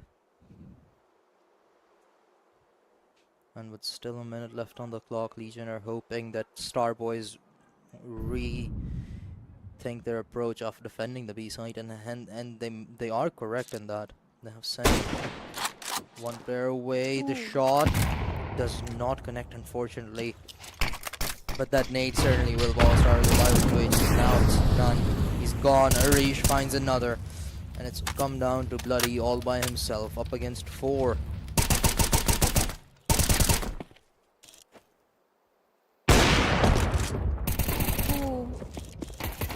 It's only a matter of time before Bloody falls, and there we go. Starbois still in the run. Still in the run. And they have the potential, and they have the weapons. Yeah. I wouldn't be too surprised if they bag a few more rounds, or I don't know, maybe even bring it to the balancer. Legion still does not have the money. Yeah. They have the pistols. They're sitting pretty comfortable though. You have a 7-round lead. So they wouldn't mind this much. They're realistically, the goal right here just has to be to keep Starbois' economy in check. Although it truthfully wouldn't matter, given Legion only need 2 rounds. Oh, Fisky, good flash! It disables him entirely. Powerstar gets the kill. No rifle to be retrieved, but Zarab makes up for the absence of a player on his team, as he practically pulls an Uno reverse. Legion walking onto the A side, and their eventual demise is Shaka finds 2. Last one alive is gonna be Bloody, and he's gonna meet the Death Angel. 5th on board for Starbois.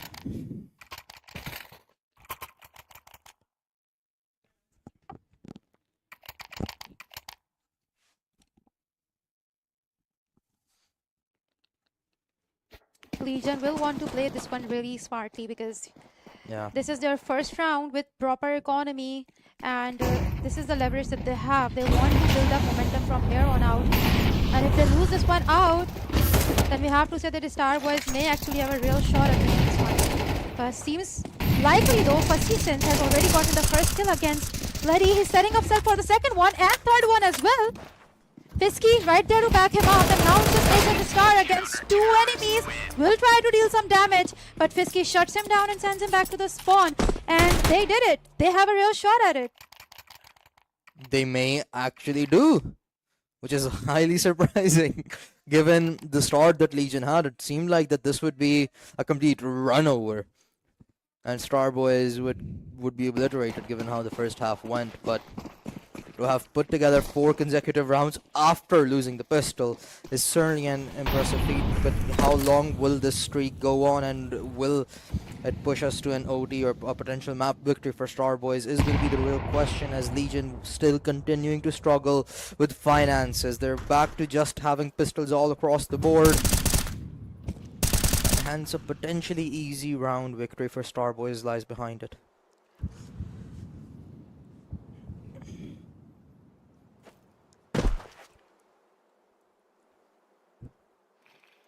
Legion, they're gonna play it slow. They don't have good weapons.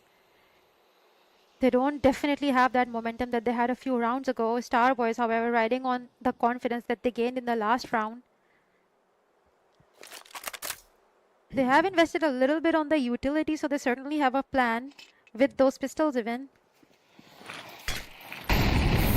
Pokemon just waiting for the right moment to pop into the side. However, Molotov will pause them, but they will still commit to the side. Zaryab, however, is right there to turn that into a kill. Bloody trades it off right away. Power Star with the pistol. How are they doing it? Shaka is struggling a little bit. Will be able to deal some damage with that grenade, waiting for the backup to come around. All of the players from the side of the Legion have been so much weakened up so much, and hence HRI will fall just to a frag. Bloody, he follows him to the grave, and so does HF. Last alive is going to be Power up against 2. He's found 1. But will that deagle be effective? The answer is no. Shaka finds him, and Starboy is now starting to look dangerous for ya. Only a 4-round difference remains between the two. Yeah, and to think that they broke their economy, they broke Legion's economy when they had the best weapons to work with. They had everything to set them up for success, and that's where Starboy shut them down. That is a huge deal. It means they have the real potential, real shot at winning this one, and they're looking extremely dangerous. You're absolutely right. Once again, showing a lot of aggression towards A long, but most of the Legion boys are towards B and mid. But there's plenty of firepower towards mid as well to shut them down. There certainly is, and now Legion with a full purchase. Realistically would want to stop this momentum, stop this comeback from happening. They've been on the receiving end of comebacks, and I'm pretty sure they didn't enjoy it the last time it happened in the grand finals. Rish peeks out wide. Power takes him out. Pokemon follows up. There is a trade. There is an equalizer, and there's more from Fussy. He gets 3, and HF certainly is on an island against 2. The bomb picked up. 50 seconds on the clock. He cannot stay committed to the B site. The good thing is that he has time to kind of gather his nerves and make a plan what to do next. He's on his own. He has the utility, he has the weapon, but he's up against Shaka and Fisky, two of the players who have shown up consistently in this matchup. Especially Shaka, he's looking too good today. His aim is crisp and he's dangerous. But they're still expecting him to go towards B, but they have a lot of control of mid as well. However, HF has already made his way towards A side, and he should be able to get a smooth bomb plan too. But will he be able to protect the bomb? That is the real question. Bomb planted. Only a flash on the side of Starboys, but they do have one more player than Legion alive at the moment.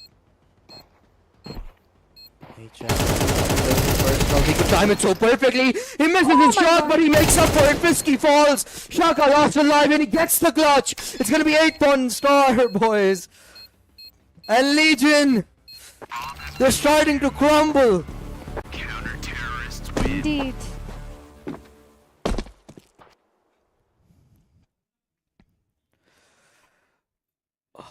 I do not like this. How this is going for Legion. It's not something I imagined whatsoever. 6 rounds in a row for Starboys. I don't think anybody imagined it, considering Bloody showed up so well on the CT side. He already has 20 kills. Whereas on Starboy's side, they're not really shining in the kill department, honestly, besides Shaka. So it is a bit surprising. The disbalance. Legion right now, however, they have everything that they need to set themselves up for success, to put that 12th on the board. They are gonna play this one slow. The aggressiveness hasn't worked out for them in the last few rounds. They have been consistently punished by Starboys. Pokemon Gets the first. And Legion have gone back to being methodical and passive. The attempts prior have been very unsuccessful. Fisky, he's done a lot of damage at the same angle prior to this. He continues to do so, but not going to be as much as the whole of Starbois finally falters. But Fussy, as he looks to keep the streak going, but with Legion's 4 people alive, it's certainly going to be difficult. Doesn't have it in his hand, and Exodus spots him out. Damage dealt, but kill not found. Fussy pushes it down to a 3.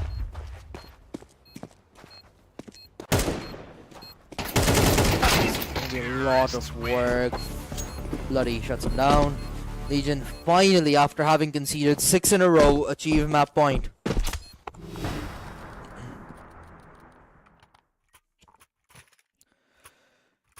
Starbois did not make it easy. They had to pull this win out of their teeth. It came too close. And now the Starbois, they want to play for the OT, and it's not going to be easy. Legion only 1 round away from victory.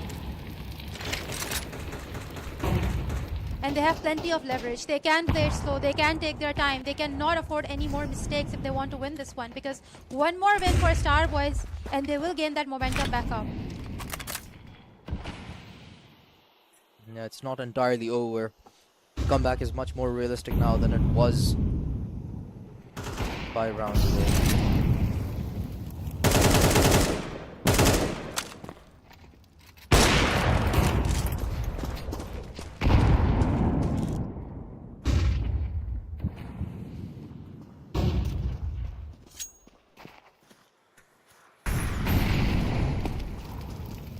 Legion pushing A short. It's gonna be Zarab alongside Shaka to try and hold down the line of defense. But Zarab falls. Legion grants them an equalizer themselves. And oh no, 8 Zerai from behind. He's flanked onto 1. Arish falls. Shaka and Fisky trying to keep the hopes alive, but it's now all come down to 1. Fisky with 48 HP and an AWP in his hands is gonna have to beat HF and Pokemon, whom both of them collectively only have 16 HP to work with, but still an AWP in such a situation is certainly not gonna be helpful. He gets an AK, but a headshot from Pokemon to shut him down, and Legion, after a long fought battle, achieve victory on Starbois map pick. Yeah, and what a victory. Honestly, it came so close. I feel like nobody expected that game to come so close. Maybe even Starbois, considering, like we said, they are a new lineup individually. They have a lot of history and a lot of wins to their names. But as a lineup, they are new. And we don't usually see Pokemon pop off like that. I mean, Bloody had 20 kills, I think, and Pokemon was the second of Prager, which was pretty impressive. And yeah, they did put their all in, Legion. Yeah, it certainly showed, and again, Pokemon, he is the in-game leader. He's trying to lead the charge with that experience that he has gathered over the years. Being at the very top of the game, he's been extremely consistent, and it shows in how Legion plays as well. He's guiding the rest of the squad through to victory and leading them to be the best. However, will he lead them to the grand finals is going to be the real question, and we may get the answer, but before we do so, we're going to take a short break, so do not go anywhere. We'll be right back.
Welcome back, ladies and gentlemen, to Sindh Esports Championship, brought to you by Sports and Youth Affairs Department, powered by Sindh Bank. The first map of the second semifinals has been absolutely phenomenal.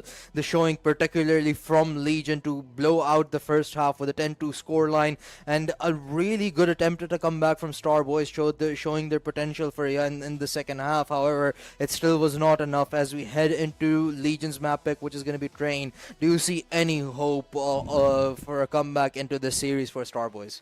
Maybe I wouldn't say this like a map ago, but after seeing their showing in Dust 2, maybe they have a solid chance at it. Because before the game started, I was completely one-sided that Legion may have a clean 2-0 sweep here on their hand.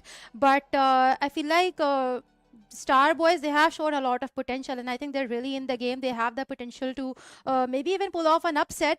But Train, like you said, is a type of a map that it's not going to be easy to win. There's been a lot of changes, and Legion, however, they have a lot of expertise on the new design. Starboys, on the other hand, I'm not sure, not a lot of data available. But from what I know, considering Train's standing in CS2 Esports in Pakistan, don't think it has been played a lot by Starboys, which could be a disadvantage. Yeah, Starboys is a very recent squad and they don't have a lot of experience under their belt. Unlike Legion, who have been around for quite a while, especially the score. Sure, there have been recent changes. We have HZI joining in alongside Power Star very recently, actually. They don't have experience as a group of five, but they do have that same core of HF alongside Bloody, alongside Pokemon, with Pokemon being the leader and HF being the star player of the roster as he pops off from time and time again. And we saw him do so in a lot of these rounds on map number 1 as well. And Bloody, he's just the young blood, the up-and-coming guy who you have to look out for and who can pop off at any given moment and turn the tides around in favor of Legion. Yeah, and I also think if they have had enough practice, if the Starboys have had enough practice on Train, they have a solid chance, because Train is the type of a map where aim itself is just not going to be enough. You need a lot of utility to work with, especially smokes. If you know the lineups, I hate to be that guy, but if you know the lineups, you can actually win that map, because there's just so many choke points. There's so many entry points on A side, on both B side. So if you can close off those corners, if you know how to block those corners, it's all a matter of getting that bomb plant and blocking off retakes. And if they can do that, they have a chance. Yeah, certainly. It pays to be a nerd on a map like Train, where you know what exactly is it that you want to execute and how exactly what exactly would be the setup with the smokes, the flashbangs, and that is something where Legion really do good in. They have their strat book, was mentioned quite a few times as well, so they have a process that they go through in practically every single round, where they want to go through a single execution and they go over it again and again. But Legion, now only one map remains between them and grand finals. What could be a shot at revenge for them? What stands in their way is only Starboys as we head into map number 2 of the semi-finals.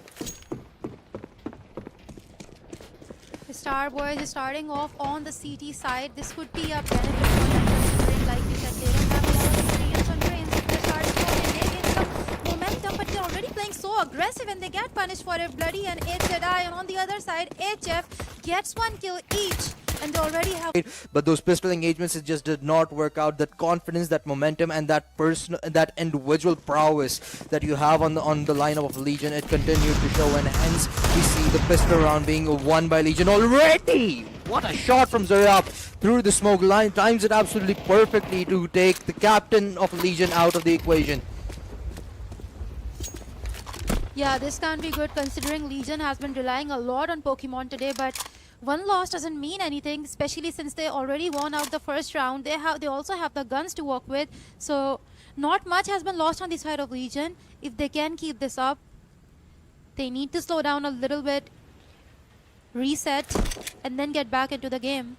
Starboys, on the other hand, have also slowed down quite a lot. They're not showing the aggression that they did in the first round, which is good. Didn't work out too well for them. Bloody, however, weighing his options.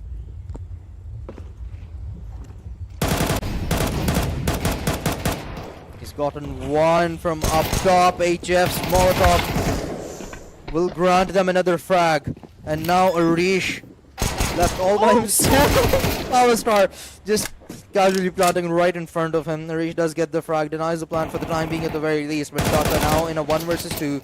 He spotted one player out and given his own location away in the process. The nade does deal a little bit of damage, but it's certainly not going to be enough. He gets tagged down to 33 himself. The bomb gets planted. And ACI awaits him. An easy frag for him, and Legion get their second.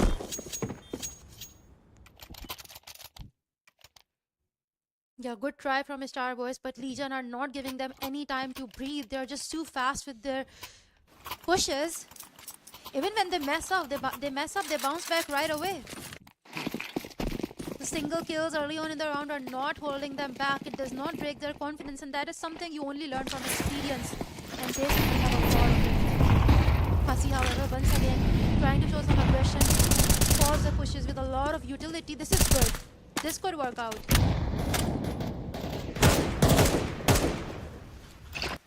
They're up trying to hold down Ali. Pokemon is going to be the first one to peek, and he gets two! Will not be allowed to walk away from that. There is a kill in retaliation. However, Zinrab has been tagged down so much. The push from Ali finally comes in. As a pair from Legions finally start to move towards camera. They block it off with a smoke.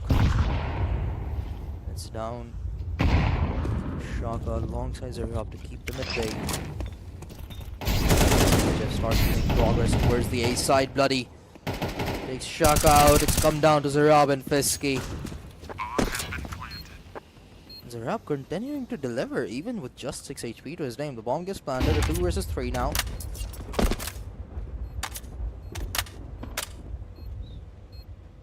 I mean, they could attempt to retake the side, but like you said, Zaryab too low on HP, so it's basically just Fisky by himself. They do have really pricey weapons on them, so this should help them. Their another option is to save, but it seems like they're going to commit, and Fisky gets one kill. Terrorists win. HF, however, does not allow them to put one on the scoreboard, and it's a third one for Team Legion. A good crossfire setup from Legion at the very end. And they remain strong even in times of distress. They play collectively. Yeah, Legion so far has had great map control, great side control. Whether they push towards B, whether they push into A, the team coordination has been insane. The way they wrap up side from both ends, it's just too difficult to handle. Even for a team like Starbois, Bloody already has one kill and is going in for the second one. Fisky expecting him to push in, but still to walk with not a lot of damage he can do with it. Gets taken down right away.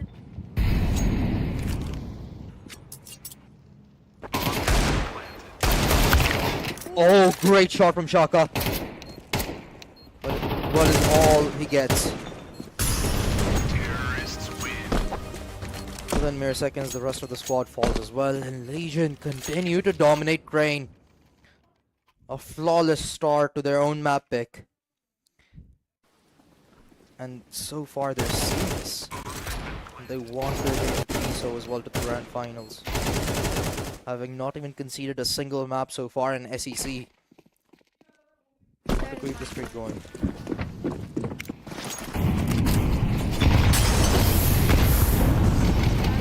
This time with a full buy. This could be the round they bounce back into the game. But this could also be the round where Team Legion gains some more confidence by doing it a 5-0.